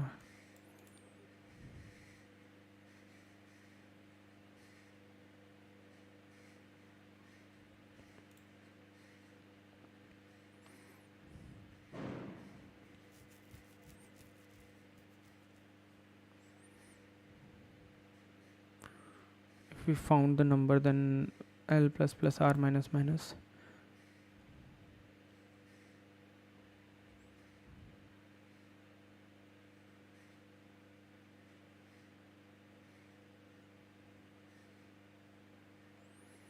Okay, we converted it into double. I don't know, long would have been fine. I don't know.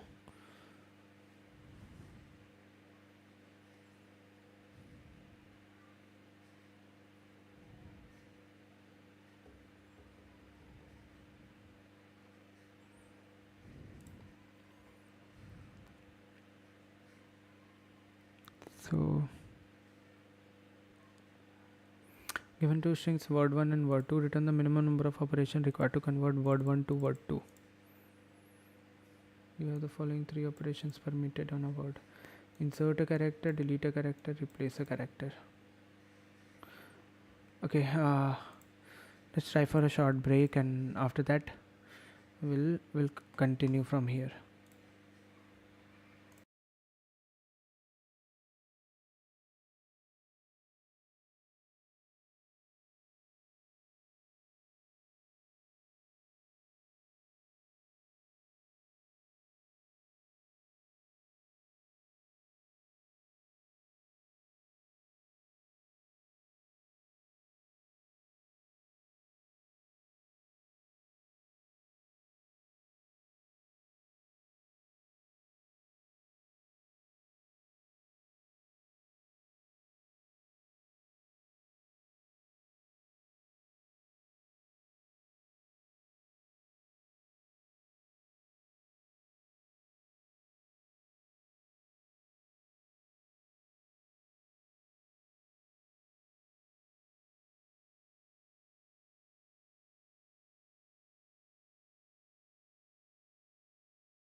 So this one solved.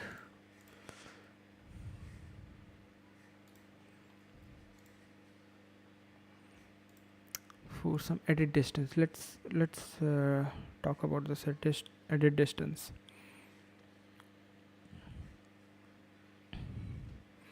So if I'm inserting to word 1 and word 2, return the minimum number of operations required to convert word 1 to word 2.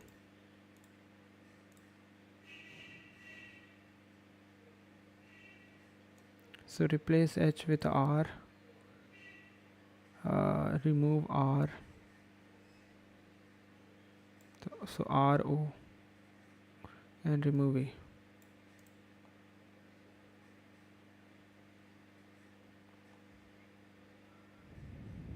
So it's kind of we can do insert a character, delete a character, and I can also replace a character. So if I'm inserting a character at the back, if what will happen is I created a DP array of one size greater than that. If any of them is 0, I'll return the other size.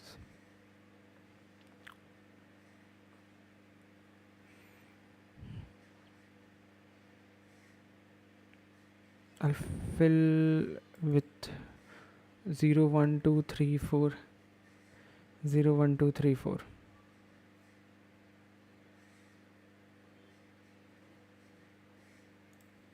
So let's try and create.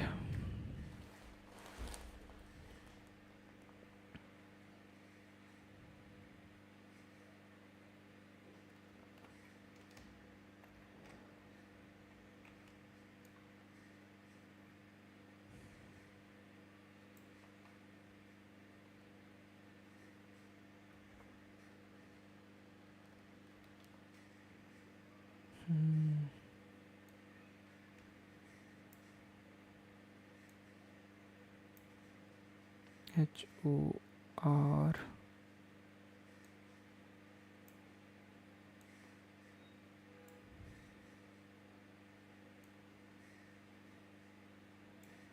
R.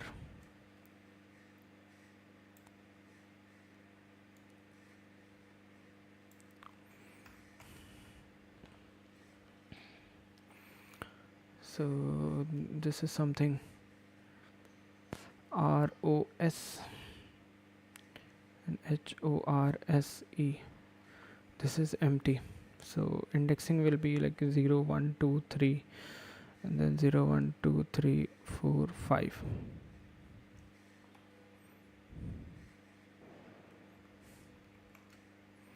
So I'm saying if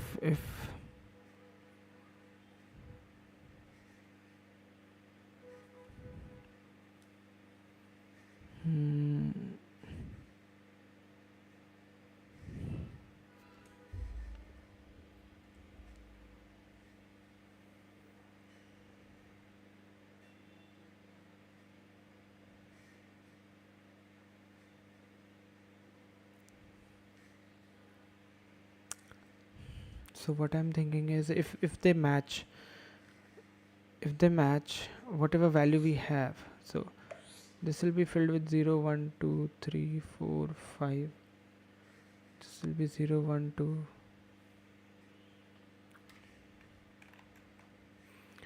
So if they match, I can bring whatever value we had. If not, I need to do 3 operations, either insert. So if they do not match, I need to insert. So insert will be dp of I j minus 1,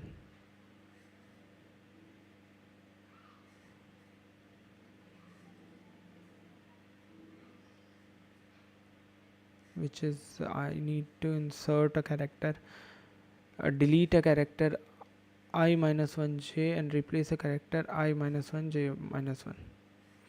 Whosoever will be minimum, I'll do plus 1 to it. So 0 is minimum, 0 plus 1. 1 will be added.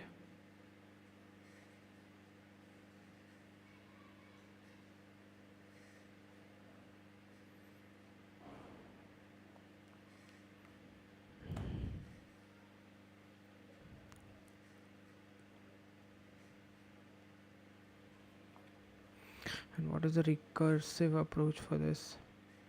If the word is matching, then fine. If the word is not matching,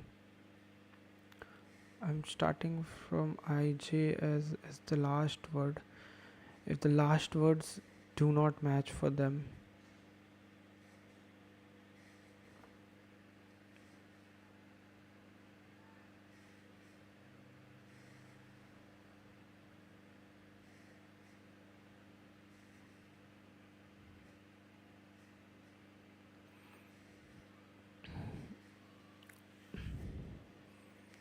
inserting a word over here, let's shift my j, inserting a word over here,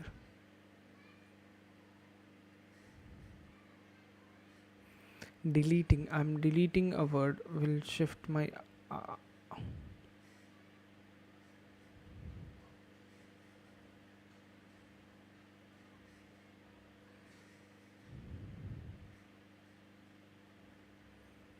okay, I did distances, fine.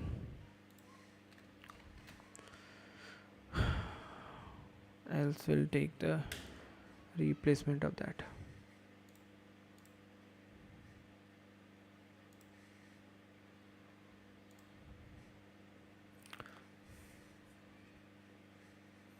So we need to multiply two numbers and need to check if whether it is divisible by k or not.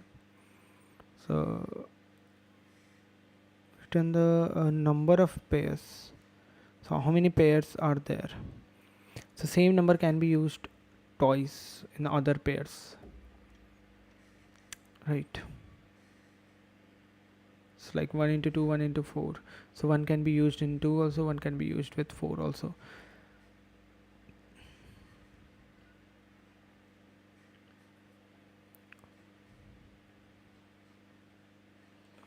So the something it is saying is like nums of I into nums of j, everything divided by k, or I would say modulo k should be equals to 0.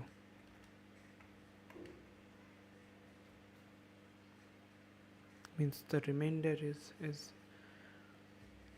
should be should be equals to 0.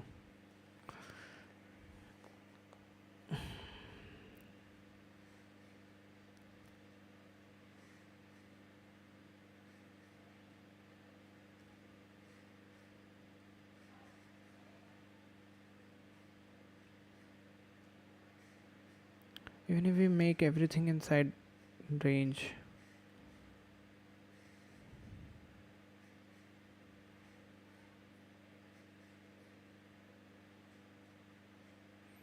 so one will have a frequency of 3, 2 will have a frequency, 0 will have a frequency of 2, correct?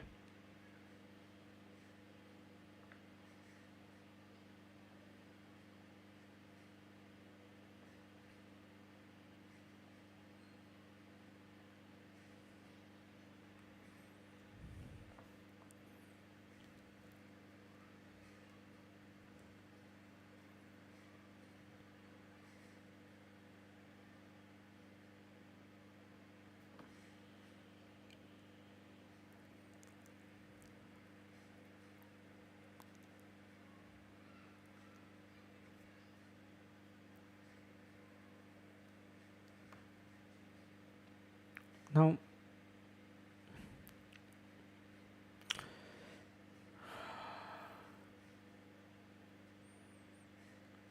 zero frequencies,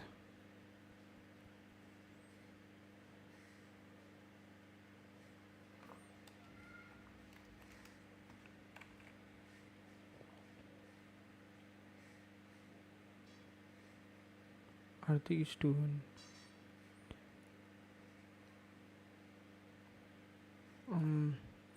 We want it to multiply.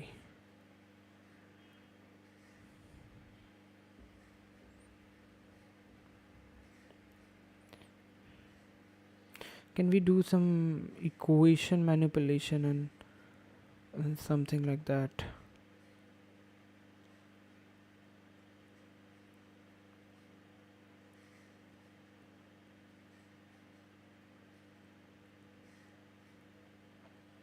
So I have this 2. I need to check.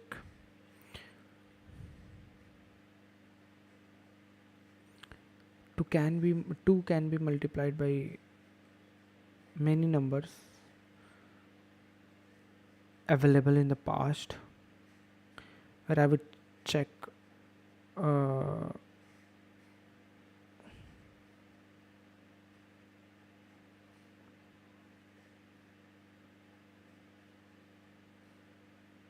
it's like 3.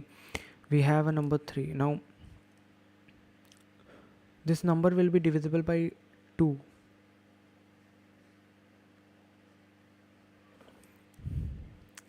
It's like 3 multiplied by some x number, modulo k will give me a remainder of 0. I need to find that number.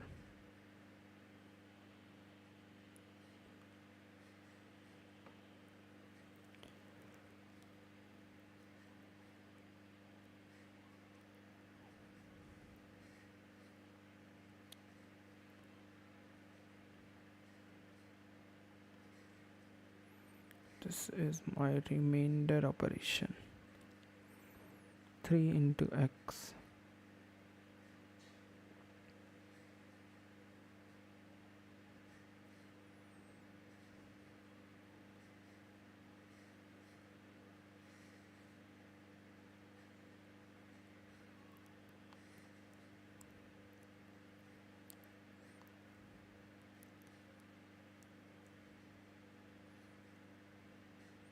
There's no number that is divisible. Like, how we know that? How do we know that? Is there any kind of hint? For any element in the array, what is the smallest number it should be multiplied with such that the product is divisible?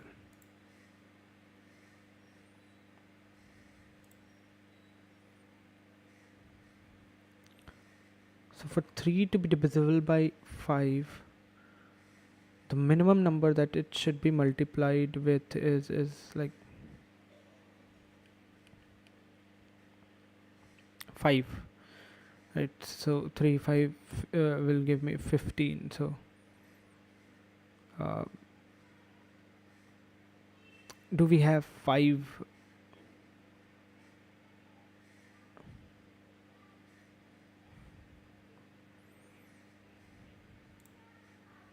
The smallest number which should be multiplied with nums of I,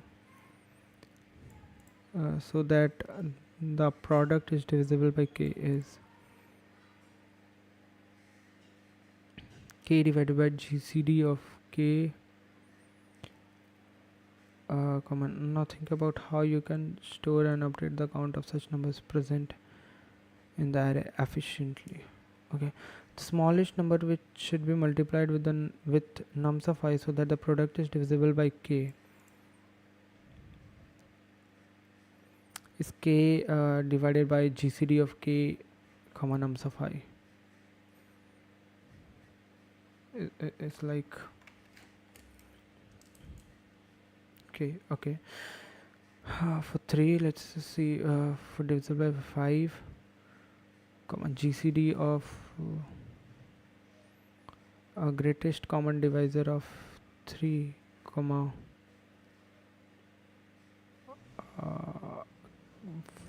5. What is the GCD of 3 comma 5? That is 1. So 5 by 1, which is 5. This is the smallest number.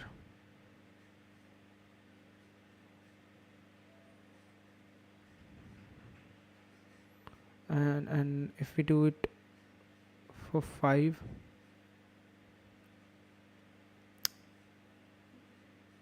for 5 comma 5, what is the GCD? Greatest common divisor is 5 itself. 5 divided by 5, so we need 1.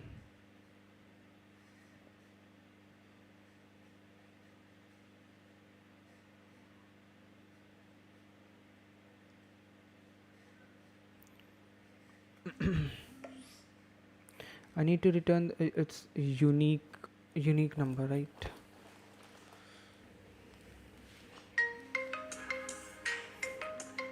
Okay, I'll be back in a minute.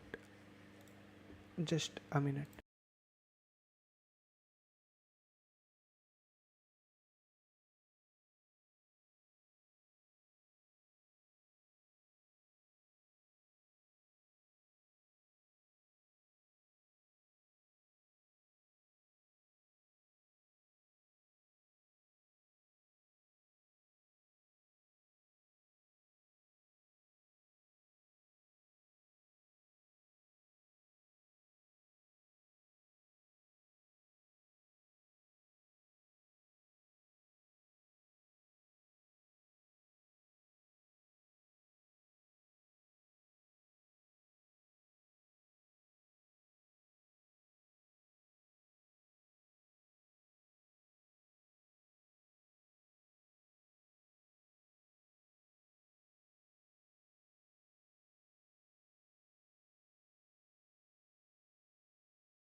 Okay, back. So it's something is saying like of k divided by GCD.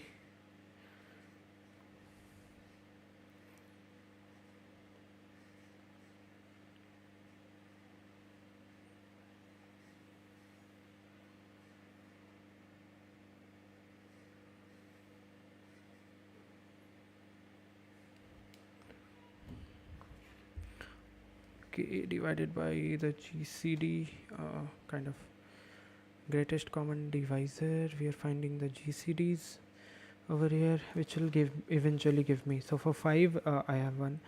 For 3, I have 5. So is 5 present? How many 5s are there? That many times it will be added. So just for example, I do not want to repeat.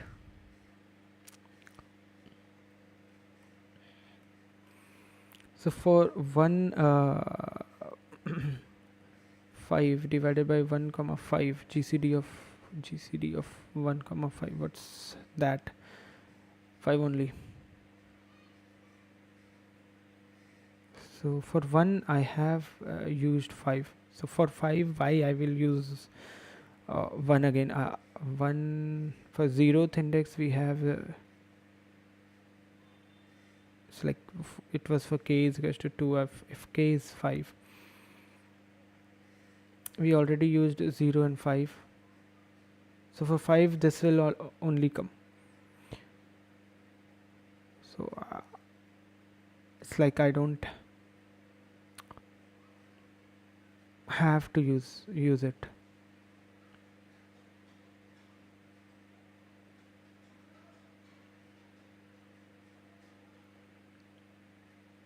Or maybe one by one I'll insert and I'll check. It's like for 2 2 divided by 2 comma 2 will give me 2. which is 1. Do we have 1? Yes, we have 1. So we'll add it in our answer, like 1. Okay, we have 1 in our answer. So 1's frequency was 1. So I added in my map 1 frequency 1, 2's frequency is 1. I have added 3. What will happen? 3 divided by GCD of 2 comma 3, greatest common divisor for 2 comma 3 is what? 1 I would say. So 3 itself, sorry, 2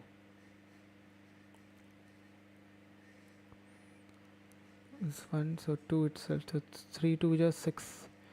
So do I have 2? Yes, we have 2. So we'll increase our answer and we'll add 3 as 1.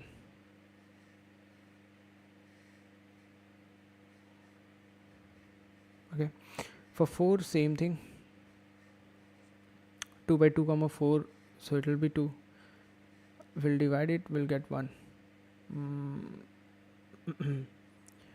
Do we have 1? Yes, we have 1. So we'll add it in our answer. 3.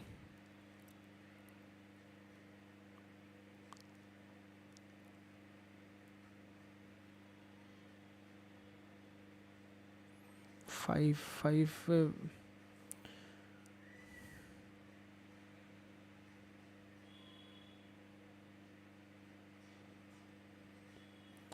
2 comma 5 will be nothing but 1 2. So for 5 it's 2. Do we have 2? Yes, we have 2, but it's 4 only.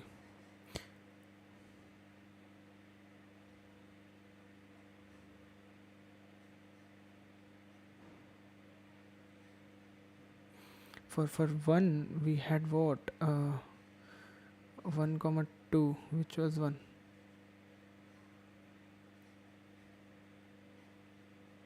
Oh, sorry, 2.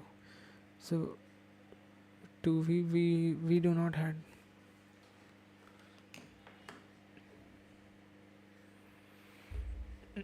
So we missed that this part, right?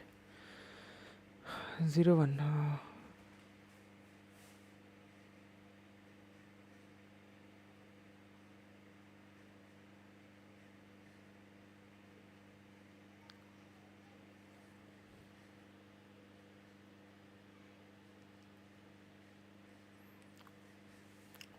We have had 2, but for 2 it was for 2 it was 2 comma 2, 1 only, right? What happened? Let's try again. We have this formula k divided by GCD of nums of I, that number comma k. We need to fit everything here. Initially for 1 I have nothing in my map, correct? We inserted 1 with a frequency of 1, right? We have 2. Now it's 2 divided by 2 comma 2, which will give me 2. GCD of 2 is 2. Eventually 2 divided by 2 will be 1. Do we have 1 in my map? Yes, we have 1 in our map. So answer will be updated from 0 to 1. Yes, we had 1 in our map, so we added that. Now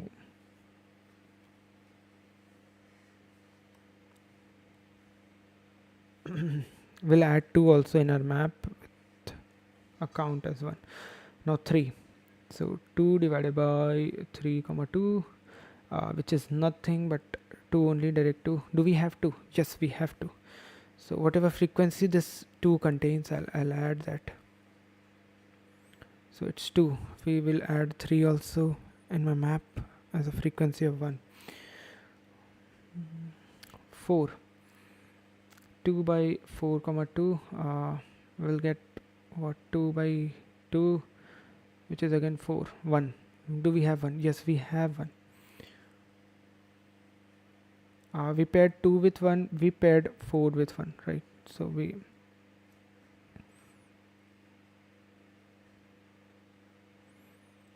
So this pair and this pair is perfect. For one uh, uh,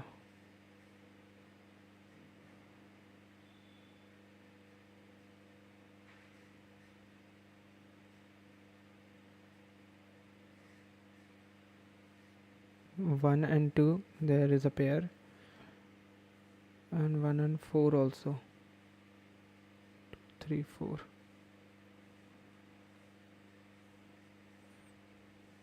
So 1 2 3 4.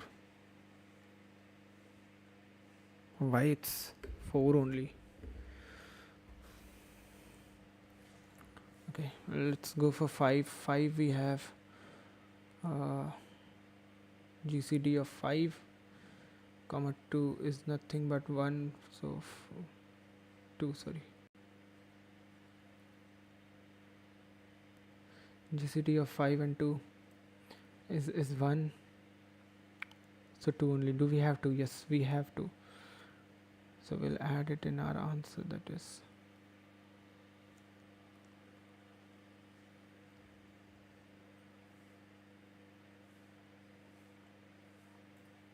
there is 5 into 4 also, and 5 into 2 also. There are two possibilities. So we got this GCD. Maybe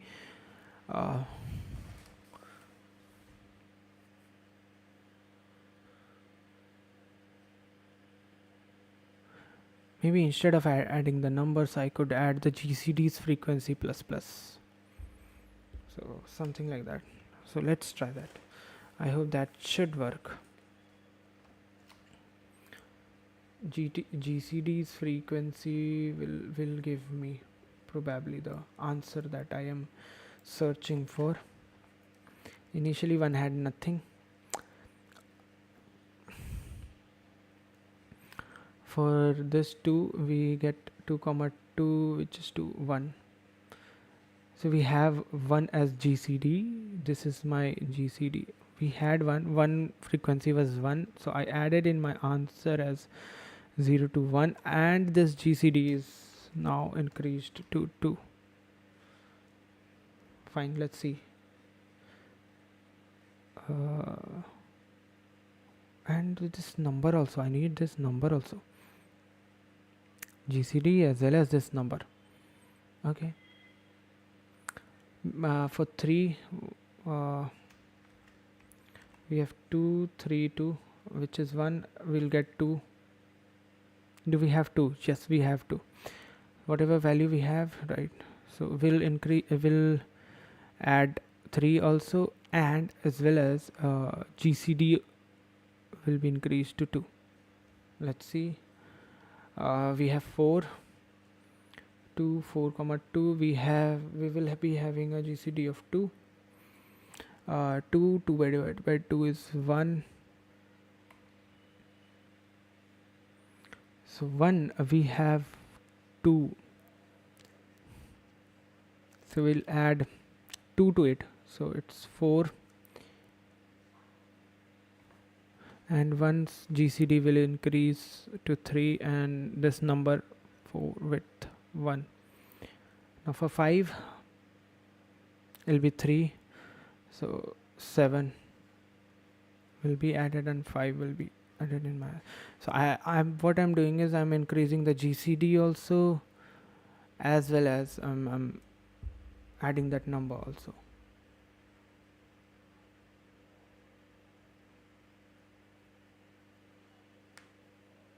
So if GCD and the number is same, then what?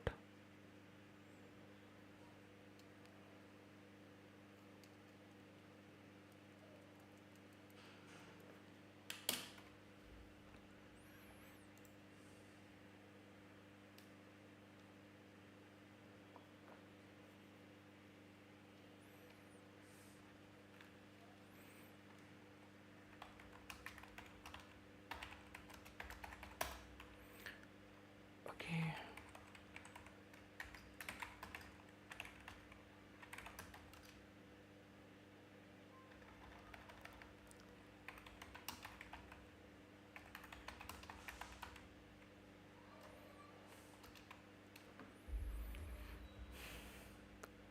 GCD frequency map. I will eventually start from index 1 because nothing will be there inside map. So fine, not a problem. I'll start with 0 also. It's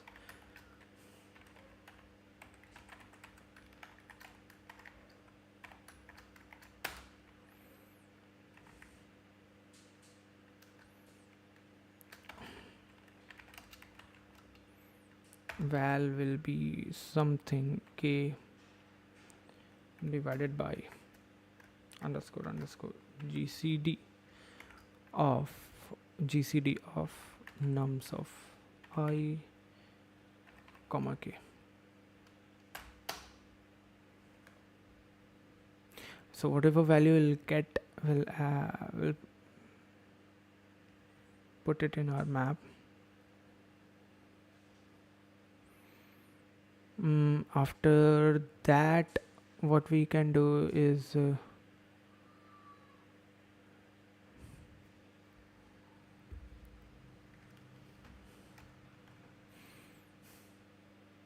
we can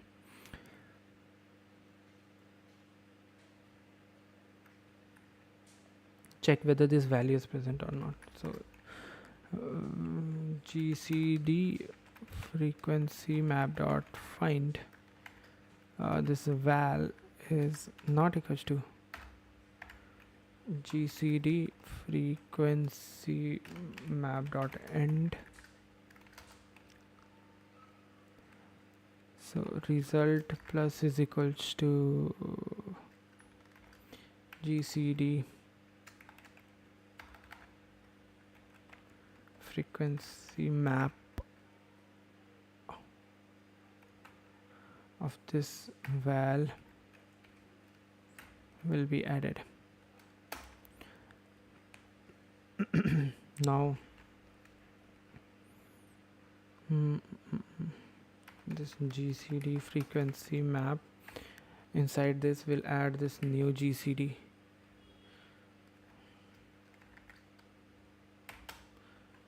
as well as gcd frequency map will have this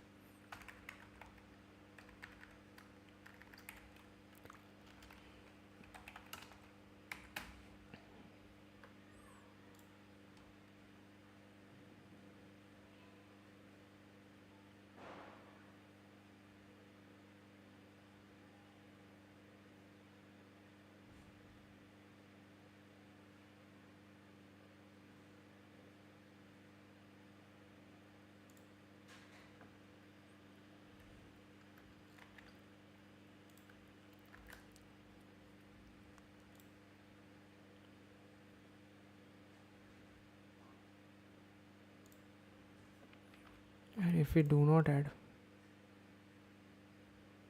obviously it will be reduced.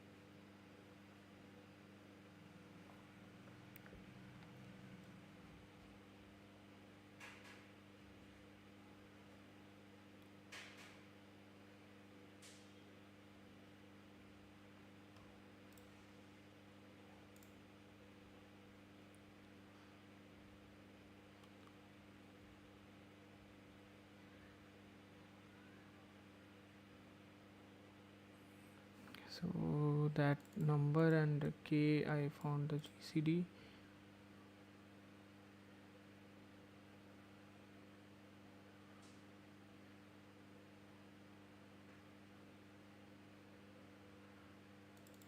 So I'm checking in my map gcd underscore d and its count. If current GCD into the GCD modulo k is equals to 0, answer plus is equals to count. Weird, huh?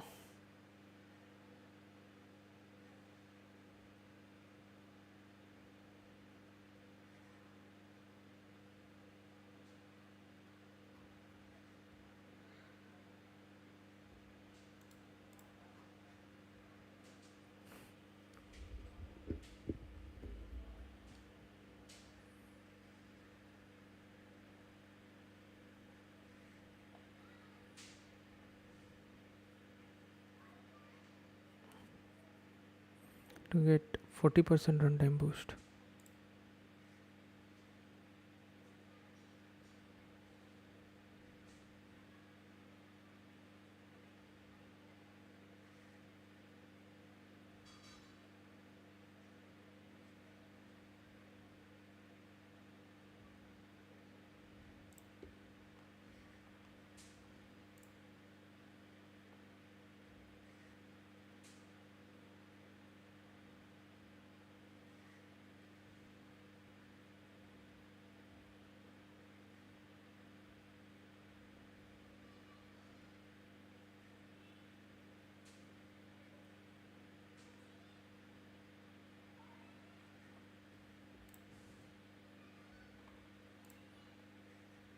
Weird, huh?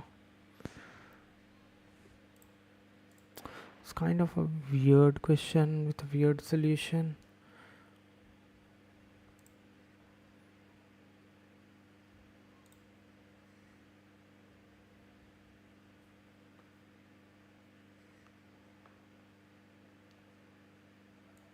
K divided by that. If missing factor is 1, result plus is equals to previous index count. What is this? Stores any index that was traversed before.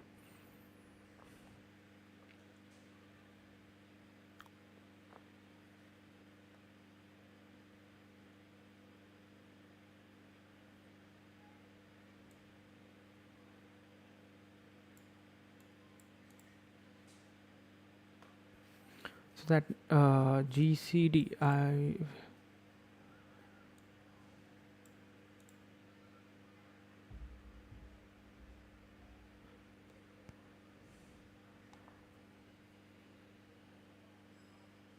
then I'll simply iterate over each. So GCD is like square root, going to the square root part. Okay, I'm not going to solve this because I'm not getting it properly, so it's better not to. Given an integer array hours representing time in hours, return an integer denoting the number of pairs ij where I is lesser than j, and hours of I plus hours of j forms a complete day. A complete day defined as a time duration that is an exact multiple of 24 hours. For example, 1 day is 24 hours, 2 days 48, 3 days. The pairs of indices that form a complete day are 0 and 1, 2 and 3, 33 and 4.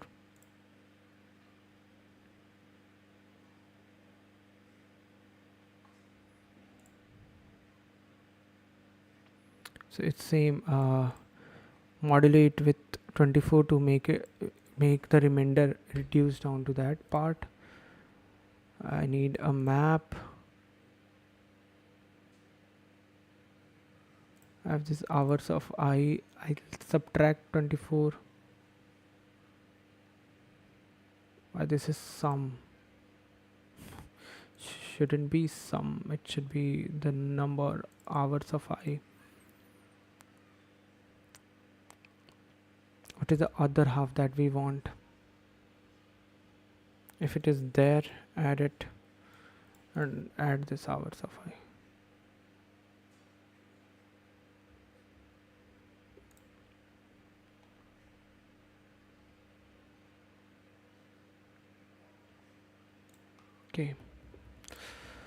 Okay, fine. I think I'll stop here for today. uh, Um, uh, Today was not very good day for me. It's like very much feeling dizzy all the time. Was not up to the mark. I think it's something related to like I haven't slept properly, or might be uh, because I haven't taken a good food in the morning. Morning food is really important. I took an oily food today, so I'm not sure if that is the reason or something else is the reason. But really, today was not a good day for me. So I'll try to improvise this. I'll try to improve this tomorrow. I'll be back tomorrow with another live stream. I'll be doing another live stream tomorrow. Hopefully tomorrow will be a good day for me. I'll try not to avoid oily foods now. Really, I'll try to avoid oily foods. That's really hampering my like whole day. Okay, so this is it. Tomorrow, so tomorrow and day after tomorrow, I'm trying to keep a revision day. I don't want to solve more questions now until unless I get all the things in one. So tomorrow and day after tomorrow, I'll be trying to keep these 2 days for revision day. So it'll be revision time. Hopefully everything will go all right. So thank you all for watching. Uh, who all connected with me? Like it's really good. It feels really amazing to be there with you all and enjoy the stream. So thank you very much. See you tomorrow with some good amount of energy, and we'll revise tomorrow and day after tomorrow. So thank you all. Thank you for this joining me. Have a great day. Have a great post Diwali. Bye bye.